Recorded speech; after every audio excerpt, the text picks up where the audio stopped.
ਵਾਹਿਗੁਰੂ ਜੀ ਕਾ ਖਾਲਸਾ ਵਾਹਿਗੁਰੂ ਜੀ ਕੀ ਫਤਿਹ। अस्सलाम वालेकुम आदाब वर्ड्स वहां ਤੁਹਾਡੀ ਹੋਸਟ ਨੀਲਮ ਕੌਰ ਤੇ ਮੈਂ ਟੀਵੀ ਫੋਰ ਦੇ ਸਾਰੇ ਦਰਸ਼ਕਾਂ ਤੇ ਸਰੋਤਿਆਂ ਨੂੰ ਜੀ ਆਇਆਂ ਕਹਿੰਦੀ ਆ ਪ੍ਰੋਗਰਾਮ ਸੱਚੋ ਸੱਚ ਵਿੱਚ ਜਿਹੜੇ ਇਸ ਪ੍ਰੋਗਰਾਮ ਨਾਲ ਦੇਸ਼ਾਂ ਵਿਦੇਸ਼ਾਂ ਤੋਂ ਜੁੜ ਚੁੱਕੇ ਨੇ। ਖਾਲਸਾ ਅਫੇਅਰ ਸੈਂਟਰ ਦੇ ਸੰਚਾਲਕ ਡਾਕਟਰ ਅਮਰਜੀਤ ਸਿੰਘ ਰੋਜ਼ਾਨਾ ਦੀ ਤਰ੍ਹਾਂ ਸਟੂਡੀਓ 'ਚ ਮੇਰੇ ਨਾਲ ਸ਼ਾਮਿਲ ਨੇ। ਆਉਣਾ ਨਾਲ ਗੱਲਬਾਤ ਕਰਕੇ ਅੱਜ ਦੇ ਅਹਿਮ ਇਸ਼ੂਜ਼ ਉੱਪਰ ਉਹਨਾਂ ਤੋਂ ਉਹਨਾਂ ਦਾ ਤਜਜ਼ੀਆ ਜਾਣਦੇ ਹਾਂ। जी डॉक्टर साहब वाहिगुरू जी का खालसा वाहिगुरू जी की फतेह। हाँ जी नीलम कौर जी ਤੁਹਾਨੂੰ भी ਤੇ ਦੁਨੀਆ ਭਰ ਚ ਬੈਠੇ ਸਾਡੇ ਬਹੁਤ ਹੀ ਪਿਆਰੇ ਸੋਹਣੇ ਸਿਆਣੇ ਟੀਵੀ 84 ਦੇ ਵਿਊਅਰਸ ਨੂੰ ਵੀ ਵਾਹਿਗੁਰੂ ਜੀ ਕਾ ਖਾਲਸਾ ਵਾਹਿਗੁਰੂ ਜੀ ਕੀ ਫਤਿਹ। ਸਾਡੇ ਬਹੁਤ ਹੀ ਪਿਆਰੇ ਮੁਸਲਮਾਨ ਭੈਣਾਂ ਭਰਾਵਾਂ ਨੂੰ ਅਸਲਾਮ ਅਲੈਕਮ। ਗੰਗਾ ਜਮਨੀ ਤਹਿਜ਼ੀਬ ਦੇ ਹਿੰਦੂ ਤਵੀਆਂ ਨੂੰ ਨਮੋ ਨਮੇ। जी डॉक्टर साहब जी आनू प्रोग्राम सचो सच विच बहुत धन्यवाद जी। डॉक्टर साहब आज 29 मार्च 2024 16 चेत नानकशाही संमत 556 ਦਾ ਦਿਨ ਹੈ ਤੇ ਡਾਕਟਰ ਸਾਹਿਬ ਪ੍ਰੋਗਰਾਮ ਸ਼ੁਰੂ ਕਰਨ ਤੋਂ ਪਹਿਲਾਂ ਅਸੀਂ ਆਪਣੇ ਦਰਸ਼ਕਾਂ ਤੇ ਸਰੋਤਿਆਂ ਨੂੰ ਹਮੇਸ਼ਾ ਤਰ੍ਹਾਂ ਦੱਸੀ ਵਿਊਅਰਸ ਜੇ ਤੁਸੀਂ ਹੱਕ ਸੱਚ ਇਨਸਾਫ ਤੇ ਪੈਰਾ ਦਿਨ ਦਾ ਇੱਕੋ ਇੱਕ ਚੈਨਲ ਟੀਵੀ 84 ਨੂੰ ਦੇਖਣਾ ਚਾਹੁੰਦੇ ਹੋ ਤਾਂ ਤੁਸੀਂ ਦੇਖ ਸਕਦੇ ਸਪੈਕਟਰਮ ਕੇਬਲ ਆਰਟਸਨ cable platform Canada roku Jadoo box ਸ਼ਾਵਾ ਫੇਸਬੁੱਕ ਟੀਵੀ 84 ਦੀ ਐਪ ਰਾਹੀਂ online streaming and IP box ਤੇ ਤੁਸੀਂ ਟੀਵੀ 84 ਨੂੰ ਦੇਖ ਸਕਦੇ ਹੋ।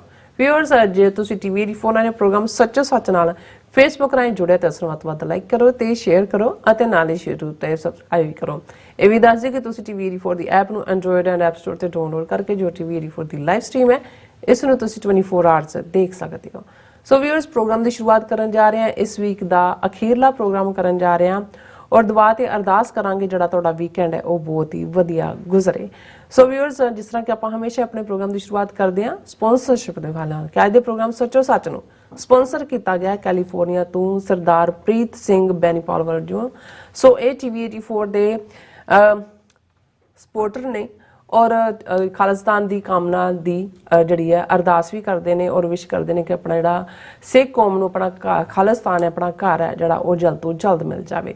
सो अज की स्पॉन्सरशिप लिए असी सरदार प्रीत सिंह बैनीफॉल जी का तहे दिल तो धन्नवाद करते हैं। तुहानूं भी अपील तो बेनती करते हैं कि तुसीं प्रोग्राम सच्चो सच नूं वध तो वध स्पॉन्सर करो। स्पॉन्सरशिप लिए तुसीं सानूं कॉल कर सकते साडे फोन नंबर ते 5166191984 सेम नंबर ते WhatsApp कर सकते हो। तुसीं सानूं ईमेल भी कर सकते हो info@tv4.tv ते। सो व्यूअर्स पहले सैगमेंट दे विच आपां गलबात करन जा रहे हैं हिस्टोरीकल डे दे हवाले नाल कि अज तो ठीक 175 साल पहला 29 मार्च 1849 ਨੂੰ ਸਰਕਾਰੀ ਖਾਲਸਾ ਜਿਓ ਜਾਨੀ ਕਿ ਸਿੱਖ ਰਾਜ ਦਾ ਅੰਤ ਹੋਇਆ ਸੀ। ਸੋ ਬਰਤਾਨਵੀ ਲੂੰਬੜਾ ਨੇ ਜਿਹੜੀ ਜਾਲ ਸਾਜੀ ਅਤੇ ਜਿਹੜੀਆਂ ਗੱਦਾਰਾਂ ਦੀ ਮਦਦ ਨਾਲ ਸਿੱਖ ਰਾਜ ਨੂੰ ਹੜੱਪਿਆ ਸੀ ਔਰ 1947 ਵਿੱਚ ਸਿੱਖ ਕੌਮ ਜਿਹੜੀ ਹੈ ਅੰਗਰੇਜ਼ਾਂ ਦੀ ਗੁਲਾਮੀ ਚੋਂ ਨਿਕਲ ਕੇ ਆਪਣੀ ਨਲਾਇਕੀ ਦੀ ਵਜ੍ਹਾ ਕਰਕੇ ਬ੍ਰਾਹਮਣਵਾਦੀਆਂ ਦੀ ਗੁਲਾਮ ਬਣੀ ਹੈ। ਸੋ ਪਿਛਲੇ 77 ਸਾਲ ਤੋਂ ਸਿੱਖ ਕੌਮ ਇਸ ਗੁਲਾਮੀ ਦਾ ਅੰਤ ਕਰਨ ਲਈ ਜੂਝ ਰਹੀ ਹੈ। ਸੋ ਇਸ ਬਾਰੇ ਆਪਾਂ ਗੱਲਬਾਤ ਕਰਨ ਜਾ ਰਹੇ ਹਾਂ। ਸੋ ਅਸੀਂ ਚਾਹਾਂਗੇ ਕਿ ਤੁਸੀਂ ਇਸੇ ਤਰ੍ਹਾਂ ਬਣੇ ਰਹਿਣਾ ਦੇਖਣ ਸੁਣ ਲਈ। ਤੁਹਾਡਾ ਸਭ ਦਾ ਬਹੁਤ ਬਹੁਤ ਧੰਨਵਾਦ ਜੀ। ਡਾਕਟਰ ਸਾਹਿਬ ਕੀ ਕਹਿਣਾ ਚਾਹੋਗੇ? ਸਭ ਤੋਂ ਪਹਿਲਾਂ ਤਾਂ ਅੱਜ ਦੇ ਪ੍ਰੋਗਰਾਮ ਨੂੰ ਸਪਾਂਸਰ ਕਰਨ ਲਈ ਅਸੀਂ ਸਰਦਾਰ ਪ੍ਰੀਤ ਸਿੰਘ ਬੈਣੀਪਾਲ ਜਿਹੜੇ ਕੈਲੀਫੋਰਨੀਆ ਨਿਵਾਸੀ ਨੇ ਉਹਨਾਂ ਦਾ ਸ਼ੁਕਰੀਆ ਅਦਾ ਕਰਦੇ ਹਾਂ। ਅਸੀਂ ਆਪਣੇ ਉਹਨਾਂ ਸਾਰੇ ਵੀਰਾਂ ਭੈਣਾਂ ਦਾ ਜਿਹੜੇ ਪੰਥ ਨੂੰ ਪਿਆਰ ਕਰਦੇ ਨੇ ਅੱਜ ਦੇ ਸਮੇਂ 'ਚ ਮੀਡੀਆ ਦੀ ਅਹਿਮੀਅਤ ਨੂੰ ਸਮਝਦੇ ਨੇ। ਉਸ ਦੇ ਵਿੱਚ ਟੀਵੀ 84 ਨੇ ਪਿਛਲੇ ਲਗਭਗ 12 ਸਾਲਾਂ ਦੇ ਵਿੱਚ ਕਿਵੇਂ ਪੰਥ ਪ੍ਰਸਤ ਨੈਰੇਟਿਵ ਖਾਸ ਤੌਰ 'ਤੇ ਕੌਮੀ ਘਰ ਖਾਲਿਸਤਾਨ ਬਣਾਉਣ ਦਾ ਨੈਰੇਟਿਵ ਕਿਵੇਂ ਸਿਰਜਿਆ, ਕਿਵੇਂ 24 ਘੰਟੇ 'ਚ ਜੋ ਕੁਛ ਵੀ ਦੁਨੀਆ 'ਚ ਕਿਤੇ ਵਾਪਰਦਾ ਹੈ ਭਾਵੇਂ ਉਹ ਸਾਊਥ ਏਸ਼ੀਅਨ ਖਿੱਤੇ 'ਚ ਹੈ ਜਾਂ ਗਲੋਬਲ ਲੈਵਲ 'ਤੇ ਹੈ ਉੱਥੇ ਨਾ ਸਿਰਫ ਅਸੀਂ ਸਿੱਖਾਂ ਦੀ ਗਲੋਬਲ ਆਵਾਜ਼ ਬਣਨ ਦਾ ਆਰ ਕਰਦੇ ਹਾਂ ਜਾਂ ਯਤਨ ਕੀਤਾ ਉੱਥੇ ਭਾਰਤ ਦੇ ਨਕਸ਼ੇ 'ਚ ਕੈਦ ਦੂਸਰੀਆਂ ਅਕਲੀਅਤਾਂ ਘੱਟ ਗਿਣਤੀਆਂ ਕੌਮੀਅਤਾਂ ਜਿਨ੍ਹਾਂ ਦੇ ਵਿੱਚ ਕਸ਼ਮੀਰੀ ਨੇ ਮਨੀਪੁਰੀ ਨੇ ਨਾਗੇ ਨੇ ਔਰ ਈਵਨ ਸਾਡਾ ਵੱਡਾ ਦਲਿਤ ਭਾਈਚਾਰਾ ਹੈ ਉਹਨਾਂ ਦੀ ਸਟਰਗਲ ਨੂੰ ਵੀ ਅਸੀਂ ਆਵਾਜ਼ ਦੇਣ ਦੀ ਕੋਸ਼ਿਸ਼ ਕਰਦੇ ਹਾਂ ਜੀ। ਇਸ ਦੇ ਨਾਲ ਨਾਲ ਸਾਡਾ ਇਹ ਵੀ ਯਤਨ ਹੁੰਦਾ ਹੈ ਵੀ ਜੋ ਕੁਛ ਗਲੋਬਲ ਵਾਪਰਦਾ ਹੈ ਭਾਵੇਂ ਸਾਡੇ 'ਚੋਂ ਬਹੁਤਿਆਂ ਨੂੰ ਲੱਗਦਾ ਹੈ ਵੀ ਇਹਦੇ ਨਾਲ ਸਾਡਾ ਸਿੱਧਾ ਸੰਬੰਧ ਨਹੀਂ ਹੈ ਪਰ ਕਿਉਂਕਿ ਅਸੀਂ ਇਸ ਪਲੈਨਟ ਦੇ ਉੱਤੇ ਵਸਦੇ ਹਾਂ 193 ਮੁਲਕ ਜਿਹੜੇ ਨੇ ਇਸ ਧਰਤੀ ਦੇ ਟੁਕੜੇ ਨੂੰ ਹੀ ਵੰਡ ਕੇ ਬਣੇ ਹੋਏ ਨੇ ਨਵੇਂ ਬਣਦੇ ਨੇ ਪੁਰਾਣਿਆਂ ਦੇ ਨਕਸ਼ੇ ਜਾਂਦੇ ਲੱਗਦੇ ਨੇ ਤੇ ਬਹੁਤ ਕੁਝ ਸਿੱਖਣ ਲਈ ਵੀ ਹੁੰਦਾ ਔਰ ਅਸੀਂ ਜੇ ਦੂਸਰਿਆਂ ਨੂੰ ਜਾਂ ਆਲੇ ਦੁਆਲੇ ਕੀ ਵਾਪਰ ਰਿਹਾ ਹੈ ਉਸ ਨੂੰ ਨਾ ਦੇਖਾਂਗੇ ਨਾ ਸਮਝਾਂਗੇ ਜਾਂ ਉਹਨਾਂ ਦੇ ਨਾਲ ਕੋਈ ਹਮਦਰਦੀ ਦਾ ਇਜ਼ਹਾਰ ਨਹੀਂ ਕਰਾਂਗੇ ਜਾਂ ਉਹਨਾਂ ਦੇ ਨਾਲ ਕੋਈ ਐਕਟਿਵਿਜ਼ਮ ਨਹੀਂ ਕਰਾਂਗੇ ਤਾਂ ਫਿਰ ਇਸ ਗੱਲ ਦਾ ਧਿਆਨ ਰਹੇ ਕਿ ਸਾਡੇ ਵੀ ਵਿਹੜੇ ਉਵੇਂ ਹੀ ਜਿਹੜੀ ਉਹ ਕਹਾਣੀ ਪਿੰਡਾਂ 'ਚ ਸੁਣਾਈ ਜਾਂਦੀ ਹੈ ਕਿ ਵੀ ਜਦੋਂ ਮਿਲਣ ਵਰਤਨ ਦੀ ਗੱਲ ਹੁੰਦੀ ਸੀ ਤਾਂ ਆਲਮੋਸਟ ਹਰ ਬਜ਼ੁਰਗ ਆਪਣੇ ਅੱਗੋਂ ਬੱਚਿਆਂ ਨੂੰ ਕਹਿੰਦਾ ਸੀ ਕਿ ਭਾਈ ਜਿਹੋ ਜਿਹਾ ਵਰਤਾਰਾ ਕਰੋਗੇ ਪਿੰਡ ਦੇ ਨਾਲ ਉਹ ਜਿਹਾ ਹੀ ਹੋਏਗਾ। ਉਹਨਾਂ ਉਹ ਕਹਾਣੀ ਕਿ ਜੀ ਇੱਕ ਡਾਢਾ ਬੰਦਾ ਪਿੰਡ ਦਾ ਜਿਹੜਾ ਸੀ ਜਦੋਂ ਕਿਸੇ ਦਾ ਪਿੰਡ ਦੇ ਵਿੱਚ ਵਿਆਹ ਸ਼ਾਦੀ ਹੋਣਾ ਉਹਨੂੰ ਸੱਦਾ ਭੇਜਣਾ ਤੇ ਉਸ ਨੇ ਇੱਕ ਡਾਂਗ ਭੇਜ ਦੇਣੀ, ਉਹ ਉਹਨਾਂ ਦੇ ਵਿਹੜੇ 'ਚ ਰੱਖ ਦੇਣੀ। ਔਰ ਜਦੋਂ ਉਹਦਾ ਆਪਣਾ ਵਿਹੜਾ ਆਇਆ, ਉਹਦੇ ਆਪਣੇ ਮੁੰਡੇ ਦਾ ਆਇਆ, ਹਾਲਾਂ ਬੜਾ ਜ਼ੋਰਾਵਰ ਉਹ ਤਾਕਤ ਸੀ, ਕਹਿੰਦਾ ਉਹਦਾ ਸਾਰਾ ਵਿਹੜਾ ਡਾਂਗਾਂ ਨਾਲ ਹੀ ਭਰ ਗਿਆ। ਕਿਉਂਕਿ ਜਿਹਨੂੰ ਅਸੀਂ ਭਾਜੀ ਮੋੜਨਾ ਵੀ ਕਹਿੰਦੇ ਆ, ਅਸਲ 'ਚ ਭਾਜੀ ਇਹੀ ਹੁੰਦੀ ਸੀ ਕਿ ਵੀ ਜੋ ਤੁਸੀਂ ਦਿੱਤਾ ਉਹਦੇ ਨਾਲ ਉਹ ਥੋੜਾ ਵੱਧ ਕੇ ਦੇਣ ਦੀ ਗੱਲ ਸੀ। ਇਹ ਖੁਸ਼ੀ ਦੇ ਮੌਕੇ ਦੇ ਨਾਲ ਜੁੜਿਆ ਹੋਇਆ ਪਾਰਟ ਸੀ। ਸੋ ਇਹੀ ਗੱਲ ਜੇ ਕਹਿਣੀ ਹੋਏ ਕਿ ਜੇ ਅਸੀਂ ਤਾਂ ਵੈਸੇ ਹੀ ਇੱਕ ਸਿੱਖ ਹੋਣ ਦੇ ਨਾਤੇ ਔਰ ਇਸ ਦੀ ਮੈਂ ਅੱਜ ਹੀ ਇੱਕ ਗੈਰ ਸਿੱਖ ਸਕਾਲਰ ਜਿਹੜਾ ਪੰਜਾਬ ਦੇ ਹਾਲਾਤ ਬਾਰੇ ਜਾਂ ਭਾਰਤ ਦੇ ਹਾਲਾਤ ਬਾਰੇ ਗੱਲਬਾਤ ਕਰ ਰਿਹਾ ਸੀ ਤੇ ਉਸ ਨੇ ਬੜੇ ਫਖਰ ਨਾਲ ਕਿਹਾ ਕਿ ਵੀ ਬਾਕੀ ਸਾਰੇ ਭਾਰਤੀ ਭਾਵੇਂ ਭੱਜ ਜਾਣ ਵਿਕ ਜਾਣ, ਜਿਵੇਂ ਬੀਜੇਪੀ ਨੇ ਆਪਣੀਆਂ ਏਜੰਸੀਆਂ ਦਾ ਡਰ ਦੇ ਕੇ ਜੋ ਹਾਲਾਤ ਬਣਾਏ ਹੋਏ ਨੇ, ਉਹਨਾਂ ਕਿਹਾ ਵੀ ਸਿੱਖ ਕੌਮ ਖਲੋਏਗੀ। ਉਹਨਾਂ ਦਾ ਵੀ ਭਾਵੇਂ ਇੱਕ ਹਿੱਸਾ ਭੱਜ ਕੇ ਬੀਜੇਪੀ 'ਚ ਜਾ ਰਿਹਾ ਜਾਂ ਉਹਨਾਂ ਦਾ ਉਹ ਆਪਣਾ ਮੁੱਲ ਪਵਾ ਰਹੇ ਨੇ ਜਾਂ ਮੁੱਲ ਲਵਾ ਕੇ, ਕਈ ਤਾਂ ਮੁਫਤ 'ਚ ਵਿਕਣ ਨੂੰ ਤਿਆਰ ਨੇ, ਪਰ ਉਹਨਾਂ ਕਿਹਾ ਵੀ ਨਹੀਂ, ਸਿੱਖਾਂ ਦਾ ਜਿਹੜਾ 5-5.5 ਸਦੀਆਂ ਦਾ ਇਤਿਹਾਸ ਹੈ ਵੀ ਜਿਨ੍ਹਾਂ ਦੇ ਗੁਰੂ ਨੇ ਜ਼ਾਲਮ ਨੂੰ ਵੰਗਾਰਿਆ ਹੋਇਆ ਵੇਲੇ ਦੇ ਰਾਜਿਆਂ ਨੂੰ। ਫਿਰ ਈਵਨ ਪਿਛਲੇ ਪੀਰੀਅਡ ਦੀ ਗੱਲ ਕਰਦੇ ਆ, ਉਹਨੇ ਕਿਹਾ ਕਿ ਭਾਈ ਜੇ ਐਮਰਜੈਂਸੀ ਦੇ ਖਿਲਾਫ ਵੀ ਖਲੋਤੇ ਤੇ ਸਿੱਖ ਹੀ ਨੇ ਇੱਕੋ ਇੱਕ ਜਿਹੜੇ ਉਸ ਤੇ ਆਰਗੇਨਾਈਜ਼ਡ ਜਿਹੜਾ ਐਮਰਜੈਂਸੀ ਦਾ ਵਿਰੋਧ ਹੋਇਆ ਮੋਰਚੇ ਦੇ ਰੂਪ 'ਚ ਸਿਰਫ ਸਿੱਖਾਂ ਵੱਲੋਂ ਹੋਇਆ। ਬਾਕੀ ਤਾਂ ਉਹਨਾਂ ਨੇ ਬੰਦਾ 30,000 ਫੜ ਲਿਆ ਕਿ 40,000 ਬਾਕੀ ਰੁਕ ਗਏ, ਕੋਈ ਲੁਕ ਗਏ, ਕੋਈ ਇੱਧਰ ਚਲਾ ਗਿਆ, ਕੋਈ ਉੱਧਰ ਚਲਾ ਗਿਆ। ਆ ਨਰਿੰਦਰ ਮੋਦੀ ਜਾਂ ਸੁਬਰਾਮਨੀਅਮ ਸਵਾਮੀ ਵਰਗੇ ਇਹ ਵੀ ਪੱਗਾਂ ਬੰਨ੍ਹ ਕੇ ਦਾੜੀਆਂ ਰੱਖ ਕੇ ਜਿਹੜੇ ਆਪਣੇ ਭੇਸ ਬਦਲ ਕੇ ਲੁਕੇ ਰਹੇ। ਔਰ RSS ਦਾ ਮੁਖੀ ਜੇਲ੍ਹ 'ਚ ਬੈਠਾ, ਉਹਨੇ 2 ਵਾਰ ਮਾਫੀਨਾਮੇ ਲਿਖੇ ਅੰਗਰੇਜ਼ ਜਿਹੜਾ ਇੰਦਰਾ ਗਾਂਧੀ ਨੂੰ ਕਿ ਮੈਨੂੰ ਬਾਹਰ ਕੱਢੋ, ਅਸੀਂ ਪੂਰੀ ਕੋਆਪਰੇਟ ਕਰਾਂਗੇ, ਤੇਰੇ ਨਾਲ ਖੜਾਂਗੇ ਫਲਾਣਾ। ਉਵੇਂ ਹੀ ਜਿਵੇਂ ਸਾਵਰਕਰ ਨੇ, ਜਿਹਨੂੰ ਜਿਹੜਾ ਇਹਨਾਂ ਦਾ ਹਿੰਦੂਤਵੀ ਆਈਡੀਆਲੋਗ ਹੈ, ਜਿਵੇਂ ਉਹਨੇ 1 ਦਰਜਨ ਦੇ ਕਰੀਬ ਮਾਫੀਨਾਮੇ ਆਮ ਜੇਲ੍ਹਾਂ 'ਚੋਂ ਵੀ ਕਾਲੇ ਪਾਣੀ 'ਚੋਂ ਵੀ ਲਿਖੇ। ਪਰ ਤੁਸੀਂ ਉਸ ਪੀਰੀਅਡ 'ਚ ਵੀ ਸਿੱਖਾਂ ਦਾ ਉਹ ਕਾਲੇ ਪਾਣੀ ਦੇ ਹੋਏ ਗਦਰੀ ਬਾਬੇ ਹੋਣ, ਬੱਬਰ ਅਕਾਲੀ ਹੋਣ, ਕਦੇ ਕਿਸੇ ਦੇ ਚਿਹਰੇ ਦੇ ਉੱਤੇ ਕੋਈ ਸ਼ਿਕਨ ਨਹੀਂ ਹੈ, ਕੋਈ ਮਾਫੀਨਾਮਾ ਤਾਂ ਦੂਰ ਦੀ ਗੱਲ। ਇੰਨੀ ਕਮਿਟਮੈਂਟ ਵੀ ਕਾਲੇ ਪਾਣੇ ਵਾਲੀ ਜਿਹੜੇ ਸਿੱਖ ਸੀ ਉਹਨਾਂ ਨੂੰ ਅੰਗਰੇਜ਼ ਕਹਿੰਦੇ ਸੀ ਬਸ ਤੁਸੀਂ ਭਾਵੇਂ ਇੰਨਾ ਹੀ ਕਹਿ ਦਿਓ ਵੀ ਅਸੀਂ ਪਿੰਡ ਜਾ ਕੇ ਖੇਤੀਬਾੜੀ ਕਰਾਂਗੇ, ਮੁੜ ਕੇ ਕਿਸੇ ਸਰਗਰਮੀ 'ਚ ਹਿੱਸਾ ਨਹੀਂ ਲਾਂਗੇ, ਅਸੀਂ ਤੁਹਾਨੂੰ ਲਿਖਣ ਨੂੰ ਜਾਂ ਮਾਫੀ ਮੰਗਣ ਨੂੰ ਵੀ ਨਹੀਂ ਕਹਿੰਦੇ। ਈਵਨ ਇਸ ਦੇ ਲਈ ਵੀ ਜਿਹੜਾ ਈਨ ਨਾ ਮੰਨਣ ਦੀ ਗੱਲ, ਉਹਨੇ ਕਿਹਾ ਵੀ ਹੁਣ ਵੀ ਨੋ ਮੈਟਰ ਕਿੰਨੀ ਬਦਤਰ ਹਾਲਤ ਹੋਏ, ਸਿੱਖ ਜਿਹੜੇ ਨੇ ਉਹ ਖਲੋਣਗੇ ਹੀ ਖਲੋਣਗੇ। ਹਾਲਾਂ ਇਹ ਕਈ ਵਾਰ ਇਹ ਵੀ ਲੱਗਦਾ ਵੀ ਇੱਕ ਚੁੱਕਣਾ ਵਾਂਗ ਵੀ ਹੁੰਦਾ, ਪਰ ਜਿਹਨੇ ਵੀ ਸਿੱਖਾਂ ਦੇ ਇਤਿਹਾਸ ਨੂੰ ਦੇਖਿਆ ਉਹ ਇਸ ਗੱਲ ਨੂੰ ਬਹੁਤ ਚੰਗੀ ਤਰ੍ਹਾਂ ਸਮਝਦਾ। ਔਰ ਇਹੀ ਕਾਰਨ ਹੈ ਵੀ ਕਈ ਵਾਰ ਹਾਲਾਂ ਜਦੋਂ ਅਸੀਂ ਫਲਸਤੀਨੀਆਂ ਦੀ ਗੱਲ ਕਰਦੇ ਹਾਂ ਜਾਂ ਕਿਤੇ ਹੋਰ ਮਜ਼ਲੂਮਾਂ ਦੀ ਗੱਲ ਕਰਦੇ ਹਾਂ, ਸਾਡਾ ਇੱਕ ਤਬਕਾ ਜਿਹੜਾ ਆਪਣੇ ਤੌਰ ਦੇ ਉੱਤੇ ਬਿਲਕੁਲ ਇੱਕ ਆਊਟ ਆਫ ਬਾਕਸ ਨਹੀਂ ਸੋਚਦੇ, ਬਾਕਸ ਦੇ ਵਿੱਚ ਵੜ ਕੇ ਸੋਚਦੇ ਨੇ। ਉਹਨਾਂ ਦਾ ਹੁੰਦਾ ਜੀ ਕਿ ਅਸੀਂ ਕਿਉਂ ਦੂਸਰੇ ਇਸ਼ੂਜ਼ ਦੇ ਵਿੱਚ ਵੀ ਅਸੀਂ ਆਪਣੀ ਸਿਰਫ ਗੱਲ ਕਰੀਏ। ਤੇ ਮੇਰਾ ਇਹ ਕਹਿਣਾ ਹੁੰਦਾ ਵੀ ਤੁਸੀਂ ਇਨ ਆਈਸੋਲੇਸ਼ਨ ਨਹੀਂ ਐਗਜ਼ਿਸਟ ਕਰਦੇ, ਦੁਨੀਆ ਦੇ ਵਿੱਚ ਮੂਵਮੈਂਟਸ ਦਾ ਇੱਕ ਦਾ ਦੂਜੇ ਤੇ ਪ੍ਰਭਾਵ ਪੈਂਦਾ। ਔਰ ਬਤੌਰੇ ਸਿੱਖ ਜੇ ਅਸੀਂ ਦੇਖੀਏ ਕਿ ਵੀ ਅੱਖਾਂ ਸਾਹਮਣੇ ਜਿਹੜਾ ਹੈ ਉਹ ਜੈਨੋਸਾਈਡ ਹੋ ਰਿਹਾ, ਔਰ ਜੇ ਕਹਿਣਾ ਹੋਏ ਜੋ ਕੁਛ ਗਜ਼ਾ ਦੇ ਵਿੱਚ 7 ਅਕਤੂਬਰ ਤੋਂ ਬਾਅਦ ਖਾਸ ਤੌਰ ਤੇ ਜਦੋਂ ਇਜ਼ਰਾਈਲ ਨੇ ਫੁੱਲ ਸਕੇਲ ਹਮਲਾ ਕੀਤਾ, ਜੋ ਹੋ ਰਿਹਾ ਇਹ ਟੈਲੀਵਾਈਜ਼ਡ ਜੈਨੋਸਾਈਡ ਪਹਿਲੀ ਵਾਰ ਇਨਸਾਨੀਅਤ ਨੇ ਦੇਖਿਆ। ਜੈਨੋਸਾਈਡ ਤਾਂ ਨਾਜ਼ੀਆਂ ਨੇ ਕੀਤਾ, ਅਸੀਂ ਉਸ ਦਾ ਸ਼ਿਕਾਰ ਹੈ। ਜੋ ਕੁਛ ਰਵਾਂਡਾ ਦੇ ਵਿੱਚ ਹੋਇਆ, ਜੋ ਕੁਛ ਬਾਲਟਿਕ ਸਟੇਟਾਂ 'ਚ ਸਟਾਲਨ ਨੇ ਕੀਤਾ, ਜਾਂ ਈਵਨ ਬੋਸਨੀਆ ਹਰਜ਼ੇਗੋਵੀਨਾ ਦੇ ਹਵਾਲੇ ਨਾਲ ਸਰਬੀਆ ਜਾਂ ਦੂਜਿਆਂ ਨੇ ਕੀਤਾ, ਉਹ ਤਾਂ ਹੁੰਦਾ ਸੀ ਕਿ ਵੀ ਤੁਸੀਂ ਕੋਈ ਕਬਰਾਂ ਫੋਲ ਰਹੇ ਹੋ, ਤੁਹਾਨੂੰ ਮਾਸ ਗਰੇਵ ਮਿਲੀ, ਜਾਂ ਜਸਵੰਤ ਸਿੰਘ ਖਾਲੜਾ ਨੇ ਮਾਸ ਕ੍ਰੀਮੇਸ਼ਨਸ ਦੀ ਜਿਹੜੀ ਹੈ ਗੱਲ ਲੱਭੀ ਕਿ ਭਾਈ ਇਹ ਸ਼ਮਸ਼ਾਨ ਘਾਟਾਂ 'ਚ ਕੀ ਹੋਇਆ ਜਾਂ ਦੂਜਾ ਮੱਚ ਲੇਟਰ ਹੁੰਦਾ। ਇਹ ਤਾਂ ਟੈਲੀਵਾਈਜ਼ਡ ਜੈਨੋਸਾਈਡ ਹੈ ਵੀ ਦੁਨੀਆ ਦੇਖ ਰਹੀ ਹੈ ਟੈਲੀਵਿਜ਼ਨ ਸਕਰੀਨਾਂ ਤੇ, ਆਪਣੇ ਆਈਪੈਡਸ ਜਾਂ ਆਪਣੇ ਕੰਪਿਊਟਰਸ ਦੇ ਉੱਤੇ, ਔਰ ਮਰਨ ਵਾਲੇ ਜਿਹੜੇ ਨੇ 2/3 ਔਰਤਾਂ ਔਰ ਬੱਚੇ ਨੇ।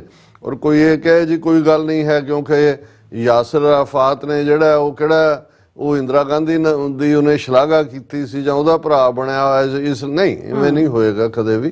ਕਿਉਂਕਿ ਜੇ ਅਸੀਂ ਇਸ ਕਿਸਮ ਦਾ ਰਵੱਈਆ ਰੱਖਾਂਗੇ ਫਿਰ ਅਸੀਂ ਜਿਹੜਾ ਸਿੱਖ ਦੇ ਨਾਤੇ ਜੋ ਸਾਡੇ ਅੰਦਰ ਇੱਕ ਸੈਂਸਿਟਿਵਿਟੀ ਔਰ ਇੱਕ ਜ਼ੁਲਮ ਦੇ ਖਿਲਾਫ ਖਲੋਣ ਦੀ ਗੱਲ, ਇਹ ਠੀਕ ਹੈ ਕਿ ਐਟ ਟਾਈਮਸ ਸਾਨੂੰ ਜਦੋਂ ਸਾਡੇ ਪੋਲੀਟੀਕਲ ਇੰਟਰਸਟ ਨੇ ਉੱਥੇ ਕੋਈ ਵਕਤ ਦੇ ਮੁਤਾਬਕ ਥੋੜੀ ਬਹੁਤ ਐਡਜਸਟਮੈਂਟ ਖੱਬੇ ਸੱਜੇ ਕਰਨੀ ਪਏ ਤਾਂ ਉਹ ਇੱਕ ਵੱਖਰੀ ਗੱਲ ਹੈ। ਔਰ ਇਸ ਦੇ ਵਿੱਚ ਜਿੱਥੇ ਅਸੀਂ ਇਨਸਾਨੀ ਹੱਕਾਂ ਦੀ ਗੱਲ ਕਰਦੇ ਹਾਂ ਉਹਦੇ ਨਾਲ ਕੋਈ ਸਾਡਾ ਆਪਣਾ ਆਜ਼ਾਦੀ ਦਾ ਸੰਘਰਸ਼ ਤਾਂ ਕਮਜ਼ੋਰ ਨਹੀਂ ਹੁੰਦਾ, ਜਾਂ ਸਾਡੀ ਖਾਲਿਸਤਾਨ ਨਾਲ ਕਮਿਟਮੈਂਟ ਜਾਂ ਸਾਡੀ ਖਾਲਿਸਤਾਨ ਦੀ ਜਿਹੜੀ ਹੈ ਐਡਵੋਕੇਸੀ ਉਸ ਨੂੰ ਤਾਂ ਕੋਈ ਰਾਦਰ ਇਹ ਗੱਲ ਹੋਰ ਇਨਫੋਰਸ ਕਰਦੀ ਹੈ ਕਿ ਭਾਈ ਜੇ ਤੁਹਾਡੇ ਕੋਲ ਰਾਜ ਸੱਤਾ ਨਹੀਂ ਹੈ, ਪੋਲੀਟੀਕਲ ਪਾਵਰ ਨਹੀਂ ਹੈ, ਤੇ ਫਿਰ ਜੋ ਕੁਝ ਫਲਸਤੀਨੀਆਂ ਦੇ ਨਾਲ ਹੋਇਆ ਹੋ ਰਿਹਾ ਅੱਗੋਂ ਹੋਣ ਜਾ ਰਿਹਾ,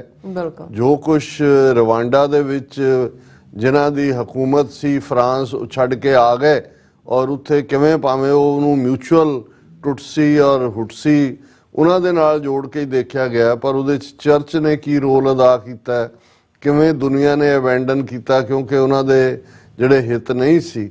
ਸੋ ਇਸੇ ਤਰੀਕੇ ਨਾਲ ਜਦੋਂ ਤੁਸੀਂ ਦੁਨੀਆ ਦੇ ਵਿੱਚ ਅੱਡ-ਅੱਡ ਥਾਵਾਂ ਦੇ ਉੱਤੇ ਉਸ ਸਾਰੇ ਪਾਰਟ ਨੂੰ ਦੇਖਦੇ ਹੋ, ਤੇ ਅਸੀਂ ਜਦੋਂ ਅਕਾਲ ਪੁਰਖ ਕੀ ਫੌਜ ਹੋਣ ਦਾ ਮਾਣ ਕਰਦੇ ਹਾਂ, ਦਾਅਵਾ ਕਰਦੇ ਹਾਂ, ਗੁਰੂ ਕਲਗੀਧਰ ਪਾਤਸ਼ਾਹ ਦੇ ਅਲਫਾਜ਼ ਖਾਲਸਾ ਅਕਾਲ ਪੁਰਖ ਕੀ ਫੌਜ, ਔਰ ਸਾਡੇ ਜ਼ਿੰਮੇ ਜੇ ਕੰਮ ਲਾਇਆ ਹੋਏ ਕੁੱਲ ਇਨਸਾਨੀਅਤ ਦੇ ਲਈ ਕਿ ਖਾਲਸਾ ਸੋਏ ਜੋ ਨਿਰਧਨ ਕੋ ਪਾਲੇ, ਖਾਲਸਾ ਸੋਏ ਜੋ ਦੁਸ਼ਟ ਕੋ ਗਾਲੇ। ਸੋ ਉਹਦੇ 'ਚ ਕੋਈ ਨਿਰਧਨ ਦੇ ਉੱਤੇ ਚੇਪੀ ਨਹੀਂ ਲਾਈ ਹੋਈ ਕਿ ਭਾਈ ਉਹਦਾ ਕੋਈ ਮਜ਼ਹਬ ਹੈ ਤੇ ਕਿਹਨੂੰ ਤੁਸੀਂ ਪੁਸ਼ਤ ਪਨਾਹੀ ਦੇਣੀ ਹੈ ਤੇ ਕਿਹਨੂੰ ਨਹੀਂ ਦੇਣੀ।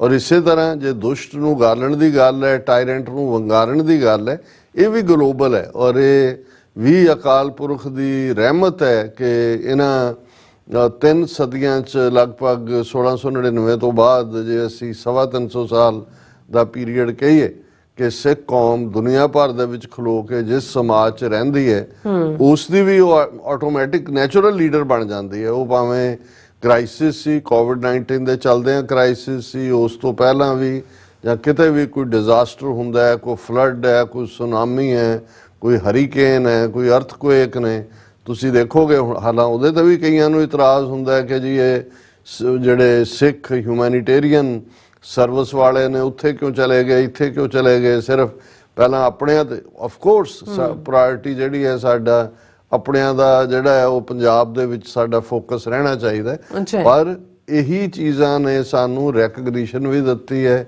ਜੇ ਅੱਜ ਦੁਨੀਆ ਦੇ ਵਿੱਚ ਸਿੱਖਾਂ ਵੱਲ ਇੱਕ ਪ੍ਰੋਮੀਨੈਂਟ ਕੱਲੀ ਇੱਕ ਤਾਂ ਸਾਡੀ ਵਿਜ਼ਿਬਿਲਿਟੀ ਤਾਂ ਹੈ ਹੀ ਹੈ ਜੋ, ਲੇਕਿਨ ਇੱਕ ਹਿਊਮੈਨਿਟੇਰੀਅਨ ਐਂਗਲ ਤੋਂ ਦੇਖਿਆ ਜਾਂਦਾ ਹੈ। ਕਿੰਨੇ ਆਰਟੀਕਲਸ ਇੰਟਰਨੈਸ਼ਨਲ ਪਲੇਟਫਾਰਮਸ ਦੇ ਉੱਤੇ, ਈਵਨ ਵਿਦ ਇਨ ਇੰਡੀਆ ਵੀ, ਜਿਹੜੇ ਅਦਰਵਾਈਜ਼ ਜੇ ਸਿੱਖ ਕਾਜ਼ ਆਏ ਤੇ ਉਹ ਦੌੜ ਜਾਂਦੇ ਨੇ, ਲੇਕਿਨ ਕੋਈ ਡਿਨਾਈ ਨਹੀਂ ਕਰ ਸਕਦਾ ਕਿ ਭਾਈ ਜਦੋਂ ਉਹ ਕਹਿਣਗੇ ਕਿ ਦੇਖਣਾ ਸੇਵਾ ਕਿਹਨੂੰ ਕਹਿੰਦੇ ਨੇ ਤੇ ਸਿੱਖਾਂ ਵੱਲ ਦੇਖੋ, ਔਰ ਕਿਵੇਂ ਸਿੱਖ ਉਹ ਸੀਰੀਆ ਹੋਏ ਉੱਥੇ ਪਹੁੰਚ ਜਾਂਦੇ ਨੇ, ਰੋਹਿੰਗਿਆ ਮੁਸਲਮਾਨਾਂ ਦਾ ਉੱਥੇ ਪਹੁੰਚ ਜਾਂਦੇ ਨੇ, ਉੱਥੇ ਅਰਥਕੁਏਕ ਹੋਏ ਉੱਥੇ ਪਹੁੰਚ ਜਾਂਦੇ ਨੇ, ਜਿਨ੍ਹਾਂ ਦੇ ਕੋਲ ਕੋਈ ਮੁਲਕ ਨਹੀਂ ਹੈ। ਸੋ ਇਹ ਸਾਰੇ ਜਿਹੜੇ ਟ੍ਰੇਟ ਨੇ, ਮੈਂ ਇਹ ਗੱਲ ਇਸ ਲਈ ਐਮਫਸਾਈਜ਼ ਕਰਦਾ ਕਿ ਇਹ ਸਾਰੇ ਹੀ ਐਂਗਲਸ ਤੋਂ ਸਾਨੂੰ ਕੰਮ ਕਰਨ ਦੀ ਲੋੜ ਹੈ। ਔਰ ਜਿਹੜਾ ਵੀ ਜਿੱਥੇ ਜਿੱਥੇ ਜਿਹਦੀਆਂ ਰੁਚੀਆਂ ਨੇ, ਔਰ ਮੇਰਾ ਅਕਸਰ ਇਸ ਦੇ ਉੱਤੇ ਇਹੀ ਕਹਿਣਾ ਹੁੰਦਾ ਹੈ ਕਿ ਭਾਈ ਆਨੰਦਪੁਰ ਦੀ ਨਗਰੀ ਜਿੱਥੇ ਭਾਈ ਨੰਦ ਲਾਲ ਦੀ ਕਲਮ ਚੱਲ ਰਹੀ ਹੈ ਆਪਣੇ ਪ੍ਰੀਤਮ ਪਿਆਰੇ ਨੂੰ ਰਿਝਾਉਣ ਲਈ, ਭਾਈ ਕਨਈਆ ਜੀ ਪਾਣੀ ਦੀ ਮਸ਼ਕ ਨਾਲ ਸੱਜਣਾ ਔਰ ਦੁਸ਼ਮਣਾ ਆਪਣਿਆਂ ਔਰ ਗੈਰ ਜਿਨ੍ਹਾਂ ਦੀਆਂ ਫੌਜਾਂ ਦੇ ਨਾਲ ਆਪਣੇ ਜਿਹੜੇ ਨੇ ਉਹ ਜੂਝ ਰਹੇ ਨੇ, ਉਹਨਾਂ ਨੂੰ ਜਲਦੀ ਸੇਵਾ ਕਰ ਰਹੇ ਨੇ। ਔਰ ਭਾਈ ਬਚਿੱਤਰ ਸਿੰਘ ਦਾ ਨਾਗਣੀ ਬਰਛਾ ਗੁਲਾਮੀ ਦੇ ਸੰਗਲ ਕੱਟ ਰਿਹਾ। ਪਰ ਸਾਰੇ ਹੀ ਆਪਣੇ ਪਿਆਰੇ ਨੂੰ ਰਿਝਾ ਰਹੇ ਨੇ। ਜੀ ਇਹੀ ਸਿਟੀ ਆਫ ਬਲਿਸ ਹੈ, ਬਿਲਕੁਲ ਇਹੀ ਆਨੰਦ ਦੀ ਨਗਰੀ ਹੈ। ਕਿਉਂਕਿ ਜਦੋਂ ਅਸੀਂ ਜੰਗ ਦੇ ਵਿੱਚ ਵੀ ਹੈ ਉਦੋਂ ਵੀ ਸਾਨੂੰ ਇਨਸਾਨੀਅਤ ਨਹੀਂ ਭੁੱਲਦੀ ਹੈ। ਔਰ 10ਵੇਂ ਪਾਤਸ਼ਾਹ ਦਾ ਇਹ ਜਿਹੜਾ ਜੈਸਚਰ ਕਿ ਹਰ ਤੀਰ ਦੇ ਨਾਲ 1.25 ਤੋਲਾ ਸੋਨਾ ਲੱਗਾ ਹੋਇਆ, ਜਿਹੜੀ ਯਾਦ ਦਹਾਨੀ ਹੈ ਕਿ ਗੁਰੂ ਦੀਆਂ ਨਜ਼ਰਾਂ 'ਚ ਕੋਈ ਵੈਰੀ ਕੋਈ ਬਗਾਨਾ ਨਹੀਂ ਹੈ, ਕਿ ਤਾਂ ਕਿ ਜੇ ਉਸ ਤੀਰ ਦੇ ਨਾਲ ਕੋਈ ਮਰ ਜਾਂਦਾ ਹੈ ਤੇ ਉਸ ਦੇ ਦਾਹ ਕਰਮ ਦਾ, ਉਸ ਦੀ ਕ੍ਰਿਮੇਸ਼ਨ ਦਾ ਖਰਚਾ ਹੋਏ, ਔਰ ਜੇ ਕੋਈ ਜ਼ਖਮੀ ਹੁੰਦਾ ਤੇ ਉਸ ਨਾਲ ਆਪਣਾ ਇਲਾਜ ਕਰਾ ਸਕੇ। ਹੁਣ ਇਸ ਤੋਂ ਵੱਡਾ ਹੋਰ ਔਰ ਇਹੀ ਨਹੀਂ, ਡਿਗਨਿਟੀ ਦੀ ਜੇ ਗੱਲ ਅਸੀਂ ਦੇਖਦੇ ਹਾਂ, 6ਵੇਂ ਪਾਤਸ਼ਾਹ ਪਹਿਲੇ ਗੁਰੂ ਨੇ ਜਿਹੜੀ 6ਵੀਂ ਪਾਤਸ਼ਾਹੀ ਜਿਨ੍ਹਾਂ ਨੇ 4 ਜੰਗਾਂ ਉਸ ਵੇਲੇ ਦੇ ਮੁਗਲ ਹਾਕਮਾਂ ਜਾਂ ਉਹਨਾਂ ਦੇ ਕਰੋਨੀਜ਼ ਦੇ ਨਾਲ ਲੜੀਆਂ, ਔਰ ਹਰ ਜੰਗ ਮੁੱਕਣ ਤੋਂ ਬਾਅਦ ਪਹਿਲੀ ਹਦਾਇਤ ਹੁੰਦੀ ਸੀ ਕਿ ਭਾਈ ਜਿਹੜੇ ਮੁਸਲਮਾਨ ਫੌਜੀ ਮਾਰੇ ਗਏ ਨੇ ਉਹਨਾਂ ਦੀ ਸ਼ਨਾਖਤ ਕਰੋ ਔਰ ਉਹਨਾਂ ਨੂੰ ਪੂਰਾ ਅਦਬ ਦੇ ਨਾਲ ਦਫਨਾਇਆ ਜਾਂਦਾ ਸੀ, ਔਰ ਪੂਰੀਆਂ ਧਾਰਮਿਕ ਰਸਮਾਂ। ਔਰ ਹਰਗੋਬਿੰਦਪੁਰ ਤੁਸੀਂ ਅੱਜ ਵੀ ਜਾਓ, ਉਹਨੂੰ ਕਹਿੰਦੇ ਗੁਰੂ ਕੀ ਮਸੀਤ ਨੇ। ਹੁਣ ਹਰਗੋਬਿੰਦਪੁਰ ਜੇ ਸ਼ਹਿਰ ਗੁਰੂ ਸਾਹਿਬ ਨੇ ਵਸਾਇਆ ਤੇ ਉਸ 'ਚ ਯਕੀਨੀ ਬਣਾਇਆ ਕਿ ਬਈ ਸ਼ਹਿਰ ਦੇ ਵਿੱਚ ਸਿਰਫ ਸਿੱਖਾਂ ਨੇ ਤਾਂ ਨਹੀਂ ਰਹਿਣਾ ਹੈ, ਉਹਨਾਂ ਦੇ ਰੈਜ਼ੀਡੈਂਟਸ ਦੇ ਲਈ ਜਿੱਥੇ ਧਰਮਸਾਲ ਜਾਂ ਗੁਰਦੁਆਰਾ ਸੀ ਉੱਥੇ ਉਹ ਮਸਜਿਦ ਜਿਹੜੀ 6ਵੇਂ ਪਾਤਸ਼ਾਹ ਨੇ ਖੁਦ ਬਣਾਈ, ਜਿਹਨੂੰ ਅੱਜ ਵੀ ਗੁਰੂ ਕੀ ਮਸਜਿਦ ਕਹਿੰਦੇ ਨੇ। 47 'ਚ ਜਦੋਂ ਇਸ ਪਾਸਿਓਂ ਮੁਸਲਮਾਨ ਚਲੇ ਗਏ ਔਰ ਉਹ ਆਊਟ ਆਫ ਯੂਜ਼ ਸੀ, ਬਹੁਤ ਸਾਰੀਆਂ ਥਾਵਾਂ ਤੇ ਕਬਜ਼ਿਆਂ ਦਾ ਕੰਮ ਚੱਲ ਰਿਹਾ ਸੀ, ਨਿਹੰਗ ਸਿੰਘਾਂ ਨੇ ਉਸ ਮਸਜਿਦ ਨੂੰ ਪ੍ਰੋਟੈਕਟ ਕੀਤਾ ਔਰ ਉਸ ਨੂੰ ਕਾਇਮ ਰੱਖਿਆ। ਔਰ ਕੁਝ ਸਮਾਂ ਪਹਿਲਾਂ ਉਹਨੂੰ ਰੈਨੋਵੇਟ ਕਰਕੇ, ਕਿਉਂਕਿ ਉਹ ਪੁਰਾਣੇ ਜਿਹੜਾ ਉਹ ਉਸ ਦੇ ਥੱਲੇ ਯੂਨੈਸਕੋ ਦੀ ਕੈਟਾਗਰੀ 'ਚ ਆਉਂਦੀ ਸੀ, ਔਰ ਉਹਨਾਂ ਨੇ ਉਹਦੇ ਰਾਹੀਂ ਉਹਨੂੰ ਰੀਬਿਲਡ ਕੀਤਾ। ਔਰ ਨਿਹੰਗ ਸਿੰਘਾਂ ਨੇ ਪੰਜਾਬ ਵਕਾਫ ਬੋਰਡ ਔਰ ਜੁੱਦਾ ਉਹਨਾਂ ਨੂੰ ਕਿਹਾ ਜੀ ਇਹ ਮਸਜਿਦ ਹੈ ਤੁਹਾਡੀ, ਗੁਰੂ ਸਾਹਿਬ ਦੇ ਇਹਦੀ ਸੇਵਾ ਹੁਣ ਤੁਸੀਂ, ਉਹਨਾਂ ਨੇ ਕਿਹਾ ਵੀ ਨਹੀਂ, ਤੁਸੀਂ ਹੱਕਦਾਰ ਹੋ ਇਸ ਦੀ ਸੇਵਾ ਸੰਭਾਲਦੇ। ਸੋ ਮੈਂ ਬਹੁਤ ਵਾਰ ਇਸ ਸੈਗਮੈਂਟ ਦੇ ਵਿੱਚ ਜਦੋਂ ਅਸੀਂ ਫ੍ਰੀ ਗੱਲ ਕਰਦੇ ਹਾਂ ਹੋਰ ਵੀ ਇਸ਼ੂਜ਼ ਦੇ ਉੱਤੇ, ਤਾਂ ਮਕਸਦ ਸਾਡਾ ਇਹ ਹੁੰਦਾ ਹੈ ਕਿ ਵੀ ਇਹ ਵੀ ਨਾਲ ਜਿੱਥੇ ਅਸੀਂ ਪੋਲੀਟੀਕਲ ਐਕਟਿਵਿਜ਼ਮ ਹੈ ਉੱਥੇ ਸਾਡੀ ਇਹ ਵੀ ਕੋਸ਼ਿਸ਼ ਹੈ ਕਿ ਇਹ ਜਿਹੜੀ ਗੁੱਡਵਿਲ ਵੀ ਹੈ ਔਰ ਜਿਹੜਾ ਹਿਊਮੈਨਿਟੇਰੀਅਨਿਜ਼ਮ ਹੈ, ਅਲਟੀਮੇਟਲੀ ਧਰਮ ਤਾਂ ਇਨਸਾਨੀਅਤ ਹੁੰਦੀ ਹੈ। ਜੇ ਜਿਹਨੂੰ ਇਨਸਾਨ ਨੂੰ ਇਹ ਸਮਝ ਨਹੀਂ ਆਈ ਕਿ ਭਾਈ ਜਿਹੜੇ ਧਰਮ ਨਫ਼ਰਤ ਸਿਖਾਉਂਦੇ ਨੇ ਜਾਂ ਜਿਹੜੀਆਂ ਆਈਡੀਓਲੋਜੀਜ਼ ਦੇ ਨਾਲ ਅਸੀਂ ਬੀਤੇ ਵਿੱਚ ਲੜੇ 18ਵੀਂ ਸਦੀ 'ਚ ਵੀ ਇਸ ਕਿਸਮ ਦੀ ਜਿਹੜੀ ਹੈ ਕਿ ਕੌਣ ਸੁਪੀਰੀਅਰ ਹੈ ਕੌਣ ਇਨਫੀਰੀਅਰ ਹੈ ਉਸ ਦੇ ਖਿਲਾਫ ਅਸੀਂ ਲੜੇ। ਅੱਜ ਵੀ ਜੇ ਸਾਡੀ ਲੜਾਈ ਹਿੰਦੂਤਵਾ ਦੀ ਆਈਡੀਓਲੋਜੀ ਜਾਂ ਜਿਹਨੂੰ ਤੁਸੀਂ ਬ੍ਰਾਹਮਣਵਾਦ ਕਿਹਾ, ਕਿਉਂਕਿ ਜਦੋਂ ਤੱਕ ਇਹਨਾਂ ਦੀ ਹਕੂਮਤ 2014 ਤੱਕ ਨਹੀਂ ਸੀ, ਅਸਲ ਟਰਮ ਤਾਂ ਬ੍ਰਾਹਮਣਵਾਦ ਹੀ ਹੈ। ਇਹਨਾਂ ਨੇ ਸਾਵਰਕਰ ਦਾ ਕੋਇਨ ਕੀਤਾ ਹਿੰਦੂਤਵਾ ਲਫ਼ਜ਼ ਔਰ ਉਸ ਨੂੰ ਫਿਰ ਸੁਪਰੀਮ ਕੋਰਟ ਤੋਂ 1998-99 'ਚ ਮੋਹਰ ਲਵਾ ਲਈ ਕਿ ਜੀ ਹਿੰਦੂਤਵਾ ਕੋਈ ਧਰਮ ਨਹੀਂ ਹੈ, ਇਹ ਤਾਂ ਵੇ ਆਫ ਲਾਈਫ ਹੈ। ਇੰਡਸ ਵੈਲੀ ਦੇ ਇੱਧਰ ਰਹਿਣ ਵਾਲੇ ਸਾਰੇ ਹੀ ਹਿੰਦੂਤਵੀ ਨੇ, so with the stroke of the pen ਸਾਰੇ ਹਿੰਦੂ ਬਣਾ ਦਿੱਤੇ।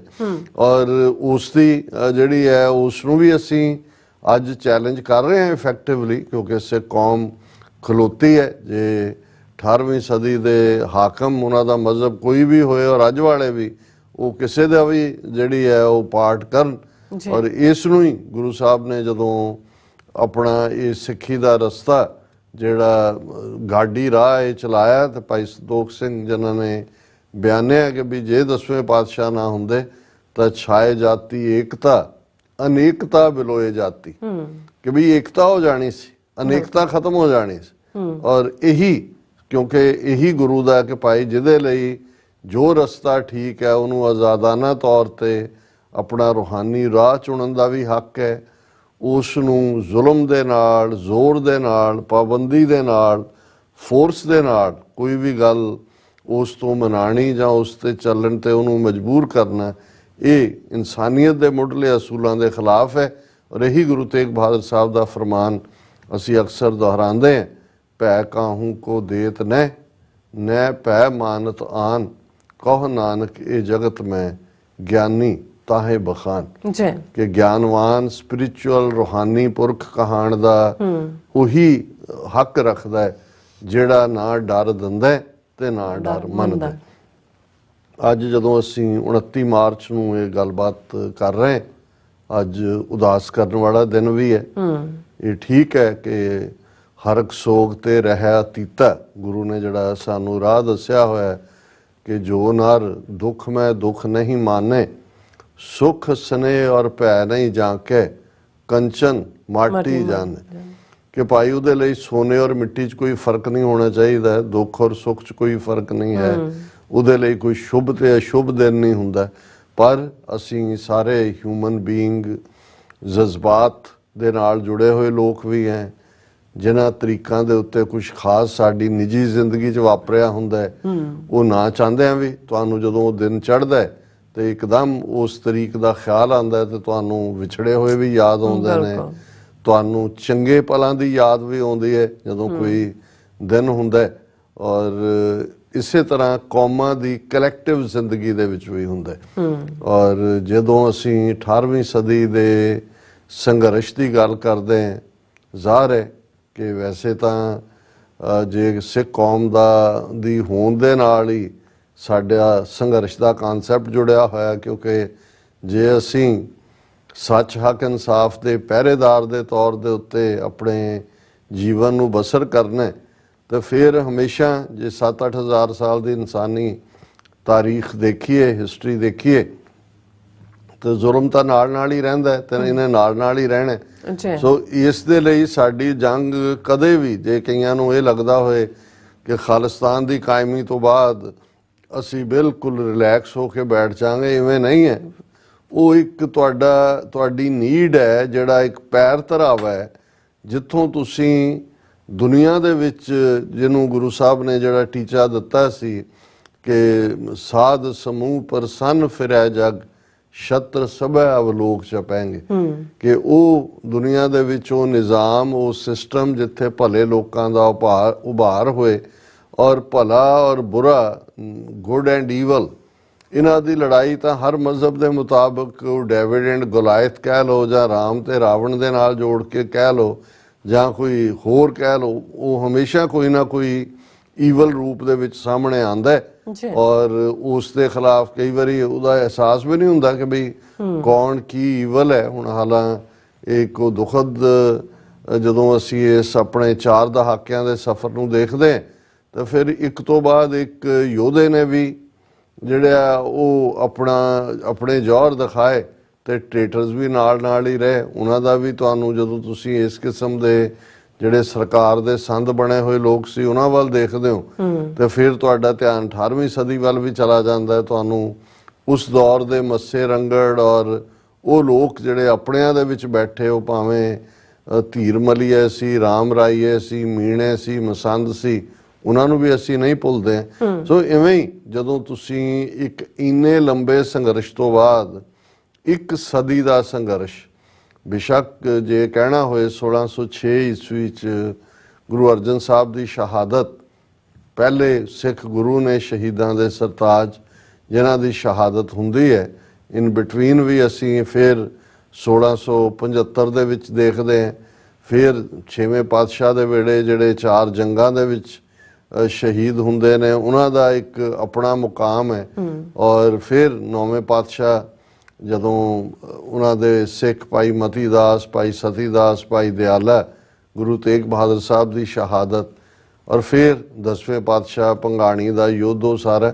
ਪਰ ਜੇ ਖਾਲਸਾ ਸਾਜਨਾ ਦੇ ਨਾਲ ਜੋੜ ਕੇ ਅਸੀਂ ਕਹਿਣਾ ਹੋਏ ਕਿ 1699 ਈਸਵੀ ਦੇ ਵਿੱਚ ਖਾਲਸਾ ਪੰਥ ਦੀ ਸਾਜਨਾ ਹੁੰਦੀ ਹੈ ਔਰ 1799 ਦੇ ਵਿੱਚ ਮਹਾਰਾਜਾ ਰਣਜੀਤ ਸਿੰਘ ਦੀ ਕਮਾਂਡ ਥੱਲੇ ਲਾਹੌਰ ਦੇ ਉੱਤੇ ਜਿਹੜਾ ਹੈ ਉਹ ਸਿੱਖ ਰਾਜ ਦਾ ਝੰਡਾ ਝੂਲਦਾ। ਹਾਲਾਂ ਇਹ ਨਹੀਂ ਹੈ ਵੀ ਸਾਰੀ ਸਦੀ 'ਚ ਅਸੀਂ ਰਾਜ ਭਾਗ ਕਾਇਮ ਨਹੀਂ ਕੀਤਾ। 3 ਮੈਂ ਹਮੇਸ਼ਾ ਜਿਹੜੇ ਨੇ ਉਹ ਰਾਜ ਜਿਹੜੇ ਸਟੇਬਲ ਸੀ ਥੋੜੇ ਵਕਤ ਲਈ, ਔਰ ਇੱਕ ਉਹ ਜਿਹੜਾ ਥੋੜ ਚਿਰਾ ਸੀ ਪਰ ਉਹ ਵੀ ਰਾਜ ਕਾਇਮ ਹੋਇਆ। ਪਹਿਲਾ ਰਾਜ ਅਸੀਂ 1699 ਤੋਂ ਬਾਅਦ ਜਦੋਂ ਅਨੰਦਪੁਰ ਦੇ ਕਿਲੇ ਦਾ ਛੱਡਣਾ 1704 ਔਰ ਸ਼ਹਾਦਤਾਂ ਦਾ ਸਫ਼ਰ ਹੈ, ਪਰ 1710 ਦੇ ਵਿੱਚ ਬਾਬਾ ਬੰਦਾ ਸਿੰਘ ਬਹਾਦਰ ਦੀ ਕਮਾਂਡ ਥੱਲੇ ਪਹਿਲਾ ਸਿੱਖ ਰਾਜ ਸਥਾਪਿਤ ਹੁੰਦਾ ਹੈ ਔਰ ਲੋਹਗੜ੍ਹ ਦੇ ਮੁਕਾਮ ਤੇ, ਔਰ ਉਸ ਖਾਲਸਾਈ ਸਿੱਕਾ ਮੋਹਰ ਜਿਹਦਾ ਅਸੀਂ ਅਕਸਰ ਜ਼ਿਕਰ ਕਰਦੇ ਹਾਂ,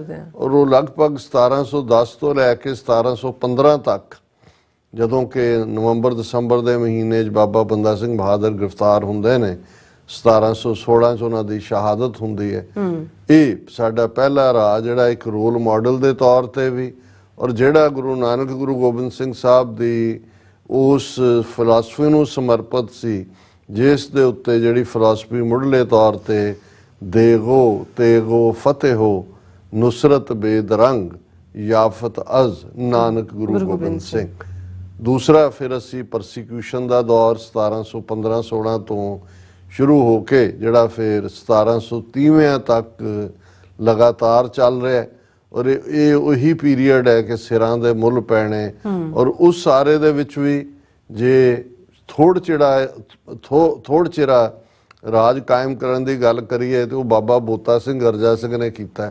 ਭਾਵੇਂ ਇੱਕ ਛੋਟੀ ਟੈਰੀਟਰੀ ਪਰ ਉਹਨੂੰ ਆਜ਼ਾਦ ਕਰਾਇਆ, ਝੰਡਾ ਉਸ ਤੇ ਲਾਇਆ, ਮਸੂਲ ਵਸੂਲ ਕੀਤਾ, ਔਰ ਸ਼ਹਾਦਤ ਵੀ ਉਸ ਰਾਜ ਨੂੰ ਡਿਫੈਂਡ ਕਰਦੇ ਆ ਪਾਈ ਆਪਣੀ ਟੈਰੀਟਰੀ ਦੇ ਵਿੱਚ। ਫਿਰ ਅਸੀਂ 1740 ਦੇ ਜਿਹੜਾ ਦੂਸਰੇ ਅੱਧ ਤੱਕ ਪਹੁੰਚਦੇ ਆ, ਭਾਵੇਂ ਛੋਟਾ ਘੱਲੂਘਾਰਾ ਵੀ ਵਾਪਰਦਾ, ਪਰ ਫਿਰ ਅਸੀਂ 65 ਜਥੇ ਸਿੱਖਾਂ ਦੇ ਜਿਹੜੇ ਥਾਂ ਥਾਂ ਖਿਲਰ ਜਾਂਦੇ ਨੇ, ਟੈਰੀਟਰੀ ਕੰਕਰ ਕਰਦੇ ਨੇ। ਉਹਨਾਂ ਚੋਂ ਫਿਰ 12 ਮਿਸਲਾਂ ਜਿਹੜੀਆਂ ਉਹਨੂੰ ਸੰਗਠਿਤ ਕੀਤਾ ਜਾਂਦਾ ਹੈ, ਔਰ ਫਿਰ ਮਿਸਲਾਂ ਦੇ ਰਾਜ ਦਾ ਦੌਰ ਸ਼ੁਰੂ ਹੁੰਦਾ। ਔਰ ਇਸ ਗੱਲ ਦਾ ਧਿਆਨ ਰਹੇ ਕਿ ਈਵਨ ਲਾਹੌਰ ਵੀ ਭੰਗੀ ਮਿਸਲ ਨੇ ਜਦੋਂ ਸਾਰੀਆਂ ਮਿਸਲਾਂ ਦੀ ਸਾਂਝੀ ਤਾਕਤ ਨਾਲ 1763-64 ਤੱਕ ਪਹੁੰਚਦੇ ਆ, ਲਾਹੌਰ ਦੇ ਉੱਤੇ ਸਿੱਖਾਂ ਦਾ ਕਬਜ਼ਾ ਸੀ।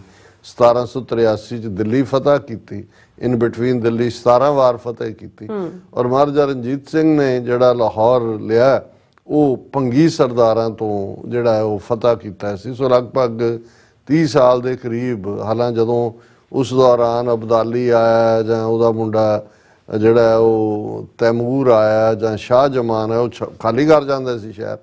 ਪਰ ਇਹ ਜਿਹੜਾ ਮਿਸਲਾਂ ਦਾ ਪੀਰੀਅਡ ਜਿਹੜਾ ਹੈ ਉਹ ਦੂਸਰਾ ਬੰਦਾ ਸਿੰਘ ਬਹਾਦਰ ਤੋਂ ਬਾਅਦ ਪ੍ਰਮੁੱਖ। ਔਰ ਫਿਰ ਮਹਾਰਾਜਾ ਰਣਜੀਤ ਸਿੰਘ ਦਾ ਦੌਰ ਜਿਹੜਾ 1799 ਤੋਂ 1839 ਤੱਕ 40 ਸਾਲ ਉਹਨਾਂ ਨੇ ਲਾਹੌਰ ਦੇ ਰੂਲਰ ਹੋਣ ਦੇ ਨਾਤੇ ਜਿਹੜਾ ਸਰਕਾਰੇ ਖਾਲਸਾ ਜੀਓ ਸੀ, ਸਿੱਖ ਕੌਮ ਦੀ ਸਾਂਝੀ ਸੋਵਰਨਿਟੀ ਸੀ। ਇਸ ਲਈ ਮਹਾਰਾਜਾ ਰਣਜੀਤ ਸਿੰਘ ਕਦੇ ਤਖਤ ਤੇ ਨਹੀਂ ਬੈਠੇ ਹੈ, ਕਿਉਂਕਿ ਤਖਤ ਜਿਹੜਾ ਉਹ ਖਾਲਸਾ ਪੰਥ ਨੂੰ ਬਿਲੋਂਗ ਕਰਦਾ ਹੈ। ਸੋਵਰਨਿਟੀ ਖਾਲਸਾ ਪੰਥ ਦੀ, ਉਹ ਸੋਨੇ ਦੀ ਕੁਰਸੀ ਤੇ ਬੈਠਦੇ ਸੀ। ਉਹ ਐਲਬਰਟ ਮਿਊਜ਼ੀਅਮ ਚ ਪਈ ਹੋਈ ਹੈ ਯੂਕੇ ਦੇ ਵਿੱਚ, ਔਰ ਉਹਨਾਂ ਨੇ ਇਵੇਂ ਹੀ, ਔਰ ਉਹਦਾ ਆਫੀਸ਼ੀਅਲ ਨਾਂ ਵੀ ਸਰਕਾਰੇ ਖਾਲਸਾ ਜੀਓ ਸੀ। ਔਰ ਇਹ ਪ੍ਰਗਟਾਵਾ ਸੀ ਕਿ ਜਦੋਂ ਅਸੀਂ ਕੌਮ ਦੀ ਸੋਵਰਨਿਟੀ ਦੀ ਗੱਲ ਕਰਦੇ ਹਾਂ, ਅੱਜ ਵੀ ਜਦੋਂ ਅਸੀਂ ਸਿੱਖ ਕੌਮ ਦੀ ਗੁਲਾਮੀ ਦੀ ਗੱਲ ਕਰਦੇ ਤੇ ਇਸ ਗੱਲ ਦਾ ਧਿਆਨ ਰਹੇ ਕਿ ਜਿਹੜੀਆਂ ਬਾਦਸ਼ਾਹ ਤਾਂ ਵੱਡੇ ਵੱਡੇ ਅੰਪਾਇਰ ਕਾਇਮ ਹੋਏ ਉਹ ਕਿਸੇ ਬਾਦਸ਼ਾਹ ਦੇ ਨਾਂ ਤੇ ਹੋਏ, ਜਾਂ ਸਿਕੰਦਰ ਆਜ਼ਮ ਜਾਂ ਕਿਸੇ ਹੋਰ ਦੇ ਨਾਲ ਰੋਮਨ ਬਾਦਸ਼ਾਹ ਜਾਂ ਉਹਨਾਂ ਦਾ। ਇੱਥੇ ਜੇ ਕਿਸੇ ਕੌਮ ਦੀ ਸਾਂਝੀ ਸੋਵਰਨਿਟੀ ਦੀ ਗੱਲ ਕਰਨੀ ਹੋਏ, ਸਿੱਖ ਕਾਮਨਵੈਲਥ ਜਿਹਨੂੰ ਅਸੀਂ ਕਹਿੰਦੇ ਹਾਂ, ਤਾਂ ਫਿਰ ਸਿੱਖ ਉਸ ਕੈਟਾਗਰੀ 'ਚ ਨੇ। ਇਹੀ ਕਾਰਨ ਹੈ ਕਿ ਜਦੋਂ ਮਿਸਲਾਂ ਦੇ ਪੀਰੀਅਡ ਦੇ ਵਿੱਚ ਨਵਾਬੀ ਦੀ ਖਿਲਤ ਵੀ ਆਈ ਸੀ ਤੇ ਉਹ ਪੰਥ ਦੇ ਨਾਂ ਸੀ, ਉਹ ਸੋਵਰਨਿਟੀ ਸਿੱਖ ਕੌਮ ਨੂੰ ਐਜ਼ ਏ ਸਬ ਨੇਸ਼ਨ ਤਸਲੀਮ ਕਰਨਾ ਸੀ, ਜਿਵੇਂ ਸਰ ਕਪੂਰ ਸਿੰਘ ਹੋਰਾਂ ਨੇ ਕਿਹਾ। ਔਰ ਇਸੇ ਤਰ੍ਹਾਂ ਜਦੋਂ ਮਹਾਰਾਜਾ ਰਣਜੀਤ ਸਿੰਘ ਭਾਵੇਂ ਮਨਾਰਕੀ ਸੀ, ਤੀਸਰੀ ਜਨਰੇਸ਼ਨ ਦਾਦਾ ਚੜਤ ਸਿੰਘ ਜਿਨ੍ਹਾਂ ਨੇ ਮਿਸਲ ਸ਼ੁਕਰ ਚੱਕੀਆ ਕਾਇਮ ਕੀਤੀ, ਫਿਰ ਉਹਨਾਂ ਦਾ ਬੇਟਾ ਮਹਾਂ ਸਿੰਘ, ਫਿਰ ਮਹਾਰਾਜਾ ਰਣਜੀਤ ਸਿੰਘ 13 ਸਾਲ ਦੀ ਉਮਰ 'ਚ ਮਿਸਲਦਾਰ ਬਣਿਆ ਸ਼ੁਕਰ ਚੱਕੀਆ ਮਿਸਲ ਦਾ, ਗੁਜਰਾਂਵਾਲਾ ਹੈੱਡਕੁਆਟਰ, ਔਰ ਫਿਰ ਲਾਹੌਰ ਦੀ ਫਤਿਹ। ਔਰ ਮਹਾਰਾਜਾ ਰਣਜੀਤ ਸਿੰਘ ਦੇ ਜਦੋਂ ਅਸੀਂ 40 ਸਾਲ ਦੇ ਪੀਰੀਅਡ ਦੀ ਗੱਲ ਕਰਦੇ ਹਾਂ ਤੇ ਅਕਸਰ ਅਸੀਂ ਉਸ ਪਾਰਟ ਨੂੰ ਦੁਹਰਾਉਂਦੇ ਹਾਂ ਕਿ ਸ਼ਾਹ ਮੁਹੰਮਦ ਨੇ ਜੋ ਕੁਛ ਜੰਗਨਾਮਾ ਸਿੰਘਾਂ ਫਰੰਗੀਆਂ ਜਾਂ ਜੰਗ ਹਿੰਦ ਪੰਜਾਬ ਜਿਹਦਾ ਓਰੀਜਨਲ ਨਾਂ ਸੀ, ਉਸ ਦੇ ਵਿੱਚ ਕਿਹਾ, ਉਸ ਤੋਂ ਵੱਡੀ ਕੋਈ ਟ੍ਰਿਬਿਊਟ ਨਹੀਂ ਦੇ ਸਕਦਾ ਇੱਕ ਗੈਰ ਸਿੱਖ ਵੱਲੋਂ ਉਸ ਖਿੱਤੇ 'ਚ ਜਿੱਥੇ ਮਹਾਰਾਜਾ ਰਣਜੀਤ ਸਿੰਘ ਦੇ ਰਾਜ 'ਚ ਮੈਜੋਰਟੀ ਮੁਸਲਮਾਨ ਸਨ। 2.5 ਲੱਖ 3 ਲੱਖ ਮੁਰੱਬਾ ਮੀਲ ਇੱਕ ਪਾਸੇ ਦਰਾਏ ਖੈਬਰ ਹੈ ਜਮਰੌਦ, ਦੂਸਰੇ ਪਾਸੇ ਅਸੀਂ ਜਿਹੜਾ ਹੈ ਉਹ ਗਿਲਗਿਤ ਬਾਲਿਸਤਾਨ ਤੱਕ ਦੇਖਦੇ ਹਾਂ। ਇਧਰੋਂ ਇੱਕ ਪਾਸੇ ਸ਼ਿਕਾਰਪੁਰ ਸਿੰਧ ਹੈ, ਇਧਰ ਅਸੀਂ ਸਤਲੁਜ ਦੇ ਪੈਰਾਂ ਤੱਕ ਦੇਖਦੇ ਹਾਂ। ਔਰ ਮੈਰਿਟ ਆਧਾਰ ਔਰ ਸਾਰਾ ਉਸ ਦੀ ਅੱਜ ਅਸੀਂ ਗੱਲ ਨਹੀਂ ਕਰਾਂਗੇ। ਉਹ ਇੱਕ ਆਦਰਸ਼ ਰਾਜ ਦੁਨੀਆ ਵਰਲਡ ਹਿਸਟੋਰੀਅਨਸ ਨੇ ਵੀ ਉਸ ਨੂੰ ਉਸ ਲੈਵਲ ਦੇ ਉੱਤੇ ਹੀ ਲਿਆ।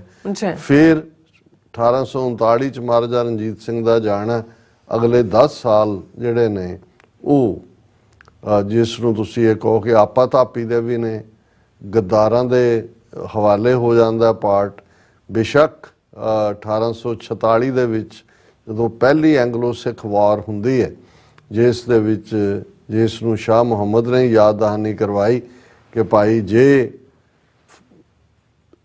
ਜਰਨੈਲ ਨਾ ਰਲੇ ਹੁੰਦੇ ਦੁਸ਼ਮਣ ਦੇ ਨਾਲ, ਜਿਸ ਨੂੰ ਸ਼ਾਹ ਮੁਹੰਮਦ ਨੇ ਕਿਹਾ ਸ਼ਾਹ ਮੁਹੰਮਦਾ ਇੱਕ ਸਰਕਾਰ ਬਾਝੋਂ ਫੌਜਾਂ ਜਿੱਤ ਕੇ ਅੰਤ ਨੂੰ ਹਾਰੀਆਂ। ਇਹ ਲਾਈਨ ਔਰ ਉਹਨਾਂ ਦੇ ਅੰਗਰੇਜ਼ ਜਨਰਲ ਦਾ ਕਹਿਣਾ ਕਿ ਵੀ ਇਹਨਾਂ ਜੰਗਾਂ ਦੇ ਨਤੀਜੇ ਬਿਲਕੁਲ ਅੱਡ ਹੁੰਦੇ ਜੇ ਸ਼ੇਰਾਂ ਦੀ ਕੌਮ ਦੀ ਅਗਵਾਈ ਜਿਹੜੀ ਆ ਉਹ ਟ੍ਰੇਟਰ ਨਾ ਕਰ ਰਹੇ ਹੁੰਦੇ। 1846 ਦੀ ਸੰਧੀ ਔਖੇ ਸੌਖੇ ਸਵਾਲੋ ਕੀਤੀ ਔਰ ਮੇਰੇ ਕੋਲ ਹੁਣ ਵਕਤ ਨਹੀਂ ਹੈ, ਨਹੀਂ ਤਾਂ ਉਸ ਤੇ ਜਦੋਂ ਅਸੀਂ ਉਸ ਪਾਰਟ ਨੂੰ ਦੇਖਦੇ ਹਾਂ, ਈਵਨ ਉਹਨਾਂ ਦੀ ਜਿਹੜੀ ਹੈ ਉਹਨਾਂ ਦਾ ਐਡਵਾਈਜ਼ ਕਿਵੇਂ ਜਿਹੜੇ ਲਾਹੌਰ ਦਰਬਾਰ 'ਚ ਬੈਠੇ ਸੀ ਉਹਨਾਂ ਨੇ ਕਿਵੇਂ ਸਾਰਾ ਇੱਕ ਗੱਦਾਰੀ ਕੀਤੀ। ਇਸ ਦੇ ਉੱਤੇ LH ਗ੍ਰਿਫਨ ਜਿਸ ਨੇ ਆਪਣਾ ਕਮੈਂਟ ਕੀਤਾ, ਉਹਦੀ ਕਿਤਾਬ ਹੈ ਦਾ ਪੰਜਾਬ ਚੀਫਸ, ਉਸ 'ਚ ਉਹਨੇ ਕਿਹਾ among the Sikh barons who stood around the throne of young Maharaja Dalip Singh, there was not one who honestly labored for his country or who have made the smallest sacrifice to save her. ਔਰ ਤੁਸੀਂ ਦੇਖੋ ਕਿ ਵੀ ਇੱਕ ਦੋ ਟੱਬਰਾਂ ਨੂੰ ਛੱਡ ਕੇ ਹਰੀ ਸਿੰਘ ਨਲੂਏ ਦੇ ਜਾਂ ਸ਼ਾਮ ਸਿੰਘ ਅਟਾਰੀ ਵਾਲੇ ਦੇ ਜਿੰਨੇ ਹੀ ਦਰਬਾਰੀ ਵੱਡੇ ਵੱਡੇ ਸਰਦਾਰ ਸੀ, ਔਰ ਇਹੀ ਕਾਰਨ ਹੈ ਮਹਾਰਾਣੀ ਜਿੰਦਾਂ ਤਾਂ ਲੜੀ ਔਰ ਜਦੋਂ ਮਹਾਰਾਜਾ ਰਣਜੀਤ ਸਿੰਘ ਦੀ ਮੌਤ ਹੁੰਦੀ ਹੈ, ਦਲੀਪ ਸਿੰਘ 10 ਸਾਲ ਦਾ ਸੀ ਔਰ 1846 ਦੇ ਵਿੱਚ ਜਦੋਂ ਉਹਨੂੰ ਗੱਦੀ ਦੇ ਉੱਤੇ ਉਹ ਮਾਈਨਰ ਸੀ, ਉਹਦੀ ਜਿਹੜੀ ਹੈ ਉਹ ਹਿਫਾਜ਼ਤ ਦੇ ਲਈ ਰਾਣੀ ਮਹਾਰਾਣੀ ਦੇ ਤੌਰ ਤੇ ਉਹਦਾ ਰੁਤਬਾ ਹੁੰਦਾ ਹੈ, ਪਰ ਉਹਨੇ ਤਾਂ ਦੇਖ ਲਿਆ ਵੀ ਚੱਲ ਕੀ ਰਿਹਾ ਸਾਰਾ, ਉਹ ਲੜੀ। ਔਰ ਇਹੀ ਕਾਰਨ ਹੈ ਕਿ ਅੰਗਰੇਜ਼ਾਂ ਦੀਆਂ ਖੁਫੀਆ ਡਾਇਰੀਆਂ 'ਚ ਇਹ ਸੀ ਕਿ ਸ਼ੀ ਇਜ਼ ਦਾ ਓਨਲੀ ਮੈਨ ਇਨ ਦਾ ਲਾਹੌਰ ਦਰਬਾਰ। ਪਰ ਜਿਹੜੇ ਸਰਦਾਰਾਂ ਨੇ ਮਹਾਰਾਜਾ ਰਣਜੀਤ ਸਿੰਘ ਦੇ ਉਸ ਤੋਹਫੇ ਮਾਣੇ ਹੋਏ ਸੀ, ਉਸ ਨੇ ਕਿੱਥੋਂ ਚੁੱਕ ਕੇ ਕਿੱਥੇ ਤੱਕ ਉਹਨਾਂ ਨੂੰ ਪਹੁੰਚਾਇਆ ਸੀ। ਗ੍ਰਿਫਨ ਕਹਿੰਦਾ ਕਿ ਭਾਈ ਇੱਕ ਵੀ ਉਹਨਾਂ 'ਚੋਂ ਐਸਾ ਨਹੀਂ ਨਿਕਲਿਆ ਜਿਹੜਾ ਉਸ ਧਰਤੀ ਨੂੰ ਜਿਹੜਾ ਉਹ ਡਿਫੈਂਡ ਕਰਦਾ। ਉਹਨਾਂ ਨੂੰ ਇੰਨਾ ਸੀ ਕਿ ਜੋ ਸਾਡੀਆਂ ਜਗੀਰਾਂ ਜਾਇਦਾਦਾਂ ਨੇ ਉਹ ਮਹਿਫੂਜ਼ ਰਹਿਣ। ਔਰ ਦੂਸਰਾ ਲੇਕਿਨ ਇਹ ਆਪਣੇ ਆਪ ਦੇ ਵਿੱਚ ਫਸਟ ਐਂਗਲੋ ਸਿੱਖ ਵਾਰ ਦੇ ਤੋਂ ਬਾਅਦ ਜਿਹੜਾ ਅੰਗਰੇਜ਼ ਤਾਂ ਜਿਹੜੇ ਨੇ ਉਹ ਗਾਰਡੀਅਨ ਬਣ ਕੇ ਆ ਗਏ, ਲੇਕਿਨ ਅੰਗਰੇਜ਼ਾਂ ਨੇ ਕਿਵੇਂ ਫਿਰ ਉਹ ਸਾਰੇ ਪਹਿਲਾਂ ਤਾਂ 1846 ਦੀ ਭੈਰੋਵਾਲ ਦੀ ਸੰਧੀ ਜਿਸ ਨੂੰ ਬਾਅਦ 'ਚ ਅੰਮ੍ਰਿਤਸਰ ਦੀ ਸੰਧੀ ਕਿਹਾ ਗਿਆ, ਉਹਦੇ ਥੱਲੇ ਉਹਨਾਂ ਨੇ ਸਤਲੁਜ ਔਰ ਬਿਆਸ ਦਾ ਇਲਾਕਾ ਜਿਹੜਾ ਸੀ ਉਹ ਮੱਲ ਲਿਆ। ਇਹ ਕਿ ਜੀ ਹਰਜਾਨਾ ਇੰਨਾ ਫਲਾਣਾ ਤੁਸੀਂ ਜੰਗ ਕੀਤੀ। ਔਰ ਕਿਵੇਂ ਸਾਰਾ ਜੰਮੂ ਕਸ਼ਮੀਰ ਜਿਹਦੇ 'ਚ ਗਿਲਗਿਤ ਬਾਲਸਤਾਨ ਸਮੇਤ ਸੀ ਉਹ ਗਦਾਰ ਗੁਲਾਬ ਸਿੰਘ ਦੇ ਹਵਾਲੇ ਕਰ ਦਿੱਤਾ। ਹਾਲਾਂ ਕਹਾਣੀ ਕਿ ਜੀ ਉਹਨਾਂ ਨੇ 1 ਕਰੋੜ ਕੇ ਕਿੰਨੇ ਦਾ ਜੁਰਮਾਨਾ ਲਾਇਆ, ਉਹ ਲਾਹੌਰ ਖਜ਼ਾਨੇ 'ਚ ਨਹੀਂ ਸੀ। ਤੇ ਗੁਲਾਬ ਸਿੰਘ ਕਿਹੜਾ ਨੈਪੋਲੀਅਨ ਬੋਨਾਪਾਰਟ ਸੀ ਤੇ ਉਹਨੇ ਖਜ਼ਾਨਾ ਕਿੱਥੋਂ ਲਿਆਂਦਾ ਹੋਇਆ ਸੀ? ਉਹੀ ਸਿੱਖ ਰਾਜ ਦਾ ਪੈਸਾ ਜਿਹੜਾ ਉਹਨਾਂ ਨੇ ਗਦਾਰਾਂ ਨੂੰ ਹਮੇਸ਼ਾ ਨਵਾਜਣ ਦੀ ਕੋਸ਼ਿਸ਼ ਹੁੰਦੀ ਹੈ। ਨਤੀਜਾ ਜੰਮੂ ਕਸ਼ਮੀਰ ਦਾ ਸਾਰੀ ਦੀ ਸਾਰਾ ਪ੍ਰੋਵਿੰਸ ਵੀ ਜਿਹੜਾ ਉਹ ਗਦਾਰ ਦੇ ਹਵਾਲੇ ਕੀਤਾ। ਔਰ ਇਧਰ ਸਤਲੁਜ ਔਰ ਬਿਆਸ ਦਾ ਜਿਹੜਾ ਵਿਚਕਾਰਲਾ ਇਲਾਕਾ ਸੀ ਉਹ ਅੰਗਰੇਜ਼ਾਂ ਨੇ ਆਪਣੇ ਕਬਜ਼ੇ 'ਚ ਕਰਕੇ ਉਹਦੇ ਨਾਲ ਹੀ ਫਿਰ ਜਿਹੜੀਆਂ ਹਿੱਲੀ ਏਰੀਆਜ਼ ਨੇ ਕਾਂਗੜਾ ਔਰ ਦੂਜੇ ਤੀਜੇ ਲਾਹੌਰ ਸਪੀਤੀ ਉਸ ਦੇ ਉੱਤੇ ਵੀ ਉਹ ਕਾਬਜ਼ ਹੋਏ। ਲੇਕਿਨ ਜਿਵੇਂ ਅੰਗਰੇਜ਼ਾਂ ਨੇ 1849 ਤੱਕ ਪਹੁੰਚਦਿਆਂ ਫਾਈਨਲੀ ਕਿਵੇਂ ਗੱਦਾਰੀ ਕੀਤੀ, ਕਿਵੇਂ ਜਿਹੜਾ ਇੱਕ ਤੋਂ ਬਾਅਦ ਇੱਕ ਜਿਹੜੀ ਉਹਨਾਂ ਦੀ ਆਪਣੀ ਕੀਤੀ ਟਰੀਟੀ ਸੀ ਉਸ ਨੂੰ ਉਹਨਾਂ ਨੇ ਤੋੜਿਆ। ਨਤੀਜੇ ਦੇ ਤੌਰ ਦੇ ਉੱਤੇ ਫਾਈਨਲ ਲੜਾਈ ਜਿਹੜੀ ਹੈ ਇੱਕ ਚਲਿਆਂਵਾਲਾ 'ਚ ਹੁੰਦੀ ਹੈ ਔਰ ਦੂਸਰੇ ਦੂਰ ਜਾ ਕੇ ਜੇਹਲਮ ਤੱਕ ਅਸੀਂ ਪਹੁੰਚ ਜਾਂਦੇ ਹਾਂ ਔਰ ਉਹਦੇ 'ਚ ਸਿੱਖ ਬਹਾਦਰੀ ਦੇ ਨਾਲ ਅੰਗਰੇਜ਼ਾਂ ਨੂੰ ਆਲਮੋਸਟ ਡਿਫੀਟ ਤੱਕ ਲੈ ਜਾਂਦੇ ਨੇ। ਔਰ ਲਾਰਡ ਗਾਫੇ ਕਹਿਣ ਤੇ ਮਜਬੂਰ ਹੁੰਦਾ ਹੈ ਕਿ another Jallianwala will rout out the entire British empire on the from the face of earth, ਕਿ ਬਈ ਇੱਥੋਂ ਹਿਲਾ ਦੇਣਗੇ। ਪਰ ਰਾਮਨਗਰ ਦੀ ਲੜਾਈ ਫਾਈਨਲੀ ਉਹਦੇ 'ਚ ਸਿੱਖ ਹਾਰਦੇ ਨੇ, ਉਹਨਾਂ ਦੇ ਹਥਿਆਰ ਰਖਵਾ ਲਏ ਜਾਂਦੇ ਨੇ ਔਰ ਅੰਗਰੇਜ਼ ਬੜੀ ਤੇਜ਼ੀ ਦੇ ਨਾਲ ਐਕਟ ਕਰਦੇ ਆ, ਇਹ ਭੁੱਲ ਕੇ ਕਿ ਭਾਈ ਇਹ ਜਿਹੜਾ ਅਸੀਂ ਤਾਂ ਗਾਰਡੀਅਨ ਬਣੇ ਹੋਏ ਸੀ ਇਸ ਰਾਜ ਦੇ ਭਾਰੋਵਾਲ ਦੀ ਜਾਂ ਅੰਮ੍ਰਿਤਸਰ ਦੀ ਸੰਧੀ ਤੋਂ ਬਾਅਦ ਉਹ ਦਲੀਪ ਸਿੰਘ ਨੂੰ ਡੀਥਰੋਨ ਕਰਦੇ ਨੇ। ਯੂਨੀਅਨ ਜੈਕ ਲਾਹੌਰ ਦੇ ਉੱਤੇ ਲਹਿਰਾਉਂਦਾ ਹੈ ਔਰ ਫਾਈਨਲੀ ਦਲੀਪ ਸਿੰਘ ਨੂੰ ਮਹਾਰਾਣੀ ਜਿੰਦਾਂ ਤਾਂ ਪਹਿਲਾਂ ਹੀ ਉਹਨਾਂ ਦੀ ਕੈਦ ਚੋਂ ਨਿਕਲ ਕੇ ਜਿਹੜੀ ਹੈ ਉਹਨੂੰ ਕੈਦ ਕਰ ਲਿਆ ਸੀ ਯੂਪੀ ਦੇ, ਔਰ ਉਹਦੇ ਨੇਪਾਲ ਪਹੁੰਚ ਗਈ ਸੀ। ਔਰ ਦਲੀਪ ਸਿੰਘ ਨੂੰ ਵੀ ਕਿਵੇਂ ਉੱਥੇ ਰੱਖਿਆ ਜਾਂਦਾ ਯੂਪੀ 'ਚ ਫਤਿਹਪੁਰ, ਔਰ ਈਸਾਈ ਬਣਾ ਕੇ 2-3 ਸਾਲ ਬਾਅਦ ਫਿਰ ਜਿਹੜਾ ਉਹ ਯੂਕੇ ਲੈ ਜਾਂਦੇ ਨੇ, ਔਰ ਕਦੇ ਵੀ ਉਹਨੂੰ ਵਾਪਸ ਪੰਜਾਬ ਦੀ ਧਰਤੀ ਤੇ ਨਹੀਂ ਆਉਣ ਦਿੱਤਾ ਜਾਂਦਾ। ਹੁਣ ਇਹ ਉਹ ਕਹਾਣੀ ਹੈ, ਇਹ ਸਾਡੀ ਗੁਆਚੀ ਸੋਵਰਨਟੀ। ਬਹੁਤ ਵਾਰ ਜਦੋਂ ਅਸੀਂ ਮਹਾਰਾਜਾ ਰਣਜੀਤ ਸਿੰਘ ਪੀਰੀਅਡ ਜਾਂ ਸਿੱਖ ਰਾਜ ਦੀ ਗੱਲ ਕਰਦੇ, ਅਸਲ 'ਚ ਅਸੀਂ ਆਪਣੇ ਗੁਆਚੇ ਨੈਣ ਨਕਸ਼ ਜਿਹੜੇ ਨੇ ਕੌਮੀ ਸੋਵਰਨਟੀ ਦੇ, ਉਹ ਉਸ ਚੋਂ ਲੱਭਣ ਦੀ ਕੋਸ਼ਿਸ਼ ਕਰਦੇ। ਔਰ ਇਸ 'ਚ ਵੀ ਕੋਈ ਦੋ ਰਾਵਾਂ ਨਹੀਂ ਨੇ। ਜਿਵੇਂ ਤੁਸੀਂ ਕਿਹਾ ਕਿ 1947 'ਚ ਜਿਹੜਾ ਦੂਸਰਾ ਮੌਕਾ ਸਾਡੇ ਕੋਲ ਉਸ ਗੁਲਾਮੀ ਚੋਂ 98 ਸਾਲ 1849 ਤੋਂ 1947 ਤੱਕ ਅੰਗਰੇਜ਼ ਪੰਜਾਬ ਦੇ ਉੱਤੇ ਕਾਬਜ਼ ਰਹੇ। ਸਭ ਤੋਂ ਵੱਧ ਕੁਰਬਾਨੀਆਂ ਸਿੱਖਾਂ ਨੇ ਕੀਤੀਆਂ, ਪਰ ਜਦੋਂ ਵੇਲਾ ਆਇਆ ਤੇ ਫਿਰ ਉਹੀ ਉਰਦੂ ਦਾ ਸ਼ੇਅਰ, ਸਾਡੀ ਨਾਲਾਇਕੀ ਜੋ ਨਾਕਾਮਯਾਬੀ ਆ, ਉਹ ਸਭ ਨੂੰ ਦਾ ਹੀ ਅਕਸ ਬਣ ਜਾਂਦਾ ਹੈ ਕਿ ਉਹ ਵਕਤ ਵੀ ਦੇਖਾ तारीख की घड़ियों ने, जब लम्हों ने खता की सदियों ने सजा पाई। पर कौमां संघर्ष छड़दियां नहीं जिन्हां च अणख और गैरत हुंदी है। और इन्हां लगभग 77 सालां च भी 1947 तो 1984 तक अमन अमान दे तौर तरीके नाल अपने हक्कां लई सिख कौम दी विलक्षण वक्री पछाण लई कौम जूझी।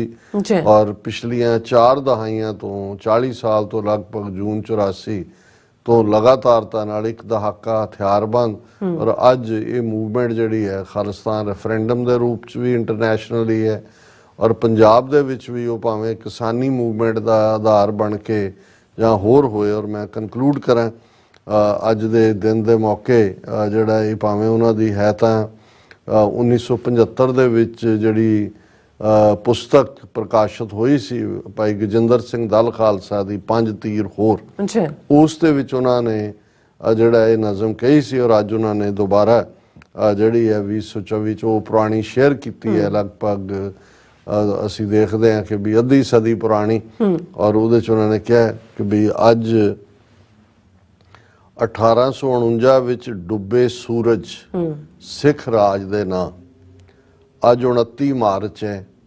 ਸਾਡੇ ਰਾਜ ਦੇ ਡੁੱਬੇ ਸੂਰਜ ਨੂੰ ਯਾਦ ਕਰਨ ਦਾ ਦਿਨ। ਇੱਕ ਪੁਰਾਣੀ ਕਵਿਤਾ ਸਾਂਝੀ ਕਰਦਾ ਹਾਂ। 1975 ਵਿੱਚ ਪ੍ਰਕਾਸ਼ਿਤ ਹੋਈ ਕਿਤਾਬ 5 ਤੀਰ ਹੋਰ ਵਿੱਚੋਂ ਉਦੋਂ ਵੀ ਦ੍ਰਿੜ ਯਕੀਨ ਸੀ ਕਿ ਸਾਡਾ ਡੁੱਬਿਆ ਸੂਰਜ ਮੁੜ ਜ਼ਰੂਰ ਚੜ੍ਹੇਗਾ, ਤੇ ਅੱਜ ਵੀ ਹੈ। ਇਹ ਦੁਨੀਆ ਭਰ ਦੇ ਰੋਸ਼ਨ ਦਿਮਾਗੋ, ਕੀ ਕਦੇ ਇਹ ਹੋ ਸਕਦਾ ਹੈ ਕਿ ਸੂਰਜ ਹੀ ਮਰ ਜਾਏ? ਇਹ ਦੁਨੀਆ ਭਰ ਦੇ ਰੋਸ਼ਨ ਦਿਮਾਗੋ, ਕੀ ਕਦੇ ਇਹ ਹੋ ਸਕਦਾ ਹੈ ਕਿ ਸੂਰਜ ਹੀ ਮਰ ਜਾਵੇ, ਤੇ ਅਨੰਤ ਸਮਿਆਂ ਲਈ ਕੁੱਲ ਬ੍ਰਹਿਮੰਡ ਵਿੱਚ ਹਨੇਰਾ ਪਸਰ ਜਾਵੇ? ਕੀ ਸਿਆਹ ਬੱਦਲ ਦੀਵਾਰ ਬਣ ਸਕਦੇ ਨੇ? ਹੁਣ ਬਹੁਤ ਵਾਰ ਬੱਦਲ ਸੂਰਜ ਨੂੰ ਰੋਕ ਲੈਂਦੇ ਨੇ ਤੇ ਇਵੇਂ ਲੱਗਦਾ ਵੀ ਜਿਵੇਂ ਬੱਦਲਾਂ ਦਾ ਰਾਜ ਹੈ, ਪਰ ਅਲਟੀਮੇਟਲੀ ਬੱਦਲ ਛੱਡਦੇ ਨੇ ਤੇ ਸੂਰਜ ਫੇਰ ਪੂਰਾ ਦਮਖਮ ਦੇ ਨਾਲ ਲਿਸ਼ਕਦਾ। ਕੀ ਸਿਆਹ ਬੱਦਲ ਦੀਵਾਰ ਬਣ ਸਕਦੇ ਨੇ? ਕਿਰਨਾਂ ਦੇ ਤੀਰਾਂ ਸਾਹਵੇਂ ਕਦ ਤੱਕ ਤਣ ਸਕਦੇ ਨੇ? ਕੀ ਇਹ ਸੱਚ ਨਹੀਂ ਕਿ ਸੂਰਜ ਚੜ੍ਹਨਾ ਹੈ? ਕਿੰਨਾ ਕੁ ਚਿਰ ਬੱਦਲਾਂ ਨੇ ਰਾਹ 'ਚ ਖੜਨਾ ਹੈ? ਕਿੰਨੀ ਦੇਰ ਬੱਦਲ ਸੂਰਜ ਦੇ ਚਾਨਣ ਨੂੰ ਰੋਕ ਲੈਣਗੇ? 1849 ਵਿੱਚ ਜੋ ਸੂਰਜ ਡੁੱਬਿਆ ਸੀ, ਇਹ ਸੱਚ ਹੈ ਕਿ ਉਹ ਸੂਰਜ ਵੀ ਫਿਰ ਮੁੜ ਚੜ੍ਹੇਗਾ। ਕਿਰਨਾਂ ਦਾ ਕਾਫਲਾ ਹੈ ਤੁਰਿਆ ਆ ਰਿਹਾ, ਹਨੇਰਿਆਂ ਦੇ ਸੰਗ ਹੁਣ ਉਹ ਲੜੇਗਾ। ਇੱਕ ਪਾਸੇ 1849 ਵਿੱਚ ਜੋ ਸੂਰਜ ਡੁੱਬਿਆ ਸੀ, ਇਹ ਸੱਚ ਹੈ ਕਿ ਉਹ ਸੂਰਜ ਵੀ ਫਿਰ ਮੁੜ ਚੜ੍ਹੇਗਾ। ਕਿਰਨਾਂ ਦਾ ਕਾਫਲਾ ਹੈ ਤੁਰਿਆ ਆ ਰਿਹਾ, ਹਨੇਰਿਆਂ ਦੇ ਸੰਗ ਹੁਣ ਉਹ ਲੜੇਗਾ। ਜੀ ਬਿਲਕੁਲ ਜੀ ਡਾਕਟਰ ਸਾਹਿਬ, ਤੁਹਾਡਾ ਬਹੁਤ ਬਹੁਤ ਸ਼ੁਕਰੀਆ, ਤੁਸੀਂ ਆਪਣੇ ਵਿਚਾਰ ਸਾਡੇ ਦਰਸ਼ਕਾਂ ਨਾਲ ਸਾਂਝੇ ਕੀਤੇ ਨੇ। ਸੋ ਇੱਥੇ ਲੈਣੇ ਬ੍ਰੇਕ, ਔਰ ਬ੍ਰੇਕ ਤੇ ਜਾਣ ਤੋਂ ਪਹਿਲਾਂ ਅਸੀਂ ਆਪਣੇ ਦਰਸ਼ਕਾਂ ਤੇ ਸਰੋਤਿਆਂ ਨੂੰ ਅਪੀਲ ਤੇ ਬੇਨਤੀ ਕਰਦੀ ਹੈ ਵਿਊਅਰਸ, ਜਿਸ ਤਰ੍ਹਾਂ ਕਿ ਤੁਸੀਂ ਜਾਣਦੇ ਹੋ ਕਿ ਟੀਵੀ 84 ਇੱਕ ਪੰਥਕ ਚੈਨਲ ਹੈ, ਔਰ ਟੀਵੀ 84 ਦੀ ਚੜ੍ਹਦੀ ਕਲਾ ਲਈ ਵੱਧ ਤੋਂ ਵੱਧ ਡੋਨੇਟ ਕਰੋ। ਡੋਨੇਟ ਕਰਨ ਲਈ ਸਾਡੀ ਵੈਬਸਾਈਟ tv84.tv ਤੇ ਜਾ ਕੇ ਪੇਪਲ ਦੀ ਵਰਤੋਂ ਕਰਕੇ ਵਨ ਟਾਈਮ ਡੋਨੇਟ ਕਰ ਸਕਦੇ ਹੋ, ਮੰਥਲੀ ਡੋਨੇਟ ਵੀ ਕਰ ਸਕਦੇ ਹੋ। ਤੁਸੀਂ ਟੀਵੀ 84 ਦੇ ਨਾਮ ਤੇ ਚੈੱਕ ਬਣਾ ਕੇ ਸਾਨੂੰ ਮੇਲ ਵੀ ਕਰ ਸਕਦੇ ਹੋ ਸਾਡੇ ਇਸ ਪਤੇ ਤੇ 36-01 37th Avenue, Long Island City, New York 11101 USA, ਜਾਂ ਫਿਰ ਤੁਸੀਂ ਸਾਨੂੰ ਫੋਨ ਰਾਹੀਂ ਵੀ ਸੰਪਰਕ ਕਰ ਸਕਦੇ 5166191984। ਤੁਸੀਂ ਸਾਨੂੰ ਈਮੇਲ ਵੀ ਕਰ ਸਕਦੇ ਹੋ info@tv84.tv ਤੇ ਅਸੀਂ ਤੁਹਾਡੇ ਤਹਿ ਦਿਲ ਤੋਂ ਸ਼ੁਕਰਗੁਜ਼ਾਰ ਹੋਵਾਂਗੇ। ਸੋ ਇੱਥੇ ਲੈਣੇ ਬ੍ਰੇਕ। ਵਿਊਅਰਸ, ਤੁਸੀਂ ਇਸੇ ਤਰ੍ਹਾਂ ਬਣੇ ਰਹਿਣਾ, ਮਿਲਦੇ ਹਾਂ ਛੋਟੇ ਜਿਹੇ ਵਕਫੇ ਤੋਂ ਬਾਅਦ।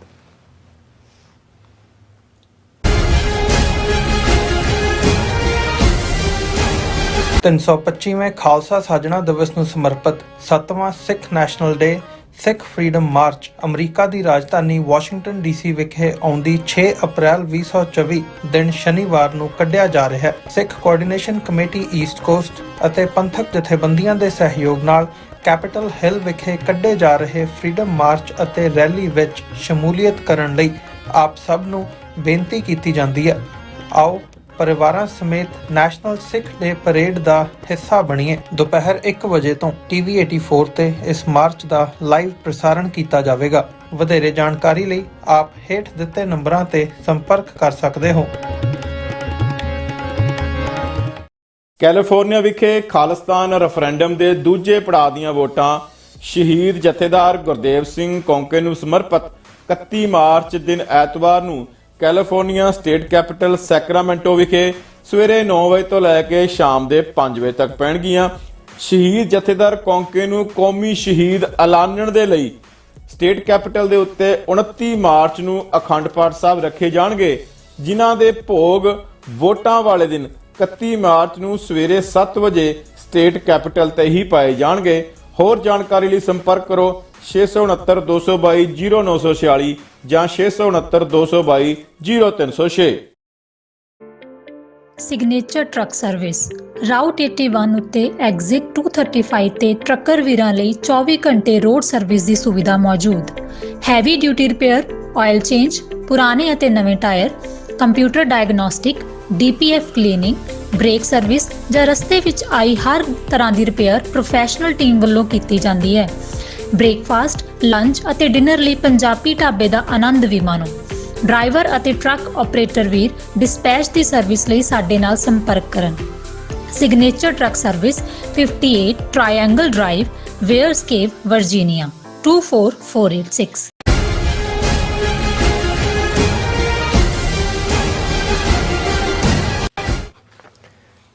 ਦਰਸ਼ਕੋ, ਬ੍ਰੇਕ ਤੋਂ ਬਾਅਦ ਤੁਹਾਡਾ ਸਭ ਦਾ ਭਰਪੂਰ ਸਵਾਗਤ ਹੈ। ਸੋ ਵਿਊਅਰਸ, ਗੱਲਬਾਤ ਕਰਨ ਜਾ ਰਹੇ ਹਾਂ ਭਾਰਤ ਦੇ ਹਵਾਲੇ ਨਾਲ ਕਿ ਭਾਰਤ ਵਿੱਚ ਇਸ ਵੇਲੇ ਜੋ ਹਨੇਰਗਰਦੀ ਚੱਲ ਰਹੀ ਹੈ, ਇਸ ਦੇ ਖਿਲਾਫ ਜਰਮਨੀ ਅਤੇ ਅਮਰੀਕਾ ਨੇ ਆਪਣਾ ਰਿਐਕਸ਼ਨ ਦਿੱਤਾ। ਭਾਰਤ ਸਰਕਾਰ ਨੇ ਇਹਨਾਂ ਮੁਲਕਾਂ ਦੇ ਅੰਬੈਸਡਰਾਂ ਨੂੰ ਤਲਬ ਕਰਕੇ ਪ੍ਰੋਟੈਸਟ ਕੀਤਾ। ਹੁਣ ਯੂਨਾਈਟਿਡ ਨੇਸ਼ਨਸ ਨੇ ਵੀ ਲਗਭਗ ਉਹੀ ਗੱਲ ਕਹੀ ਹੈ ਜੋ ਜਰਮਨੀ ਅਤੇ ਅਮਰੀਕਾ ਨੇ ਕਹੀ ਸੀ। ਸੋ ਭਾਰਤ ਇਸ ਵੇਲੇ ਦੁਨੀਆ ਦੇ ਪ੍ਰਮੁੱਖ ਦੇਸ਼ਾਂ ਦੇ ਸਕੈਨਰ ਦੇ ਥੱਲੇ ਹੈ। ਸੋ ਯਾਨੀ ਕਿ ਅਖੌਤੀ ਭਾਰਤੀ ਜਮਹੂਰੀਅਤ ਦੀ ਹਕੀਕਤ ਜਿਹੜੀ ਆ ਉਹ ਬਾਹਰ ਆ ਰਹੀ ਹੈ। ਸੋ ਇਸ ਬਾਰੇ ਆਪਾਂ ਗੱਲਬਾਤ ਕਰਨ ਜਾ ਰਹੇ ਹਾਂ। ਸੋ ਅਸੀਂ ਚਾਹਾਂਗੇ ਕਿ ਤੁਸੀਂ ਇਸੇ ਤਰ੍ਹਾਂ ਬਣੇ ਰਹਿਣਾ, ਦੇਖਣ ਸੁਣਨ ਲਈ ਐਂਡ ਲਿਖਣ ਲਈ ਤੁਹਾਡਾ ਸਭ ਦਾ ਬਹੁਤ ਬਹੁਤ ਸ਼ੁਕਰੀਆ। ਜੀ ਡਾਕਟਰ ਸਾਹਿਬ, ਕੀ ਵਿਚਾਰਾਂ ਨੇ ਇਸ ਮੁੱਦੇ ਬਾਰੇ? ਦੇਖੋ, ਲੋਕ ਅਖਾਣਾਂ ਦੇ ਵਿੱਚ ਅਸੀਂ ਅਕਸਰ ਇਹ ਕਹਿੰਦੇ ਹਾਂ ਵੀ ਇੱਕ ਝੂਠ ਨੂੰ ਲੁਕਾਉਣ ਲਈ 100 ਝੂਠ ਬੋਲਣੇ ਪੈਂਦੇ ਨੇ। ਬਿਲਕੁਲ, ਔਰ ਇਹ ਬਿਲਕੁਲ ਹਕੀਕਤ ਹੈ ਕਿ ਤੁਸੀਂ ਕਿਸੇ ਚੀਜ਼ ਦੇ ਸਹਾਰੇ ਸੱਚ ਨੂੰ ਲੁਕੋ ਸਕਦੇ ਹੋ।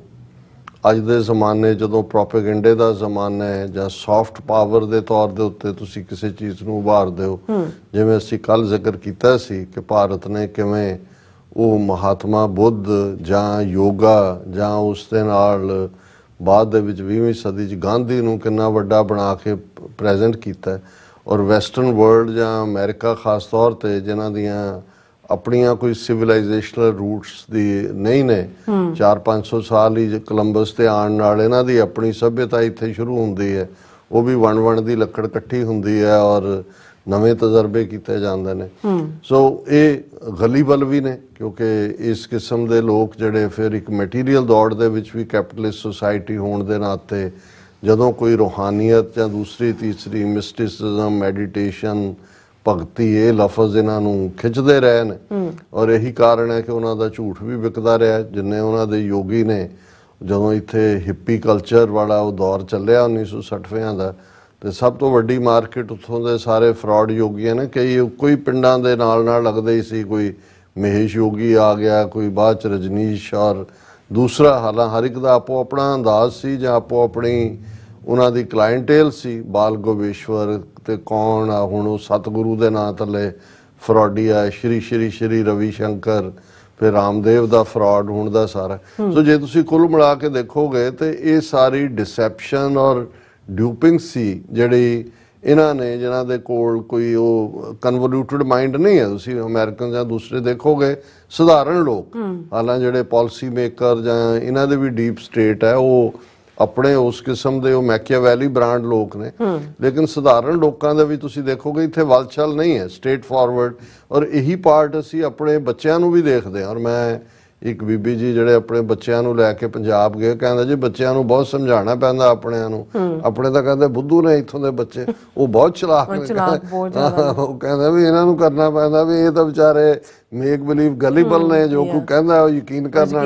ਇਹ ਕਲਚਰ ਹੈ, ਕਿਉਂਕਿ ਇਹਨਾਂ 'ਚੋਂ ਹੈ ਨਹੀਂ ਉਸ ਕਿਸਮ ਦਾ ਸਟ੍ਰੇਟ ਓਨੈਸਟੀ ਹੈ, ਜਾਂ ਆਈ ਲਵ ਯੂ ਜਾਂ ਆਈ ਹੇਟ ਯੂ। ਉਹ ਮਾਂ ਨੂੰ ਹੀ ਪਹਿਲੇ ਸ਼ਬਦ ਕਿਹੜੀ ਗੱਲ ਉਹਨੂੰ ਨਹੀਂ ਚੰਗੀ ਲੱਗਦੀ, ਕਿਹੜੀ ਨਹੀਂ ਲੱਗਦੀ। ਔਰ ਸਾਡੇ ਤਾਂ ਉੱਥੇ ਪਤਾ ਹੀ ਨਹੀਂ ਹੁੰਦਾ ਕਹਿ ਕੀ ਹੁੰਦੇ ਨੇ, ਅੰਦਰ ਕੀ ਚੱਲ ਰਿਹਾ ਹੁੰਦਾ ਉਸ, ਕਿਉਂਕਿ ਇਹ ਕੰਪਲੈਕਸਿਟੀ ਜਿਹੜੀ ਬ੍ਰਾਹਮਣਿਕਲ ਕਲਚਰ ਨੇ ਦਿੱਤੀ ਹੋਈ ਹੈ, ਉਹ ਤੁਸੀਂ ਸਾਊਥ ਏਸ਼ੀਅਨ ਕਿਸੇ ਨੂੰ ਵੀ ਦੇਖ ਲਓ, ਉਹ ਤੁਹਾਨੂੰ ਉਹਦੇ ਨਾਲ ਥੋੜੇ ਦਿਨਾਂ ਦੀ ਡੀਲਿੰਗ 'ਚ ਤੁਹਾਨੂੰ ਸਾਹਮਣੇ ਆ ਜਾਂਦਾ ਕਿ ਬਈ ਇਹ ਹੈ ਕੁਝ ਹੋਰ ਹੀ ਹੈ, ਇਹ ਕਲਾਕਾਰ ਹੋਰ ਹੀ ਕਿਸੇ ਫੀਲਡ ਦੇ ਨੇ, ਤੇ ਜੋ ਇਹਨਾਂ ਨੇ ਮੁਖੌਟਾ ਪਾਇਆ ਹੋਇਆ ਉਹ ਕੋਈ ਹੋਰ ਹੀ ਪਾਇਆ ਹੋਇਆ।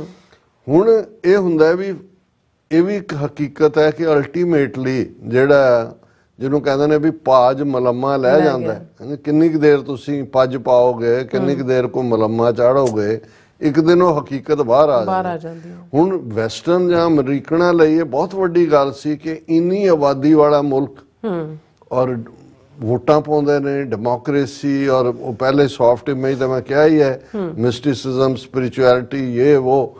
ਔਰ ਇਹ ਨਹੀਂ ਹੈ ਵੀ ਹੁਣ ਹਟ ਗਏ ਨੇ। ਹੁਣ ਉਹ ਬਿਲ ਗੇਟਸ ਦੇ ਨਾਲ ਮੋਦੀ ਦੀ ਮੁਲਾਕਾਤ ਹੈ, ਔਰ ਉਹਨੇ ਸਪੈਸੀਫਿਕਲੀ ਜਿਹੜਾ ਉਹਨੂੰ ਟੈਲੀਵਾਈਜ਼ ਕੀਤਾ ਹੈ ਕਿ ਵੀ ਉਹਦੇ ਆਪਣੇ ਟਵਿੱਟਰ ਹੈਂਡਲ ਤੋਂ ਜਾਂ ਕਿਵੇਂ, ਤੇ ਉਹਦੇ 'ਚ ਉਹਨੂੰ ਹੁਣ ਇਹ ਤਾਂ ਅਮਰੀਕਨਾਂ ਦਾ ਇੱਕ ਸਟਾਈਲ, ਹੋ you look great, you look fresh, you look young. ਦੂਜਾ ਉਹਨੂੰ ਇੱਦਾਂ ਦਾ ਉਹਨੂੰ ਵੀ ਕਿਹਾ ਹੋਣਾ ਕਿ ਉਹ ਤਾਂ ਉਹਨੂੰ ਕਹਿ ਰਿਹਾ ਕਿ ਮੈਂ ਇਹ ਜਿਹੜਾ ਮੇਰੇ 'ਚ ਸਾਰਾ, ਮੈਂ ਕਦੇ ਥੱਕਦਾ ਹੀ, ਮੈਂ ਤਾਂ ਆਟੋ ਪਾਇਲਟ ਤੇ ਲਾਇਆ ਹੋਇਆ, ਕਿਉਂਕਿ ਮੈਂ ਬ੍ਰਹਮ ਮਹੂਰਤ 'ਚ ਨਹਾਉਂਦਾ ਸਵੇਰੇ 3:20 ਤੋਂ ਲੈ ਕੇ ਪਤਾ ਨਹੀਂ ਕਿੰਨੇ ਦਾ ਬ੍ਰਹਮ ਮਹੂਰਤ ਕਰ।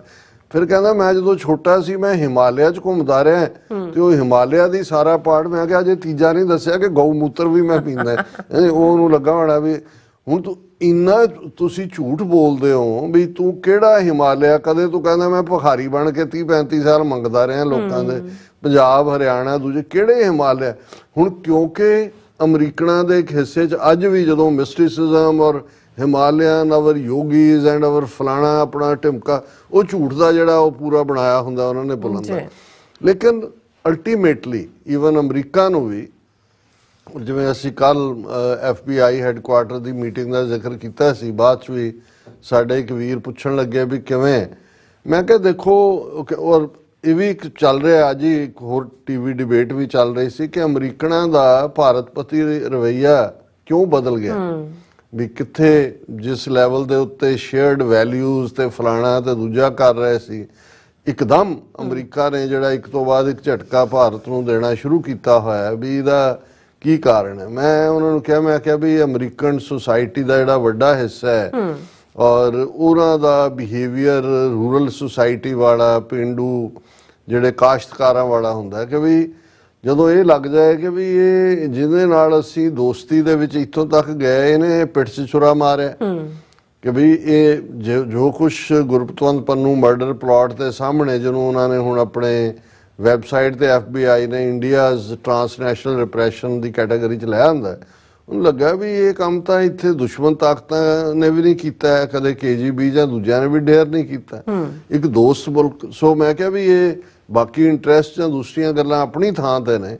ਔਰ ਫਿਰ ਹੌਲੀ ਹੌਲੀ ਜਿਵੇਂ ਉਹਨਾਂ ਦਾ ਹਿੰਦੂਤਵਾ ਆਈਡੀਓਲੋਜੀ ਦਾ ਗੰਦਾ ਰੂਪ ਸਾਹਮਣੇ ਆ ਰਿਹਾ, ਜੋ ਮਨੀਪੁਰ 'ਚ ਉਹਨਾਂ ਨੇ ਕੀਤਾ ਕਰ ਰਹੇ ਨੇ, ਕਸ਼ਮੀਰ ਵਾਲੇ 'ਚ ਕੀ ਅਮਰੀਕਾ ਦੀ ਲਾਈਨ ਸੀ ਅਸੀਂ ਨਹੀਂ ਕਹਿ ਸਕਦੇ, ਲੇਕਿਨ ਇਹ ਤਾਂ ਉਹ ਦੇਖ ਰਹੇ ਨੇ ਵੀ ਉੱਥੇ ਚੱਲ ਕੀ ਰਿਹਾ। ਇਹ ਵੀ ਨਹੀਂ ਹੈ ਜੇ ਸਾਨੂੰ ਸਮਝ ਆਉਂਦਾ ਹੈ ਕਿ ਇਸ ਵੇਲੇ ਇੰਡੀਆ ਉਹੀ ਹੈ ਜਿਹੜਾ pre second world war Nazi Germany ਸੀ ਜਾਂ ਮੁਸੋਲਿਨੀ ਦਾ ਹਿਟਲਰ ਸੀ, ਤੇ ਇਹਨਾਂ ਦੇ ਤਾਂ ਕਿੰਨੇ ਯੂਨੀਵਰਸਿਟੀਆਂ 'ਚ ਬੈਠੇ ਹੋਏ ਸਕਾਲਰ ਨੇ ਜਿਹੜੇ ਇੱਕ ਲਫ਼ਜ਼ ਦੀ ਖੱਲ ਦੀ ਉਹਦੀ ਖੱਲ ਲਾਂਦੇ ਨੇ, ਫਿਰ ਖੱਲ ਦੀ ਅੱਗੋਂ ਖੱਲ ਲਾਂਦੇ ਨੇ। ਇਹ ਨਹੀਂ ਹੈ ਵੀ ਇਹਨਾਂ ਨੂੰ ਪਤਾ ਨਹੀਂ। ਸੋ ਕਈ ਵਾਰੀ ਕੋਈ ਮੌਕਾ ਹੀ ਬਣਨਾ ਹੁੰਦਾ ਹੈ ਵੀ ਜਿਸ ਦੇ ਥੱਲੇ ਉਹ ਸਾਰਾ ਪਾਰਟ ਸਾਹਮਣੇ ਆਉਂਦਾ। ਔਰ ਹੁਣ ਜਦੋਂ ਕਿ ਜਨਰਲ ਇਲੈਕਸ਼ਨਾਂ ਦੇ ਨਾਂ ਥੱਲੇ ਪੂਰੀ ਗੁੰਡਾਗਰਦੀ ਉਹਨਾਂ ਨੇ, ਕਨਸਟੀਟਿਊਸ਼ਨਲ ਗੁੰਡਾਗਰਦੀ ਵੀ ਸ਼ੁਰੂ ਕੀਤੀ ਹੋਈ ਹੈ, ਜੁਡੀਸ਼ਰੀ ਨੂੰ ਵੀ ਵਰਤ ਰਹੇ ਨੇ, ED ਦੂਜੇ ਤੀਜੇ ਆਪਣੀਆਂ ਸਾਰੀਆਂ ਏਜੰਸੀਆਂ। ਔਰ ਹਾਲਾਂਕਿ ਵਿਦਨ ਸਾਨੂੰ ਐਜ਼ ਏ ਸਿੱਖ ਸਾਨੂੰ ਨਾ ਬਹੁਤਾ ਹੋਪਫੁਲ ਹੋਣਾ ਚਾਹੀਦਾ ਹੈ ਕਿ ਬਈ ਜਾਂ ਕੋਈ ਚੇਂਜ ਸਾਡੇ ਲਈ ਤਾਂ ਇੱਧਰ ਵੀ ਬਾਂਦਰ ਬੈਠਾ ਉਧਰ ਵੀ ਬਾਂਦਰ ਬੈਠਾ, ਉਹਨਾਂ ਦਾ ਕੋਈ ਫਰਕ ਨਹੀਂ ਹੈ ਕਿ ਵੀ ਉਹਨਾਂ ਨੇ ਉਹ ਕੇਜਰੀਵਾਲ ਦਾ ਹਿੰਦੂਤਵ ਹੈ ਕਿ ਰਾਹੁਲ ਗਾਂਧੀ ਦਾ ਹਿੰਦੂਤਵ ਹੈ ਕਿ ਇਹਨਾਂ ਦਾ ਰਾਦਰ ਇਹਨਾਂ ਦਾ ਤਾਂ ਨੰਗਾ ਚਿੱਟਾ ਹਿੰਦੂਤਵ ਹੈ। ਉਹ ਵੇਲਡ ਢੰਗ ਨਾਲ ਹੈ, ਕਨਕਲੂਜਨ ਉਹੀ ਹੈ।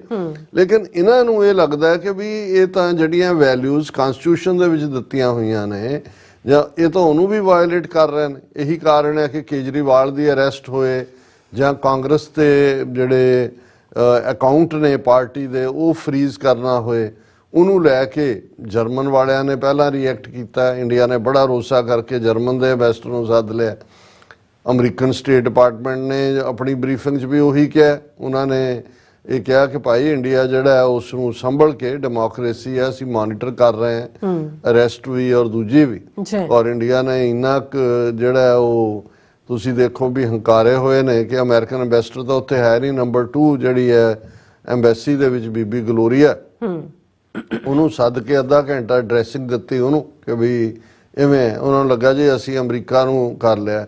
ਵਿਦਨ 24 ਆਵਰਸ ਜਿਹੜਾ ਅਗੇਨ ਉਸੇ ਹੀ ਮਿਸਟਰ ਮੂਲਰ ਨੇ ਜਿਹੜਾ ਉਹਨਾਂ ਦਾ ਸਟੇਟ ਡਿਪਾਰਟਮੈਂਟ ਸਪੋਕਸਮੈਨ ਹੈ ਮੈਥਿਊ ਮਿਲਰ, ਮੂਲਰ ਨਹੀਂ ਮੈਥਿਊ ਜੀ, ਉਹਨੇ ਪਹਿਲੀ ਵਾਰੀ 'ਚ ਤਾਂ ਕੇਜਰੀਵਾਲ ਦੀ ਅਰੈਸਟ ਨੂੰ ਲੈ ਕੇ ਕਿਹਾ ਸੀ, ਉਹਨੇ ਫਿਰ ਕਾਂਗਰਸ ਦੇ ਅਕਾਊਂਟ ਫਰੀਜ਼ ਕਰਨ ਨੂੰ ਕਿਹਾ। ਔਰ ਉੱਥੇ ਹੁਣ ਭਾਰਤ ਨੇ ਹੁਣ ਨਹੀਂ ਸੱਦਿਆ ਸੀ, ਕੱਲ ਕਿਹਾ ਸੀ ਕਿ ਵੀ ਹੁਣ ਫਿਰ ਸੱਦੋ ਜਰਾ ਅਮਰੀਕਨ ਸਫੀਰ ਨੂੰ। ਹੁਣ ਅੱਜ ਜਿਹੜਾ ਇਸ ਦੇ ਉੱਤੇ ਨਹਿਲੇ ਤੇ ਦਹਿਲੇ ਵਾਲੀ ਗੱਲ ਹੈ ਉਹ ਇਹ ਹੈ, ਔਰ ਇਹਨਾਂ ਦੇ ਆਪਣੇ ਮੀਡੀਆ ਔਰ ਆਪਣੀਆਂ PTI ਦੀ ਇਹਨਾਂ ਦੀ ਹੈਡਲਾਈਨ ਹੈ, hop that in India everyone's rights are protected, people are able to vote in free and fair atmosphere, UN spokesperson। ਹੁਣ ਯੂਨਾਈਟਿਡ ਨੇਸ਼ਨਸ ਦੇ ਸੈਕਟਰੀ ਜਨਰਲ ਨੇ ਜਿਹੜੇ ਉਹਨਾਂ ਦਾ ਐਂਟੋਨੀਓ ਗੁਟਰਸ, ਉਹਨਾਂ ਦਾ ਅੱਗੋਂ ਸਪੋਕਸਪਰਸਨ ਸੈਕਟਰੀ ਜਨਰਲ ਹੈ ਸਟੈਫਨੀ ਡੁਜਾਰਿਕ। ਉਹਨੂੰ ਜਦੋਂ ਅੱਜ ਇਸ ਦੇ ਉੱਤੇ ਸਵਾਲ ਪੁੱਛਿਆ ਗਿਆ ਕਿ ਇਹ ਕੀ ਹੈ ਜੋ ਇੰਡੀਆ 'ਚ ਚੱਲ ਰਿਹਾ, ਤੇ ਉਹਦੇ 'ਚ ਜਿਹੜੀ ਇਹਨਾਂ ਦੀ PTI ਦੀ ਖਬਰ ਹੀ ਮੈਂ ਸਾਂਝੀ ਕਰਦੇ ਹਾਂ। Spokesperson for the secretary general Stephane Dujarric made these remarks on Thursday while he was responding to a question on the political unrest in India ਕਿ ਵੀ ਇਲੈਕਸ਼ਨਾਂ ਤੋਂ ਪਹਿਲਾਂ ਪੋਲੀਟੀਕਲ ਅਨਰੈਸਟ ਹੈ, ਉਹਦੇ ਦੇ ਉੱਤੇ ਉਹਨਾਂ ਨੇ ਕਿਹਾ political unrest in India ahead of the upcoming national elections in the wake of the arrest of Delhi Chief Minister Arvind Kejriwal and freezing of the opposition Congress party's bank accounts. ਹੁਣ ਇਹਦੇ ਜਵਾਬ 'ਚ ਜਿਹੜੀ ਉਹਨਾਂ ਦਾ spokesperson ਹੈ secretary general ਦਾ ਡੁਜਾਰਿਕ, ਉਹ ਕਹਿੰਦੇ ਨੇ what we very much hope that in India as in any country that is having elections that everyone's rights are protected including political and civil rights and everyone is able to vote in an atmosphere that is free and fair। ਉਹਨਾਂ ਨੇ ਕਿਹਾ ਜੀ ਕਿਸੇ ਵੀ democracy ਵਾਂਗ ਅਸੀਂ ਇਹ ਚਾਹੁੰਦੇ ਹਾਂ ਕਿ ਇੰਡੀਆ ਜਿੱਥੇ ਜਨਰਲ ਇਲੈਕਸ਼ਨਾਂ ਹੋਣ ਜਾ ਰਹੀਆਂ ਨੇ ਹਰ ਇੱਕ ਦੇ ਹੱਕਾਂ ਦੀ ਹਿਫਾਜ਼ਤ ਹੋਏ, ਉਹਨਾਂ ਦੇ ਸਿਆਸੀ ਔਰ ਸਿਵਲ ਹੱਕਾਂ ਦੀ ਵੀ, ਔਰ ਹਰ ਕੋਈ ਜਿਹੜਾ ਆਜ਼ਾਦਾਨਾ ਮਾਹੌਲ ਦੇ ਵਿੱਚ ਵੋਟ ਪਾ ਸਕੇ। ਹੁਣ ਇਹ ਯੂਨਾਈਟਿਡ ਨੇਸ਼ਨਸ ਦੇ ਸੈਕਟਰੀ ਜਨਰਲ ਲੈਵਲ ਤੋਂ ਇਹ ਆਣਾ, ਇਹ ਦੱਸਦਾ ਹੈ ਵੀ ਭਾਰਤ ਜੋ ਕੁਛ ਇੰਨੀ ਦੇਰ ਤੋਂ ਲੁਕਾਉਂਦਾ ਰਿਹਾ ਹੈ ਔਰ ਜੋ ਕੁਛ ਜਮਹੂਰੀਅਤ ਔਰ ਦੂਸਰਾ, ਇਹ ਵੀ ਇਹਨਾਂ ਨੂੰ ਸਮਝ ਆ ਗਈ ਸੀ ਕਿ ਇਹ ਲਾਰਜੈਸਟ ਇਲੈਕਟ੍ਰੋਕ੍ਰੇਸੀ ਹੈ, ਇਸ ਤੋਂ ਬਿਯੋਂਡ ਹੋਰ ਨਹੀਂ ਹੈ। ਔਰ ਇਸ ਦੇ ਨਾਲ ਅਸੀਂ ਦੇਖਦੇ ਹਾਂ ਵੀ ਜਿਹੜੇ ਉੱਥੇ ਆਜ਼ਾਦਾਨਾ ਤਰਬੀਅਤ ਦੇ ਰਾਈਟਰ ਨੇ, ਜਰਨਲਿਸਟ ਨੇ, ਇਹਨਾਂ ਦੀ ਵੀ ਮੇਨ ਦਾ ਹਿੰਦੂ ਦੀ ਖਬਰ ਹੀ ਹੈ, writers, journalist, social activists being jailed for merely criticizing Indian government or expressing concern over the prolonged incarceration of a large number of writers, journalists and social activists for criticizing the Indian government.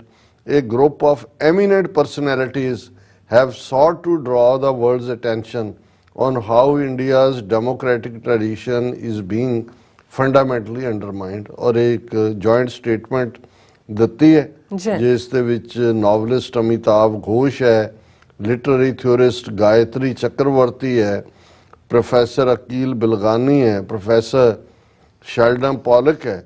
ਔਰ ਇਹਨਾਂ ਦੀ ਇਸ ਕਿ ਭਾਈ ਭਾਰਤ ਦੇ ਵਿੱਚ ਜਰਨਲਿਸਟਾਂ ਨੂੰ, ਦੂਜਿਆਂ ਨੂੰ, ਲਖਾਰੀਆਂ ਨੂੰ, ਸੋਸ਼ਲ ਐਕਟਿਵਿਸਟ ਨੂੰ ਅੰਦਰ ਡੱਕਿਆ ਹੋਇਆ ਸਿਰਫ ਕ੍ਰਿਟਿਸਿਜ਼ਮ ਕਰਕੇ। ਔਰ ਈਵਨ ਉਹਨਾਂ ਦੀ ਸਪੋਰਟ ਦੇ ਵਿੱਚ ਨੋਬਲ ਪ੍ਰਾਈਜ਼ ਜਿੱਤਣ ਵਾਲੇ ਅਮ੍ਰਿਤਿਆ ਸੈਨ ਨੇ ਵੀ ਉਹਨਾਂ ਨੇ ਕਿਹਾ ਕਿ ਵੀ a sense of indignation at this basic violation of human freedom in my country, in my own country। ਕਿ ਮੇਰੇ ਆਪਣੇ ਅਮ੍ਰਿਤਿਆ ਸੈਨ ਕਹਿ ਰਿਹਾ ਕਿ ਮੇਰੇ ਆਪਣੇ ਮੁਲਕ ਦੇ ਵਿੱਚ ਹਿਊਮਨ ਰਾਈਟਸ ਜਿਹੜੇ ਨੇ ਵਾਇਓਲੇਟ ਹੋ ਰਹੇ ਨੇ। imprisonment without trial and without fairness in the treatment of human beings is certainly amongst the worst injustices that the country has made into a regular arrangement। कि ਅੱਗੇ ਤਾਂ ਕਦੀ ਕਦਾਈ ਹੁਣ ਤਾਂ ਰੈਗੂਲਰ ਹੋ ਗਿਆ ਵੀ ਕਿਸੇ ਨੂੰ ਜਸਟਿਸ ਨਹੀਂ ਮਿਲਣਾ ਔਰ ਕੋਈ ਫੇਅਰਨੈਸ ਦਾ ਟਰਾਇਲ ਨਹੀਂ ਹੈ।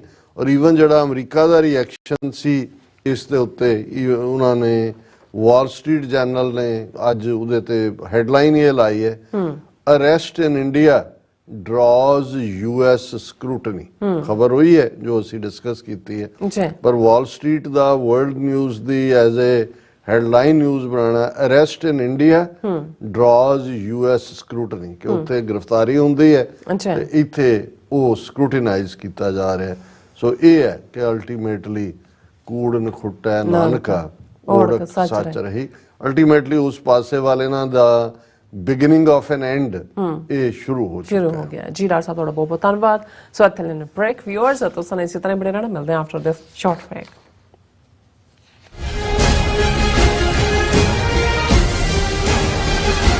ਤਿੰਨ 325ਵੇਂ ਖਾਲਸਾ ਸਾਜਣਾ ਦਿਵਸ ਨੂੰ ਸਮਰਪਿਤ 7ਵਾਂ ਸਿੱਖ ਨੈਸ਼ਨਲ ਡੇ ਸਿੱਖ ਫਰੀडम ਮਾਰਚ ਅਮਰੀਕਾ ਦੀ ਰਾਜਧਾਨੀ ਵਾਸ਼ਿੰਗਟਨ ਡੀਸੀ ਵਿਖੇ ਆਉਂਦੀ 6 ਅਪ੍ਰੈਲ 2024 ਦਿਨ ਸ਼ਨੀਵਾਰ ਨੂੰ ਕੱਢਿਆ ਜਾ ਰਿਹਾ ਹੈ। ਸਿੱਖ ਕੋਆਰਡੀਨੇਸ਼ਨ ਕਮੇਟੀ ਈਸਟ ਕੋਸਟ ਅਤੇ ਪੰਥਕ ਜਥੇਬੰਦੀਆਂ ਦੇ ਸਹਿਯੋਗ ਨਾਲ ਕੈਪੀਟਲ ਹਿੱਲ ਵਿਖੇ ਕੱਢੇ ਜਾ ਰਹੇ ਫਰੀडम ਮਾਰਚ ਅਤੇ ਰੈਲੀ ਵਿੱਚ ਸ਼ਮੂਲੀਅਤ ਕਰਨ ਲਈ ਆਪ ਸਭ ਨੂੰ ਬੇਨਤੀ ਕੀਤੀ ਜਾਂਦੀ ਹੈ।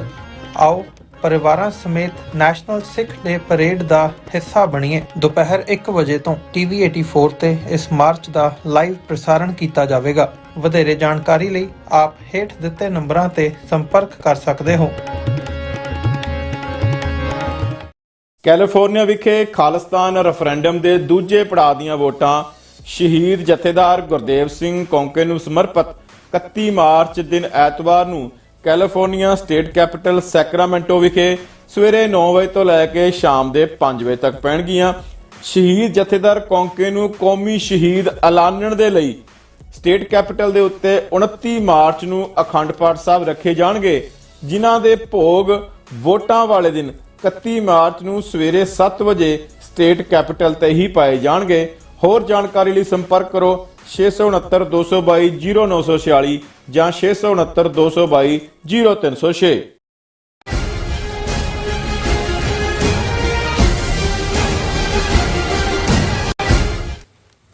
Viewers welcome back on programme. So viewers America ਦੇ ਹਵਾਲੇ ਨਾਲ ਗੱਲਬਾਤ ਕਰਨ ਜਾ ਰਹੇ ਹਾਂ ਕਿ ਵਿਊਅਰਸ ਇਉਂ ਜਾਪਦਾ ਹੈ ਕਿ ਅਮਰੀਕਾ ਦੀ ਭਾਰਤ ਪ੍ਰਤੀ ਜਿਹੜੀ ਨੀਤੀ ਹੈ ਵਿੱਚ ਉਹ ਤਬਦੀਲੀ ਹੋ ਰਹੀ ਹੈ ਔਰ ਅਮਰੀਕਾ ਵੱਲੋਂ ਸਿੱਖਾਂ ਅਤੇ ਕਸ਼ਮੀਰੀਆਂ ਦੇ ਮੁੱਦਿਆਂ ਤੇ ਖਾਸ ਦਿਲਚਸਪੀ ਦਿਖਾਈ ਜਾ ਰਹੀ ਹੈ। ਔਰ ਮੀਡੀਆ ਰਿਪੋਰਟਾਂ ਅਨੁਸਾਰ ਦਿੱਲੀ ਸਥਿਤ ਅਮਰੀਕਨ ਅੰਬੈਸੀ ਨੇ ਇਫਤਾਰ ਪਾਰਟੀ ਦਾ ਖਾਸ ਪ੍ਰਬੰਧ ਕੀਤਾ ਹੈ ਔਰ ਜਿਸ ਵਿੱਚ ਕਸ਼ਮੀਰੀਆਂ ਨੂੰ ਇਸ ਵਿੱਚ ਸ਼ਮੂਲੀਅਤ ਕਰਨ ਲਈ ਵਿਸ਼ੇਸ਼ ਸੱਦਾ ਦਿੱਤਾ ਹੈ।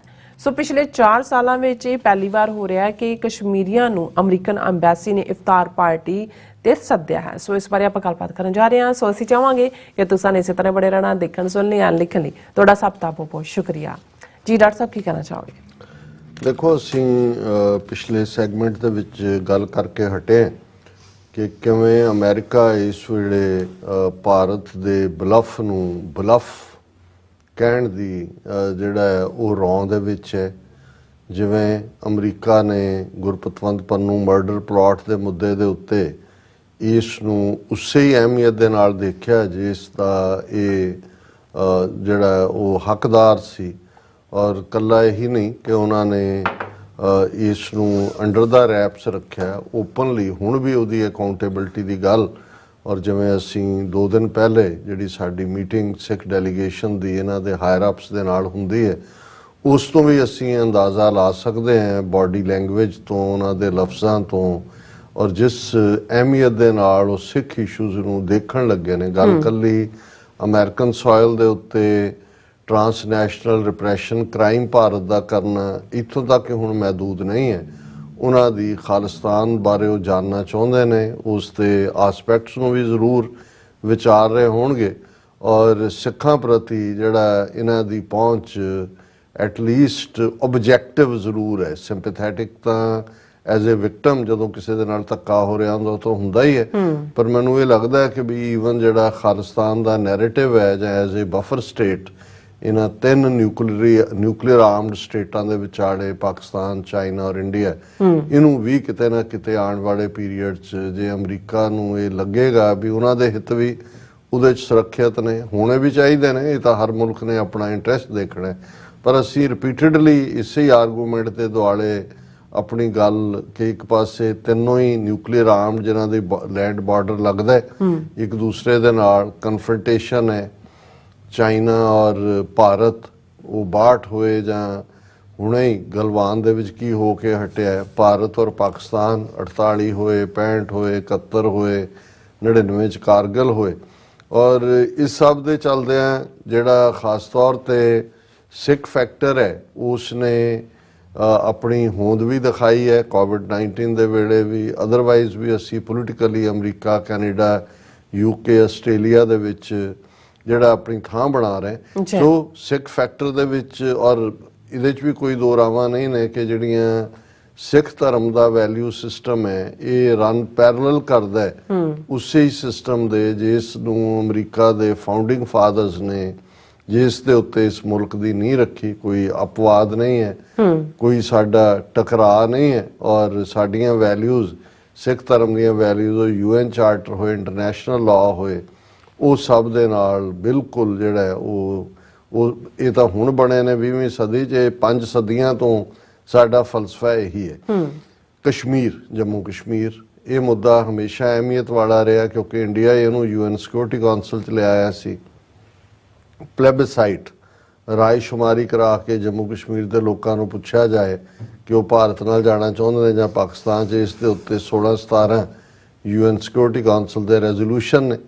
ਪਰ ਇਸ ਸਭ ਦੇ ਬਾਵਜੂਦ ਕਿਵੇਂ ਕੁਆਇਟਲੀ ਇੰਡੀਆ ਨੇ, ਜਦੋਂ ਅਸੀਂ 5 ਅਗਸਤ 2019 ਦੀ ਗੱਲ ਕਰਦੇ ਕਿ ਆਰਟੀਕਲ 370, 35 ਇਹ ਤਾਂ ਖਤਮ ਕੀਤਾ ਹੀ ਕੀਤਾ, ਉਹਦਾ ਸੂਬੇ ਦਾ ਵਜੂਦ ਵੀ ਖਤਮ ਕਰ ਦਿੱਤਾ। ਹਾਲਾਂਕਿ ਉਦੋਂ ਬਾਈਡਨ ਐਡਮਿਨਿਸਟ੍ਰੇਸ਼ਨ ਨਹੀਂ ਸੀ, ਟਰੰਪ ਐਡਮਿਨਿਸਟ੍ਰੇਸ਼ਨ ਸੀ। ਪਰ ਕੀ ਅਮਰੀਕਾ ਦੀ ਮਰਜ਼ੀ ਨਾਲ ਇਹ ਹੋਇਆ? ਜੇ ਕੀ ਭਾਰਤ ਨੇ ਕਰ ਦਿੱਤਾ ਔਰ ਅਮਰੀਕਾ ਉਦੋਂ ਤੱਕ ਟਰੰਪ ਨੇ ਇੰਡੀਆ ਨੂੰ ਕੁਆਡ ਦਾ ਹਿੱਸਾ ਬਣਾਇਆ ਹੋਇਆ ਸੀ ਕਿ ਅਮਰੀਕਾ ਚੁੱਪ ਰਿਹਾ? ਜਾਂ ਇਸ ਸਾਰੇ ਪੀਰੀਅਡ 'ਚ ਪਿਛਲੇ 4 ਸਾਲ ਤੋਂ 2019 ਤੋਂ ਹੁਣ ਤੱਕ ਜੋ ਜ਼ੁਲਮ ਦਾ ਤੂਫਾਨ ਇਹਨਾਂ ਨੇ ਉੱਥੇ ਖੜਾ ਕੀਤਾ, ਕਿਵੇਂ ਅਜੇ ਵੀ ਝੂਠੇ ਕਿਸੇ ਦੇ ਮਨੀ ਲਾਂਡਰਿੰਗ ਦਾ ਕੇਸ ਪਾਇਆ, ਕਿਵੇਂ ਈਵਨ ਕਸ਼ਮੀਰੀਆਂ ਨੂੰ ਚੁੱਕ ਕੇ ਬਾਹਰਲੀਆਂ ਜੇਲ੍ਹਾਂ ਦੇ ਵਿੱਚ ਸੁੱਟਿਆ, UP ਔਰ ਬਿਹਾਰ ਦੀਆਂ।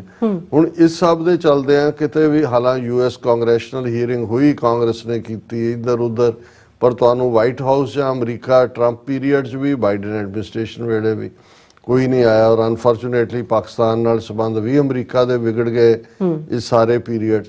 ਹੁਣ ਇਸ ਸਭ ਦੇ ਚੱਲਦਿਆਂ ਜਿਹੜੀ ਖਬਰ ਅੱਜ ਮੇਰੀਆਂ ਨਜ਼ਰਾਂ 'ਚੋਂ ਗੁਜ਼ਰੀ ਔਰ ਇੰਡੀਅਨ ਮੀਡੀਆ ਨੇ ਵੀ ਉਹਨੂੰ ਇਸੇ ਇੰਪੋਰਟੈਂਸ ਦਾ ਹਾਮਲ ਸਮਝਿਆ ਕਿ US embassy invites Kashmiris for iftar party in New Delhi.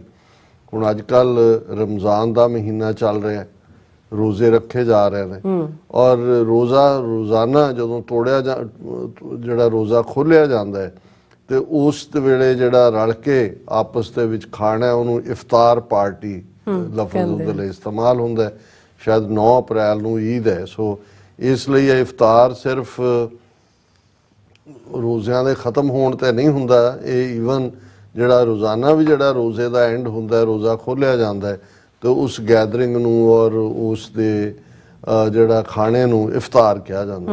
ਹੁਣ ਇਹ ਜਿਹੜੀ ਖਬਰ ਹੈ ਇਹ ਕਸ਼ਮੀਰੀਆਂ ਦੇ ਹਵਾਲੇ ਨਾਲ ਹੀ ਮੀਡੀਆ 'ਚ ਆਈ ਔਰ ਉਹਦੇ 'ਚ ਇਹ ਹੈ ਕਿ ਇਹ ਪਹਿਲੀ ਆਊਟਰੀਚ ਹੈ ਅਮਰੀਕਾ ਦੀ 2019 ਤੋਂ ਬਾਅਦ। In its first outreach to Kashmiris post Article 370 abrogation, American Embassy in Delhi has invited several Kashmiris, including student leaders, for the iftar party hosted in New Delhi. कि नवी दिल्ली ਦੇ ਵਿੱਚ ਜਿਹੜੀ ਇਫਤਾਰ ਪਾਰਟੀ ਰੱਖੀ ਗਈ ਉਹਦੇ ਚ ਬਹੁਤ ਸਾਰੇ ਕਸ਼ਮੀਰੀ ਆਗੂਆਂ ਨੂੰ ਜਿਨ੍ਹਾਂ ਚ ਸਟੂਡੈਂਟ ਲੀਡਰ ਵੀ ਨੇ ਇਨਵਾਈਟ ਕੀਤਾ ਗਿਆ ਔਰ ਇਸ ਦੇ ਉੱਤੇ ਜਿਹੜਾ ਇੱਕ Kashmiri participant ਕਹਿੰਦੇ ਨੇ I was surprised when I got the invitation. I have never been invited into such functions by US Embassy. ਪਹਿਲਾਂ ਤਾਂ ਕਦੇ ਇਨਵਾਈਟ ਨਹੀਂ ਕੀਤਾ, ਮੇਰੇ ਲਈ ਵੱਡਾ surprise C, said one of the Kashmiri participants.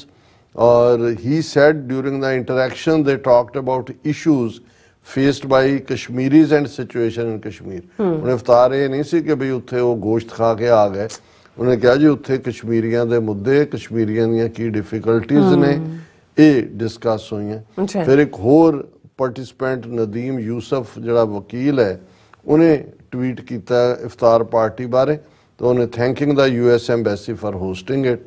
ਫਿਰ one of the invitees was Nasir ਖੁਸ਼ਚਾਮੀ, a student activist from Kashmir. Khushtami actively advocates for Kashmiri students who face harassment in different states, issuing statements and seeking intervention on their behalf.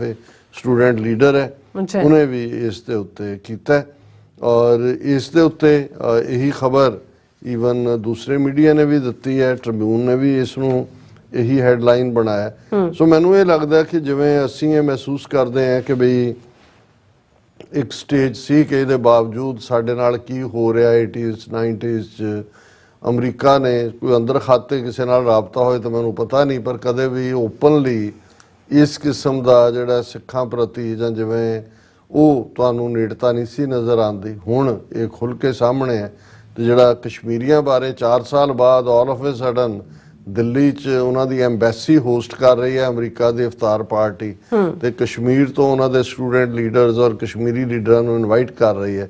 ਇਸ ਦਾ ਮਤਲਬ ਇਹ ਹੈ ਕਿ even ਜਦੋਂ ਅਸੀਂ new map making ਕਹਿੰਦੇ ਇਹ ਤਾਂ ਇਹਨਾਂ ਨੂੰ ਵੀ ਪਤਾ ਹੈ ਵੀ ਕਸ਼ਮੀਰੀਆਂ ਨਾਲ ਧੱਕੇ ਨਾਲ ਜੰਮੂ ਕਸ਼ਮੀਰ ਨੂੰ ਭਾਰਤ ਨਾਲ ਨੂੜਿਆ ਹੋਇਆ, ਇਹ ਵੀ ਇਹਨਾਂ ਨੂੰ ਪਤਾ ਵੀ ਧੱਕੇ ਨਾਲ ਪੰਜਾਬ ਔਰ ਸਿੱਖ ਕੌਮ ਜਿਹੜੀ ਹੈ ਇਹਨਾਂ ਦੇ ਨਾਲ ਨੂੜੀ ਹੋਈ ਹੈ ਔਰ ਮੇਬੀ ਉਹ ਇਸ ਗੱਲ ਨੂੰ ਵੇਖ ਕਰ ਰਹੇ ਨੇ ਕਿ ਨਿਊ ਮੈਪ ਮੇਕਿੰਗ ਦੇ ਵਿੱਚ ਖਾਲਿਸਤਾਨ ਔਰ ਕਸ਼ਮੀਰ ਜਿਹੜੇ ਨੇ ਉਹ ਕਿਵੇਂ ਜਿਹੜੇ ਕਿਸ ਪਾਸੇ ਭੁਗਤ ਸਕਦੇ ਨੇ ਜਾਂ ਉਹਨਾਂ ਦੀ ਹੋਂਦ ਲੌਂਗ ਟਰਮ ਤਾਂ ਇਹਨਾਂ ਦਾ ਆਪਣਾ ਇੰਟਰਸਟ ਹੋਏਗਾ। ਇਹਦੇ ਬਾਰੇ ਕੋਈ ਭੁਲੇਖਾ ਨਹੀਂ ਹੋਣਾ ਚਾਹੀਦਾ ਕਿ ਜੀ ਇਹਨਾਂ ਨੂੰ ਲੱਗਣ ਲੱਗ ਗਿਆ ਕਿ ਬੜਾ ਜਸਟਿਸ ਕਰ ਰਹੇ, ਨਹੀਂ, ਪਰ ਜੇ ਸਾਡਾ ਵੀ ਭਲਾ ਹੋ ਜਾਂਦਾ ਹੈ ਤੇ ਇਹਨਾਂ ਦਾ ਵੀ ਹਿੱਤ ਪੂਰਾ ਹੋ ਜਾਂਦਾ ਹੈ ਤੇ ਫਿਰ ਨਾਲੇ ਉਹ ਕੀ ਕਹਿੰਦੇ ਨੇ ਕਿ ਵੀ ਉੱਥੇ ਜਾਵਾਂਗੇ ਤੇ ਨਾਲੇ ਪੁੰਨ ਤੇ ਨਾਲੇ ਫਲੀਆਂ ਆਉਣ ਲੱਗੇ, ਫਲੀਆਂ ਲੈ ਆਵਾਂਗੇ, ਫਿਰ ਦੋਨਾਂ ਦਾ ਭਲਾ ਹੋ ਜਾਏ। ਜੀ ਰਾਜ ਸਾਹਿਬ ਤੁਹਾਡਾ ਬਹੁਤ ਧੰਨਵਾਦ।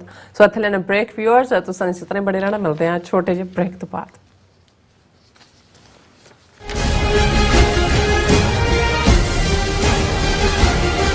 ਤਿੰਨ 325ਵੇਂ ਖਾਲਸਾ ਸਾਜਣਾ ਦਿਵਸ ਨੂੰ ਸਮਰਪਿਤ 7ਵਾਂ ਸਿੱਖ ਨੈਸ਼ਨਲ ਡੇ ਸਿੱਖ ਫਰੀडम ਮਾਰਚ ਅਮਰੀਕਾ ਦੀ ਰਾਜਧਾਨੀ ਵਾਸ਼ਿੰਗਟਨ ਡੀਸੀ ਵਿਖੇ ਆਉਂਦੀ 6 ਅਪ੍ਰੈਲ 2024 ਦਿਨ ਸ਼ਨੀਵਾਰ ਨੂੰ ਕੱਢਿਆ ਜਾ ਰਿਹਾ ਹੈ। ਸਿੱਖ ਕੋਆਰਡੀਨੇਸ਼ਨ ਕਮੇਟੀ ਈਸਟ ਕੋਸਟ ਅਤੇ ਪੰਥਕ ਜਥੇਬੰਦੀਆਂ ਦੇ ਸਹਿਯੋਗ ਨਾਲ ਕੈਪੀਟਲ ਹਿੱਲ ਵਿਖੇ ਕੱਢੇ ਜਾ ਰਹੇ ਫਰੀडम ਮਾਰਚ ਅਤੇ ਰੈਲੀ ਵਿੱਚ ਸ਼ਮੂਲੀਅਤ ਕਰਨ ਲਈ ਆਪ ਸਭ ਨੂੰ ਬੇਨਤੀ ਕੀਤੀ ਜਾਂਦੀ ਹੈ।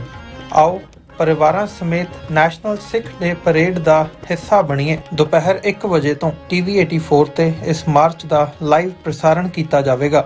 ਵਧੇਰੇ ਜਾਣਕਾਰੀ ਲਈ ਆਪ ਹੇਠ ਦਿੱਤੇ ਨੰਬਰਾਂ ਤੇ ਸੰਪਰਕ ਕਰ ਸਕਦੇ ਹੋ। ਕੈਲੀਫੋਰਨੀਆ ਵਿਖੇ ਖਾਲਿਸਤਾਨ ਰੈਫਰੈਂਡਮ ਦੇ ਦੂਜੇ ਪੜਾਅ ਦੀਆਂ ਵੋਟਾਂ ਸ਼ਹੀਦ ਜਥੇਦਾਰ ਗੁਰਦੇਵ ਸਿੰਘ ਕੌਂਕੇ ਨੂੰ ਸਮਰਪਿਤ 31 ਮਾਰਚ ਦਿਨ ਐਤਵਾਰ ਨੂੰ ਕੈਲੀਫੋਰਨੀਆ ਸਟੇਟ ਕੈਪੀਟਲ ਸੈਕਰਾਮੈਂਟੋ ਵਿਖੇ ਸਵੇਰੇ 9 ਵਜੇ ਤੋਂ ਲੈ ਕੇ ਸ਼ਾਮ ਦੇ 5 ਵਜੇ ਤੱਕ ਪੈਣਗੀਆਂ। ਸ਼ਹੀਦ ਜਥੇਦਾਰ ਕੌਂਕੇ ਨੂੰ ਕੌਮੀ ਸ਼ਹੀਦ ਐਲਾਨਣ ਦੇ ਲਈ ਸਟੇਟ ਕੈਪੀਟਲ ਦੇ ਉੱਤੇ 29 ਮਾਰਚ ਨੂੰ ਅਖੰਡ ਪਾਠ ਸਾਹਿਬ ਰੱਖੇ ਜਾਣਗੇ, ਜਿਨ੍ਹਾਂ ਦੇ ਭੋਗ ਵੋਟਾਂ ਵਾਲੇ ਦਿਨ 31 ਮਾਰਚ ਨੂੰ ਸਵੇਰੇ 7 ਵਜੇ ਸਟੇਟ ਕੈਪੀਟਲ ਤੇ ਹੀ ਪਾਏ ਜਾਣਗੇ। ਹੋਰ ਜਾਣਕਾਰੀ ਲਈ ਸੰਪਰਕ ਕਰੋ 669 222 0946 ਜਾਂ 669 222 0306।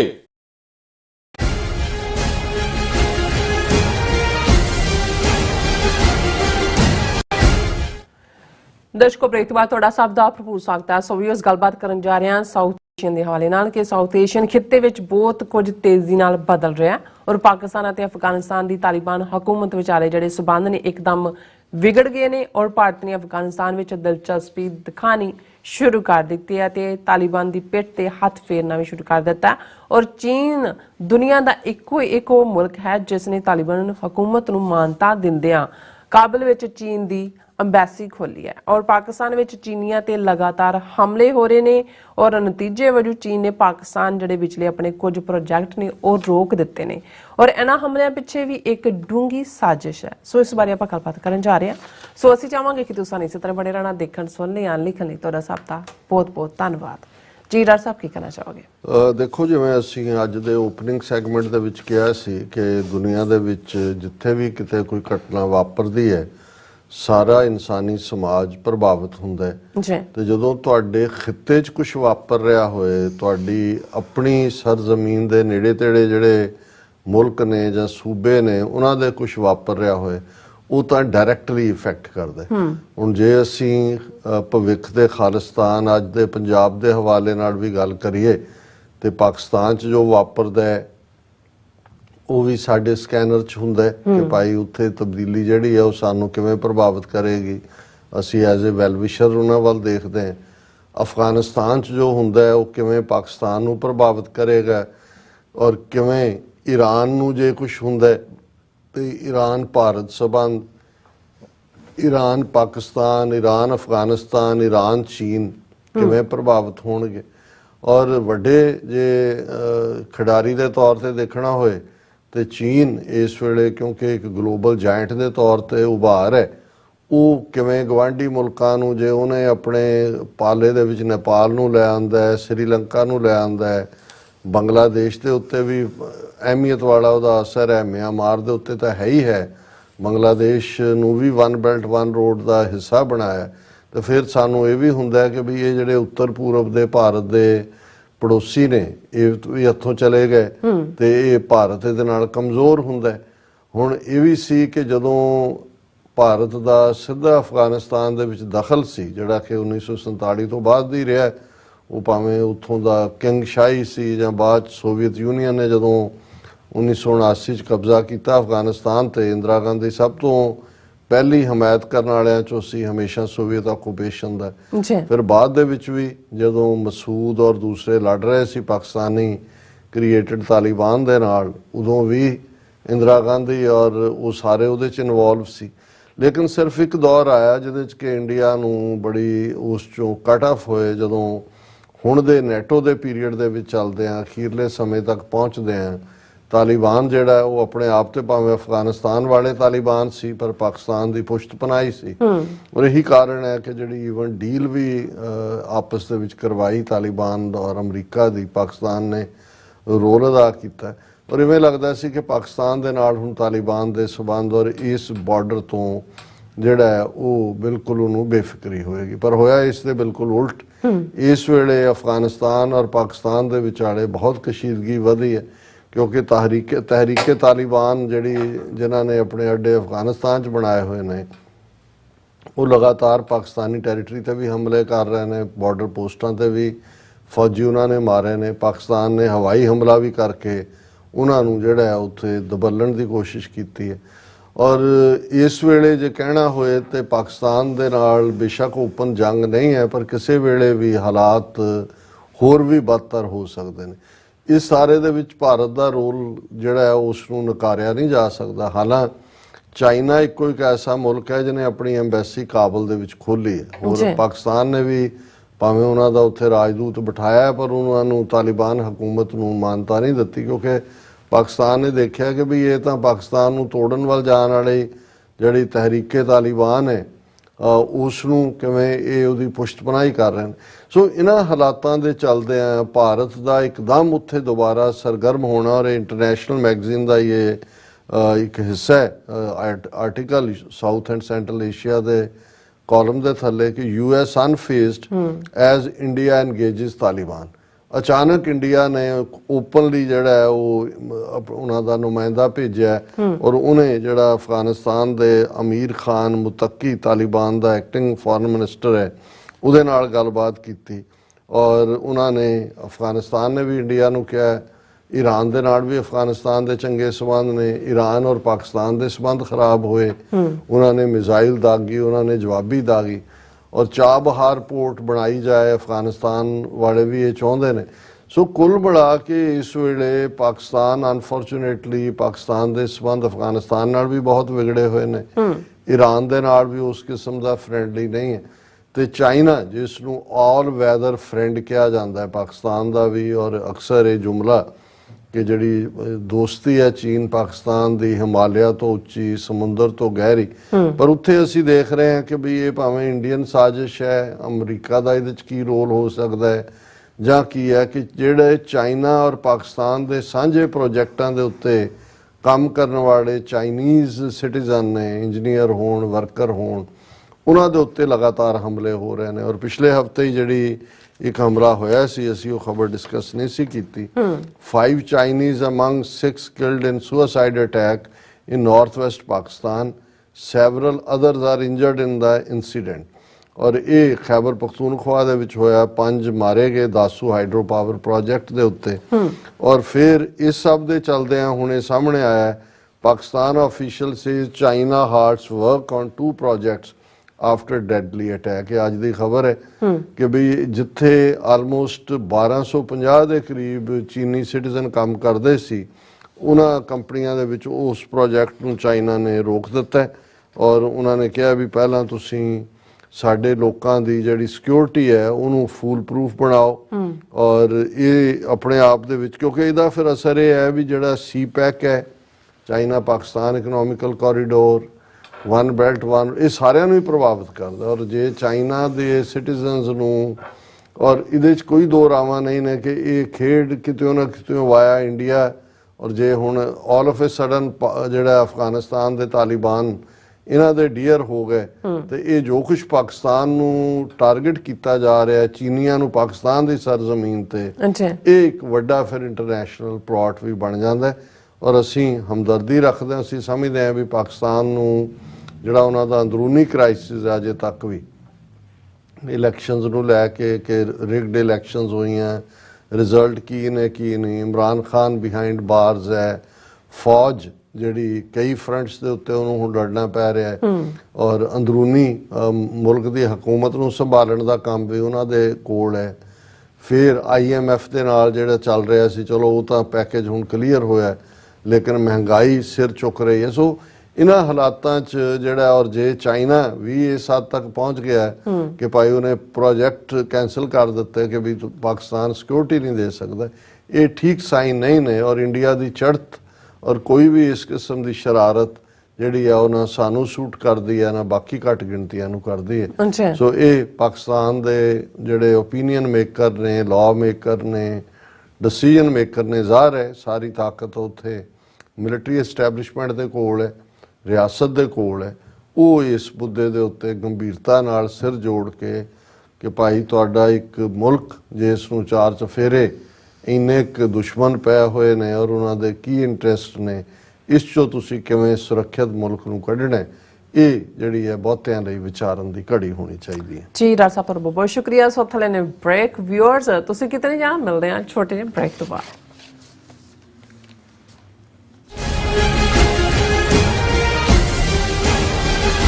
325ਵੇਂ ਖਾਲਸਾ ਸਾਜਣਾ ਦਿਵਸ ਨੂੰ ਸਮਰਪਿਤ 7ਵਾਂ ਸਿੱਖ ਨੈਸ਼ਨਲ ਡੇ ਸਿੱਖ ਫਰੀडम ਮਾਰਚ ਅਮਰੀਕਾ ਦੀ ਰਾਜਧਾਨੀ ਵਾਸ਼ਿੰਗਟਨ ਡੀਸੀ ਵਿਖੇ ਆਉਂਦੀ 6 ਅਪ੍ਰੈਲ 2024 ਦਿਨ ਸ਼ਨੀਵਾਰ ਨੂੰ ਕੱਢਿਆ ਜਾ ਰਿਹਾ ਹੈ। ਸਿੱਖ ਕੋਆਰਡੀਨੇਸ਼ਨ ਕਮੇਟੀ ਈਸਟ ਕੋਸਟ ਅਤੇ ਪੰਥਕ ਜਥੇਬੰਦੀਆਂ ਦੇ ਸਹਿਯੋਗ ਨਾਲ ਕੈਪੀਟਲ ਹਿੱਲ ਵਿਖੇ ਕੱਢੇ ਜਾ ਰਹੇ ਫਰੀडम ਮਾਰਚ ਅਤੇ ਰੈਲੀ ਵਿੱਚ ਸ਼ਮੂਲੀਅਤ ਕਰਨ ਲਈ ਆਪ ਸਭ ਨੂੰ ਬੇਨਤੀ ਕੀਤੀ ਜਾਂਦੀ ਹੈ।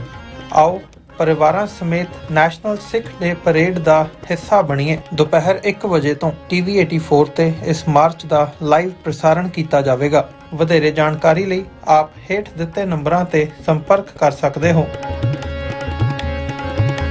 ਕੈਲੀਫੋਰਨੀਆ ਵਿਖੇ ਖਾਲਿਸਤਾਨ ਰੈਫਰੈਂਡਮ ਦੇ ਦੂਜੇ ਪੜਾਅ ਦੀਆਂ ਵੋਟਾਂ ਸ਼ਹੀਦ ਜਥੇਦਾਰ ਗੁਰਦੇਵ ਸਿੰਘ ਕੌਂਕੇ ਨੂੰ ਸਮਰਪਿਤ 31 ਮਾਰਚ ਦਿਨ ਐਤਵਾਰ ਨੂੰ ਕੈਲੀਫੋਰਨੀਆ ਸਟੇਟ ਕੈਪੀਟਲ ਸੈਕਰਾਮੈਂਟੋ ਵਿਖੇ ਸਵੇਰੇ 9 ਵਜੇ ਤੋਂ ਲੈ ਕੇ ਸ਼ਾਮ ਦੇ 5 ਵਜੇ ਤੱਕ ਪੈਣਗੀਆਂ। ਸ਼ਹੀਦ ਜਥੇਦਾਰ ਕੌਂਕੇ ਨੂੰ ਕੌਮੀ ਸ਼ਹੀਦ ਐਲਾਨਣ ਦੇ ਲਈ ਸਟੇਟ ਕੈਪੀਟਲ ਦੇ ਉੱਤੇ 29 ਮਾਰਚ ਨੂੰ ਅਖੰਡ ਪਾਠ ਸਾਹਿਬ ਰੱਖੇ ਜਾਣਗੇ, ਜਿਨ੍ਹਾਂ ਦੇ ਭੋਗ ਵੋਟਾਂ ਵਾਲੇ ਦਿਨ 31 ਮਾਰਚ ਨੂੰ ਸਵੇਰੇ 7 ਵਜੇ ਸਟੇਟ ਕੈਪੀਟਲ ਤੇ ਹੀ ਪਾਏ ਜਾਣਗੇ। ਹੋਰ ਜਾਣਕਾਰੀ ਲਈ ਸੰਪਰਕ ਕਰੋ 669 222 0946 ਜਾਂ 669 222 0306।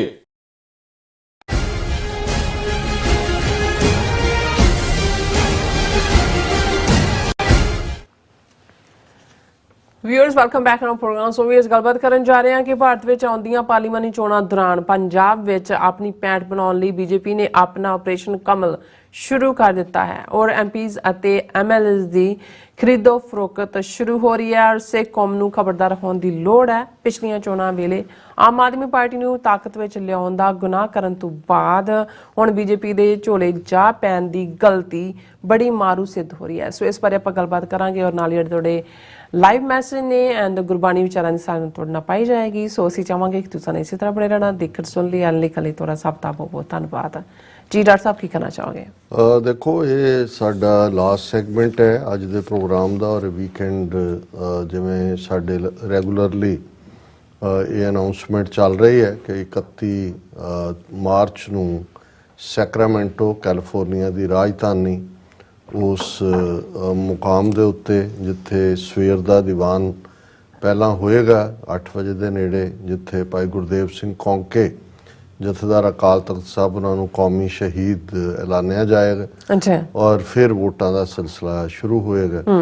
ਸੋ ਅਸੀਂ ਇਹ ਅਪੀਲ ਵੀ ਕਰਦੇ ਹਾਂ ਕਿ ਜਿਨ੍ਹਾਂ ਨੇ ਪਹਿਲੇ ਫੇਜ਼ ਦੇ ਵਿੱਚ ਸੈਨ ਫਰਾਂਸਿਸਕੋ 'ਚ ਵੋਟਾਂ ਨਹੀਂ ਪਾਈਆਂ, ਕੈਲੀਫੋਰਨੀਆ 'ਚੋਂ ਵੱਡੀ ਗਿਣਤੀ 'ਚ ਉੱਥੇ ਪਹੁੰਚਣ। ਮੈਂ ਇਸ ਵਾਰ ਨਹੀਂ ਜਾ ਸਕਾਂਗਾ।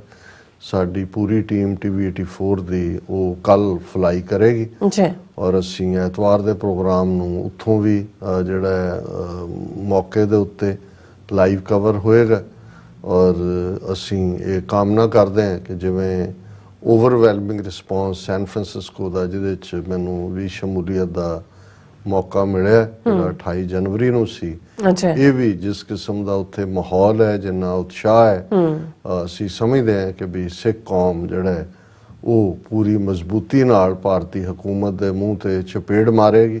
ਬਿਲਕੁਲ, ਕਿਉਂਕਿ ਬਾਰ-ਬਾਰ ਚਪੇੜਾਂ ਪੈ ਰਹੀਆਂ ਨੇ। ਪਰ ਇਹ ਬੜਾ ਜ਼ਰੂਰੀ ਹੈ ਕਿ ਜਦੋਂ ਅਸੀਂ ਭਾਈ ਹਰਦੀਪ ਸਿੰਘ ਨਿੱਜਰ ਔਰ ਬਾਕੀ ਜਿਹੜੇ ਇਸ ਰਸਤੇ ਤੇ ਤੁਰਦੇ ਆ, ਭਾਰਤੀ ਹਕੂਮਤ ਦੇ ਜ਼ੁਲਮਾਂ ਦਾ ਸ਼ਿਕਾਰ ਹੋਏ, ਅਮਰੀਕਾ ਦੀ ਧਰਤੀ ਤੇ ਜੋ ਗੰਦੀ ਖੇਡ ਖੇਡਣ ਜਾ ਰਹੇ ਸੀ, ਸੋ ਉਹਦਾ ਇਹ ਬੈਸਟ ਜਵਾਬ ਇਹ ਹੈ ਕਿ ਵੱਡੀ ਗਿਣਤੀ ਦੇ ਵਿੱਚ ਖਾਲਿਸਤਾਨ ਦੇ ਲਈ ਜਿਹੜਾ ਉਹ ਪੂਰਾ ਲਾਮਬੰਦ ਹੋਣਾ ਔਰ ਖਾਲਿਸਤਾਨ ਰੈਫਰੈਂਡਮ ਇੱਕ UN ਚਾਰਟਰ ਇੰਟਰਨੈਸ਼ਨਲ ਲਾਅ ਦੇ ਤਹਿਤ ਉਹ ਤਰੀਕਾ ਹੈ ਜਿਹਦੇ ਨਾਲ ਇੱਥੋਂ ਦੇ ਵੀ law makers, opinion makers, decision makers ਜਿਨ੍ਹਾਂ ਨੇ ਵੇਟ ਸਿੱਖ ਕੌਮ ਦੇ ਪਿੱਛੇ ਸੁੱਟਿਆ, ਉਹ ਵੀ ਦੇਖਦੇ ਨੇ ਕਿ ਕਿੰਨੀ ਕੁ ਹਮਾਇਤ ਲਾਈ ਕਰਦੀ ਹੈ। ਸੋ ਅਸੀਂ ਆਸ ਕਰਦੇ ਹਾਂ ਕਿ ਭਾਈ ਵੱਧ ਤੋਂ ਵੱਧ ਪਾਰਟਿਸਿਪੇਸ਼ਨ ਹੋਏਗੀ। ਬਿਲਕੁਲ, ਕਿਉਂਕਿ ਇਲੈਕਸ਼ਨਸ ਭਾਰਤ ਦੇ ਵਿੱਚ ਤੇ ਪੰਜਾਬ ਜਿਹਨੇ 2014 'ਚ ਵੀ ਮੋਦੀ ਦੇ ਰੱਥ ਨੂੰ ਰੋਕਿਆ ਸੀ, 2019 'ਚ ਵੀ ਬੀਜੇਪੀ ਦੇ ਰੱਥ ਨੂੰ ਜ਼ਾਹਰ ਹੈ ਰੋਕਿਆ ਸੀ, ਹੁਣ ਉਹ ਹਰ ਹਾਲਤ 'ਚ 2024 ਦੀਆਂ ਚੋਣਾਂ ਤੱਕ ਪਹੁੰਚਦੇ ਆ। ਉਹ ਪੂਰਾ ਪੰਜਾਬ ਜਿਹੜਾ ਜੇ ਨਾ ਵੀ ਆਏ, ਉਹਨਾਂ ਦੇ ਕੋਲ ਪਿਛਲੀਆਂ ਪਾਰਲੀਮੈਂਟੀਆਂ ਚੋਣਾਂ ਵੇਲੇ ਸਿਰਫ 6.5% ਵੋਟਾਂ ਪੰਜਾਬ 'ਚ ਬੀਜੇਪੀ ਨੂੰ ਪਈਆਂ ਸੀ। ਔਰ ਇਹ ਹੁਣ ਇਸ ਵਾਰ ਉਹਨਾਂ ਦਾ ਯਤਨ ਹੈ ਕਿ ਵੀ ਸੀਟਾਂ ਤਾਂ ਕਿੰਨੀਆਂ ਨਿਕਲਣਗੀਆਂ ਕਿੰਨੀਆਂ ਨਹੀਂ। ਪੰਜਾਬ ਦੀਆਂ 13 ਸੀਟਾਂ ਨੇ, 14ਵੀਂ ਚੰਡੀਗੜ੍ਹ ਦੀ ਹੈ, ਜਿਹੜੀ ਚੰਡੀਗੜ੍ਹ ਉਹ ਕੈਰੀ ਕਰ ਹੀ ਲੈਂਦੇ ਨੇ। ਪਰ ਉਹਨਾਂ ਦਾ ਇਹ ਹੈ ਵੀ ਪਰਸੈਂਟੇਜ ਆਫ ਵੋਟਸ ਵਧਾਈ ਜਾਏ, ਔਰ ਉਹ ਉਹਨਾਂ ਨੂੰ ਡਿਫਲੈਕਟ ਕਰਵਾ ਰਹੇ ਨੇ ਆਪਣੀ ਪਾਰਟੀ 'ਚ ਡਰ ਦੇ ਕੇ, ਕਿਤੇ ਸੈਂਟਰਲ ਏਜੰਸੀਆਂ ਦਾ ਪੈਸਾ ਦੇ ਕੇ, ਜਾਂ ਜਿਹੜੇ ਉਹਨਾਂ ਨੂੰ ਲੱਗਦਾ ਵੀ ਵਿਨੇਬਲ ਸਿਚੁਏਸ਼ਨਸ ਨੇ ਉਹਨਾਂ 'ਚ ਅਸੀਂ ਦੇਖਿਆ ਵੀ ਜਿਹੜਾ ਇੱਕੋ ਹੀ MP ਪੰਜਾਬ 'ਚ ਆਮ ਆਦਮੀ ਪਾਰਟੀ ਦਾ ਜਲੰਧਰ ਦੀ ਬਾਈ ਇਲੈਕਸ਼ਨ ਤੋਂ ਬਾਅਦ ਰਿੰਕੂ ਨਾਂ ਦਾ ਬਣਿਆ ਸੀ, ਉਹ BJP ਦੇ ਵਿੱਚ ਉਹਨੂੰ ਜੁਆਇਨ ਕਰਵਾ ਦਿੱਤਾ। ਹੁਣ ਬੁੱਚੜ ਬੇਅੰਤੇ ਦਾ ਪੋਤਾ ਰਵਨੀਤ ਬਿੱਟੂ ਜਿਹੜਾ ਪੱਗ ਬੰਨ੍ਹ ਕੇ ਉਹਦੇ ਰਾਹੁਲ ਗਾਂਧੀ ਦੇ ਨਾਲ ਘੁੰਮਦਾ ਹੁੰਦਾ ਸੀ, ਔਰ ਦੂਸਰਾ ਉਹਨੂੰ ਲੱਗਦਾ ਸੀ ਵੀ ਮੈਨੂੰ ਕਾਂਗਰਸ ਨੇ ਚੀਫ ਮਿਨਿਸਟਰ ਬਣਾ ਦੇਣਾ, ਉਹ ਵੀ BJP ਉਹਨੇ ਜੁਆਇਨ ਕਰ ਲਈ। ਜ਼ਾਹਰ ਹੈ ਕਿ ਇਹ ਦੋਨਾਂ ਦੇ ਨਾਲ ਐਗਰੀਮੈਂਟ ਇਹੀ ਹੈ ਕਿ ਉਹੀ ਸੁਸ਼ੀਲ ਰਿੰਕੂ ਆਮ ਆਦਮੀ ਪਾਰਟੀ ਵਾਲਾ ਜਲੰਧਰ ਤੋਂ MP ਹੋਏਗਾ BJP ਦਾ ਕੈਂਡੀਡੇਟ, ਔਰ ਇਹ ਰਵਨੀਤ ਬਿੱਟੂ ਜਿਹੜਾ ਪਹਿਲਾਂ ਹੀ ਬੁੱਚੜ ਬੇਅੰਤੇ ਦੀ ਲੈਗੇਸੀ ਦਾ ਵਾਰਸ ਹੈ, ਜਿਹੜਾ ਹਿੰਦੂਆਂ ਨੂੰ ਪਸੰਦ ਹੈ, ਉਹਨੂੰ ਲੁਧਿਆਣੇ ਤੋਂ ਦੇਣਗੇ। ਇਵੇਂ ਹੀ ਆਉਣ ਵਾਲੇ ਪੀਰੀਅਡ 'ਚ ਅਸੀਂ ਦੇਖਦੇ ਹਾਂ ਕਿ ਵੀ ਹੋਰ ਵੀ, ਔਰ ਈਵਨ ਇਹ ਆਮ ਆਦਮੀ ਪਾਰਟੀ ਦੇ ਬਹੁਤ ਸਾਰੇ MLAs ਦਾ ਕਹਿਣਾ ਵੀ ਸਾਨੂੰ 20 ਕਰੋੜ 25 ਕਰੋੜ ਰੁਪਏ ਦੀ ਆਫਰ ਹੈ ਕਿ ਵੀ ਤੁਸੀਂ ਆਓ। ਔਰ ਇਹ ਸਾਰੇ ਦੇ ਚੱਲਦੇ ਆ ਮੈਂ ਅੱਡ ਨੂੰ ਜਦੋਂ ਐਨਾਲਿਸਟ ਨੂੰ ਸੁਣਦਾ ਤੇ ਉਹ ਕਹਿੰਦੇ ਨੇ ਕਿ ਵੀ ਉਹ ਸਿੱਖਾਂ ਨੂੰ ਇਵੇਂ ਹੀ ਡੀਲ ਕਰਨਾ ਚਾਹੁੰਦੇ ਨੇ ਕਿ ਭਾਈ, ਔਰ ਇਸੇ ਲਈ ਭਾਵੇਂ ਬਾਦਲ ਦਲ ਨੇ ਤਾਂ ਕਿਹਾ ਕਿ ਜੀ ਅਸੀਂ ਇੱਕ ਤਾਂ ਅਸੂਲਾਂ ਤੇ ਆਧਾਰਿਤ ਹੋਣੀ ਚਾਹੀਦੀ। ਅਸੂਲ ਅਸਾਲ ਕੋਈ ਨਹੀਂ, ਉਹਨਾਂ ਨੇ ਨੇੜੇ ਹੀ ਨਹੀਂ ਲਾਇਆ, ਕਿਉਂਕਿ ਉਹਨਾਂ ਨੂੰ ਇਹ ਲੱਗਦਾ ਵੀ ਇਹ ਮੌਕਾ ਆ ਗਿਆ ਵੀ ਅਸੀਂ ਅਕਾਲੀਆਂ ਤੋਂ ਬਿਨਾਂ ਹੀ ਪੰਜਾਬ 'ਚ ਆਪਣੀ ਪੈਂਠ, ਔਰ ਉਹਦਾ ਨਾਂ ਹੀ ਜੋ ਕੁਝ ਖਰੀਦੋ ਫਰੋਖਤ ਡਰ ਹੈ, ਉਹਦਾ ਨਾਂ ਆਪਰੇਸ਼ਨ ਲੋਟਸ ਉਹਨਾਂ ਨੇ ਰੱਖਿਆ, ਜਿਹਦੀ ਚਰਚਾ ਔਰ ਸਾਰੇ ਦੇਖ ਰਹੇ ਨੇ ਕਿ ਭਾਈ ਇਮੀਡੀਏਟਲੀ ਕੱਲ ਨੂੰ ਕਿਹੜਾ ਘਰ ਦਾ ਬੰਦਾ ਕਿਹਦਾ ਖਿਸਕ ਕੇ ਕਿੱਥੇ ਪਹੁੰਚ ਜਾਂਦਾ। ਸੋ ਅਸੀਂ ਇਹੀ ਕਹਿਣਾ ਚਾਹੁੰਦੇ ਹਾਂ ਵੀ ਬਿਫੋਰ ਕਾਂਗਰਸ ਔਰ ਅਕਾਲੀਆਂ ਤੋਂ ਅੱਕਿਆਂ ਨੇ ਇਹ ਲਿਆਂਦੇ ਆਮ ਆਦਮੀ ਵਾਲੇ 92 ਜਿਤਾ ਕੇ ਬਿਠਾ ਦਿੱਤੇ, ਫਿਰ ਹੋਇਆ ਵੀ ਉਹ ਇਹ ਕੀ ਹੋ ਗਿਆ। ਤੇ ਹੁਣ ਭਾਵੇਂ ਇਹਨਾਂ ਤੋਂ ਡਿਸਅਪੁਆਇੰਟਮੈਂਟ ਹੈ, ਬਾਕੀਆਂ ਦਾ ਜੋ ਰੋਲ ਸਾਹਮਣੇ ਹੀ ਹੈ, ਹੁਣ ਇਹ ਨਾ ਹੋਏ ਵੀ ਸਾਰੇ ਦੇ ਦਾਅ 'ਚ BJP ਜਿਹੜੀ ਹੈ ਉਹ ਪਾਵਰਫੁਲ ਇੱਕ ਐਂਟੀਟੀ ਬਣ ਕੇ ਪੰਜਾਬ 'ਚ ਉੱਭਰੇ। ਸੋ ਹਰ ਹਾਲਤ 'ਚ ਜਿਹੜਾ ਇਹਨਾਂ ਨੂੰ ਹਰਾਣਾ ਵੀ, ਔਰ ਜਿਹੜੇ ਇਹਨਾਂ ਦਾ ਪੱਲਾ ਫੜ ਰਹੇ ਨੇ ਉਹਨਾਂ ਦੇ ਮੂੰਹ ਤੇ ਚੰਗੀਆਂ ਚਪੇੜਾਂ ਵੱਜਣ। ਜਿਵੇਂ ਹੁਣ ਤਰਨਜੀਤ ਸੰਧੂ ਅਮਰੀਕਨ ਐਂਬੈਸਡਰ, ਇਹਨੂੰ ਰਿਟਾਇਰਮੈਂਟ ਦੇ ਨਾਲ ਹੀ ਅੰਮ੍ਰਿਤਸਰ ਤੋਂ ਖੜਾ ਕਰਨ ਦੀ ਲਾਈਨ ਹੈ। ਸੋ BJP ਇਸ ਵੇਲੇ ਸਿੱਖਾਂ ਦੇ ਹੋਮਲੈਂਡ ਦੇ ਵਿੱਚ ਉਸ ਲੈਵਲ ਦੀ ਘੁਸਪੈਠ ਕਰਨਾ ਚਾਹੁੰਦੀ ਹੈ ਕਿ ਤਾਂ ਕਿ ਹੌਲੀ ਇੱਕ ਦਿਨ, ਇਸ ਵਾਰ ਤਾਂ ਨਹੀਂ ਹੈ ਕਿ ਵੀ ਉਹਨਾਂ ਨੇ ਕੋਈ ਜਿਹੜਾ ਉਹ ਹਕੂਮਤ ਬਣਾ ਲੈਣੀ ਹੈ, ਤਾਂ ਵੈਸੇ ਵੀ MP ਦੀਆਂ ਸੀਟਾਂ ਨੇ, ਪਰ ਉਹ ਇੰਨੀ ਕੁ ਪਰਸੈਂਟੇਜ ਚੱਕ ਦੇਣਾ ਚਾਹੁੰਦੇ ਨੇ ਕਿ ਆਮ ਨੂੰ ਵੀ ਲੱਗੇ ਵੀ ਇਹ ਹਕੂਮਤ ਬਣਾ ਸਕਦੇ ਨੇ, ਔਰ ਅਲਟੀਮੇਟਲੀ ਪੰਜਾਬ ਨੂੰ ਵੀ ਉਵੇਂ ਹੀ ਇਹ ਟੇਕ ਓਵਰ ਕਰ ਲੈਣ ਜਿਵੇਂ ਉਹ ਜੰਮੂ ਕਸ਼ਮੀਰ ਨੂੰ ਔਰ ਲਦਾਖ ਔਰ ਨਾਰਥ ਈਸਟ ਦੀਆਂ ਸਟੇਟਾਂ ਨੂੰ ਇਹਨਾਂ ਨੇ ਕੀਤਾ ਜੀ। ਡਾਕਟਰ ਸਾਹਿਬ, ਹੁਣ ਆਪਾਂ ਆਪਣੇ ਵਿਊਅਰਸ ਜਿਹੜੇ ਮੈਸੇਜ ਨੇ ਉਹ ਲੈਣ ਜਾ ਰਹੇ ਹਾਂ। ਸਭ ਦਾ ਬਹੁਤ ਬਹੁਤ ਸ਼ੁਕਰੀਆ ਅਦਾ ਕਰਦੇ ਹਾਂ, ਤੁਸੀਂ ਬਹੁਤ ਹੀ ਵਧੀਆ ਮੈਸੇਜ ਸਾਨੂੰ ਐਵਰੀਡੇ ਲਿਖਦੇ ਹੋ, ਸਾਡਾ ਮਾਣ ਵਧਾਉਂਦੇ ਹੋ। ਸੋ ਅਮਰਜੀਤ ਸੈਣੀ ਔਰ ਇਸੇ ਤਰ੍ਹਾਂ ਸੀਤਾ ਲੈ ਕੇ ਫਰਾਰ ਸਿੰਘ, ਨਵਜੋਤ ਮਜੋਰ, ਕੋਹਿਨੂਰ, ਹਰਮਨ ਪੰਨੂ ਜੀ, ਇਹ ਸਾਨੂੰ ਖਾਲਿਸਤਾਨ ਕਹਿੰਦੇ ਹੈ, ਖਾਲਸਾ ਜ਼ਿੰਦਾਬਾਦ, ਐਂਡ ਇਸੇ ਤਰ੍ਹਾਂ ਫਤਿਹ ਵੀ ਬੁਲਾਉਂਦੇ ਨੇ। ਔਰ ਇਸੇ ਤਰ੍ਹਾਂ ਗੁੱਡਮੈਨ ਜੀ ਆਏ ਨੇ, ਕਹਿੰਦੇ ਸਤਿ ਸ਼੍ਰੀ ਅਕਾਲ, ਬਠਿੰਡਾ ਤੋਂ ਬਿਲੋਂਗ ਕਰਦਾ, ਤੁਹਾਡਾ ਚੈਨਲ ਵਾਚ ਕਰਦਾ ਹਾਂ ਔਰ ਮੈਂ ਸਿੱਖ ਹਿਸਟਰੀ ਪੜ੍ਹਨ ਲੱਗ ਪਿਆ ਤੇ ਮੈਂ ਪ੍ਰਾਊਡ ਫੀਲ ਕਰਦਾ। ਸਿੱਖ ਹਿਸਟਰੀ ਤੇ ਗੱਲਾਂ ਹੋਰ ਵੀ ਬਹੁਤ ਨੇ, ਕਦੇ ਵੀ ਮੁਲਾਕਾਤ ਹੋਈ ਤਾਂ ਸ਼ੇਅਰ ਕਰਾਂਗੇ। ਸੋ ਨਾਈਸ, ਬਿਲਕੁਲ। ਐਂਡ ਇਸੇ ਤਰ੍ਹਾਂ ਇੰਦਰਜੀਤ ਸੰਧੂ ਜੀ, ਫਿਰ ਇਸ ਤਰ੍ਹਾਂ ਨਿਹੰਗ ਜੀ, ਇਹ ਕਹਿੰਦੇ ਬਠਿੰਡਾ ਭੈਣ ਜੀ ਬੋਲਿਆ ਉਹਨਾਂ ਨੇ, ਪਤਾ ਨਹੀਂ ਉਹਨਾਂ ਨੇ ਮੇਰੇ ਖਿਆਲ ਸ਼ੁਕਰੀਆ ਅਦਾ ਕੀਤਾ। ਔਰ ਇਸੇ ਤਰ੍ਹਾਂ ਸੁਖ ਜੀਵਨ ਬੱਚੂ ਜੀ ਕਹਿੰਦੇ good job, keep it up, thanks. ਬਲੈਕੀਆ ਗੇਮਿੰਗ ਵੀ ਫਤਿਹ ਬੁਲਾਉਂਦੇ ਨੇ ਸਾਨੂੰ। ਸਤਨਾਮ ਔਜਲਾ ਜੀ, ਫਿਰ ਇਸੇ ਤਰ੍ਹਾਂ ਜਸਕੀਰਤ ਸਿੰਘ ਜੀ, ਪਰਮਿੰਦਰ ਔਰ ਸ਼ਿੰਦਾ ਸਿੰਘ ਗਿੱਲ ਖਾਲਿਸਤਾਨੀ, ਬਲਵਿੰਦਰ ਸਿੰਘ ਜੀ, ਦੀਪ ਸਿੰਘ ਸਿੱਧੂ ਜੀ, ਔਰ ਇਸੇ ਤਰ੍ਹਾਂ ਜੱਜ ਸ਼ੇਰਗਿਲ ਸਿੰਘ ਜੀ, ਔਰ ਇਸੇ ਤਰ੍ਹਾਂ ਸਿੰਘ ਗਰਚਾ ਜੀ। ਬਲੈਕੀਆ ਗੇਮੀਆਂ ਕਹਿੰਦੇ ਨੇ ਕਿ ਝੂਲ ਤੇ ਨਿਸ਼ਾਰੇ ਪੰਤ ਮਹਾਰਾਜ ਕੇ, ਜਸਵੀਰ ਬਰਾਜ ਜੀ, ਫਿਰ ਇਸੇ ਤਰ੍ਹਾਂ ਗੁਰਨੇਕ ਨਿੱਜਰ ਜੀ, ਜਸਵੀਰ ਬਰਾਜ ਜੀ, ਲਖਵਿੰਦਰ ਸਿੰਘ ਔਲਖ ਜੀ, ਜਸਵੀਰ ਬਰਾਜ ਜੀ, ਫਿਰ ਇਸੇ ਤਰ੍ਹਾਂ ਜਤਿੰਦਰ ਸਿੰਘ ਜੀ, ਸਰਬਕ ਮੁੰਦਰਾ ਜੀ, ਹਰਮਿੰਦਰ ਸਿੰਘ ਜੀ, ਫਿਰ ਇਸੇ ਤਰ੍ਹਾਂ ਬਲਵੀਰ ਗਿੱਲ ਜੀ, SF ਹੀਰ ਜੀ ਸਾਨੂੰ ਪਾਕਿਸਤਾਨ ਤੋਂ ਦੇਖ ਰਹੇ ਨੇ, ਔਰ ਫਿਰ ਇਸੇ ਤਰ੍ਹਾਂ ਕੁਲਦੀਪ ਕੌਰ ਜੀ, ਧਰਮ ਸਿੰਘ ਜੀ ਸਾਨੂੰ ਖਾਲਿਸਤਾਨ ਜ਼ਿੰਦਾਬਾਦ ਕਹਿੰਦੇ ਨੇ। ਫਿਰ TV 84 ਜ਼ਿੰਦਾਬਾਦ ਔਰ ਫਤਿਹ ਵੀ ਬੁਲਾਉਂਦੇ ਨੇ ਔਰ ਕਹਿੰਦੇ ਨੇ ਕਿ ਸਾਨੂੰ ਮਾਣ ਹੈ ਔਰ ਨਾਲ ਹੀ ਕਹਿੰਦੇ ਨੇ ਕਿ ਜਿਹੜਾ ਇਹੀ ਇੱਕੋ ਹੱਲ ਹੈ, ਪੰਜਾਬ ਨੂੰ ਰਿਹਾ ਕਰਾਓ, ਆਜ਼ਾਦ ਕਰਾਓ, ਖਾਲਸਾ ਜ਼ਿੰਦਾਬਾਦ। ਸਭ ਦਾ ਬਹੁਤ ਬਹੁਤ ਸ਼ੁਕਰੀਆ ਜੀ। ਡਾਕਟਰ ਸਾਹਿਬ ਕੀ ਕਹਿਣਾ ਚਾਹੋਗੇ? ਹੁਣ ਅਸੀਂ ਫੇਸਬੁੱਕ ਤੇ ਜਾਂਦੇ ਹਾਂ। ਅੱਛਾ।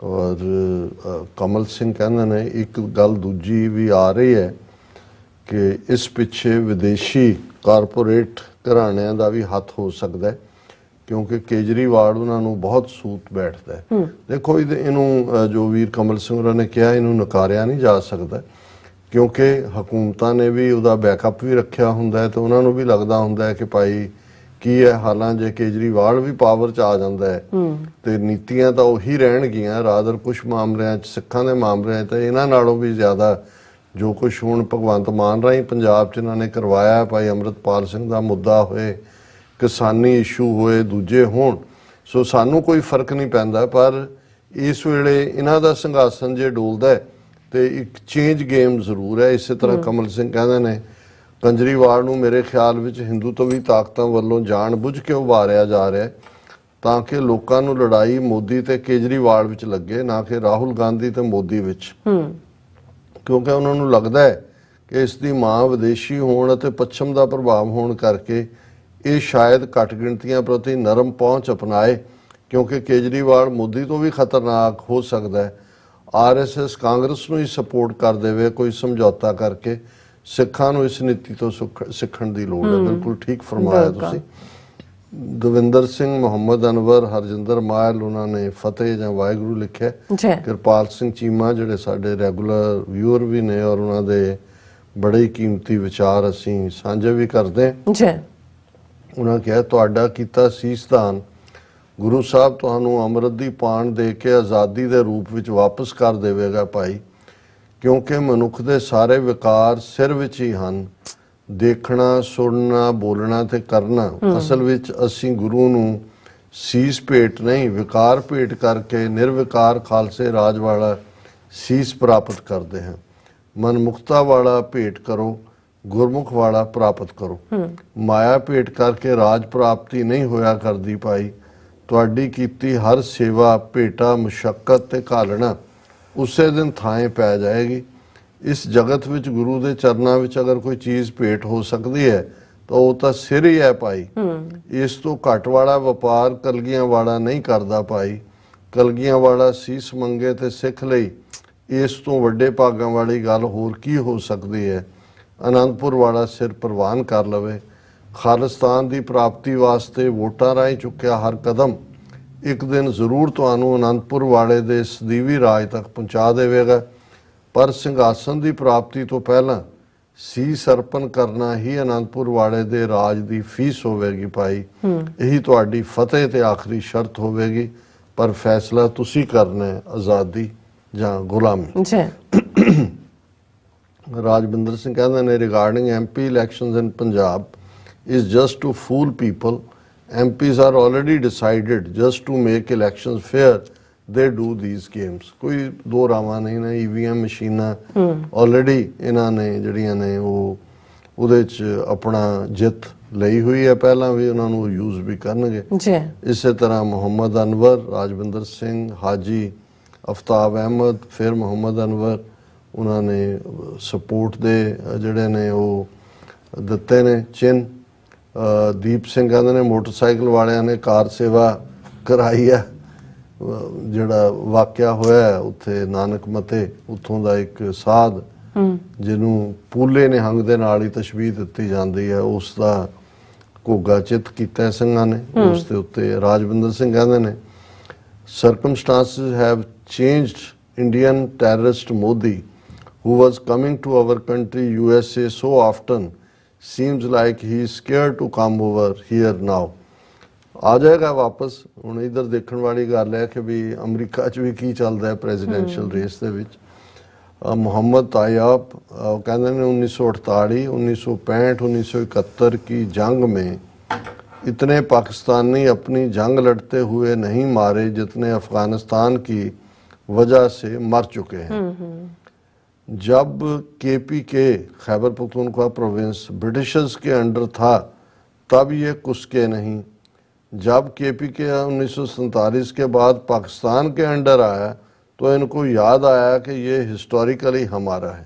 ठीक क्या उन्होंने, क्योंकि जिवें असीं गल करके हटे हैं कि इस वेले जो अफगानिस्तान वालियां ने जिदा रुपया पाकिस्तान प्रति रखा है ये ठीक नहीं है, क्योंकि इन्नी भी ना शुक्रगुजारी नहीं जिहड़ी है वो रब नूं भी कबूल नहीं हुंदी। अच्छा और असीं अज इत्थे ही इस नूं कनक्लूड करदे हां। जी डॉक्टर साहब ਤੁਹਾਡਾ ਬਹੁਤ ਬਹੁਤ ਸ਼ੁਕਰੀਆ। ਸੋ ਇਸ ਤਰ੍ਹਾਂ ਆਪਣੇ ਵਿਊਜ਼ ਕੋਲ ਨੇ ਇਜਾਜ਼ਤ। ਵਿਊਅਰਸ ਸਾਡੇ ਪ੍ਰੋਗਰਾਮ ਦਾ ਸਮਾਂ ਇੱਥੇ ਮੁੱਕਦਾ ਹੈ।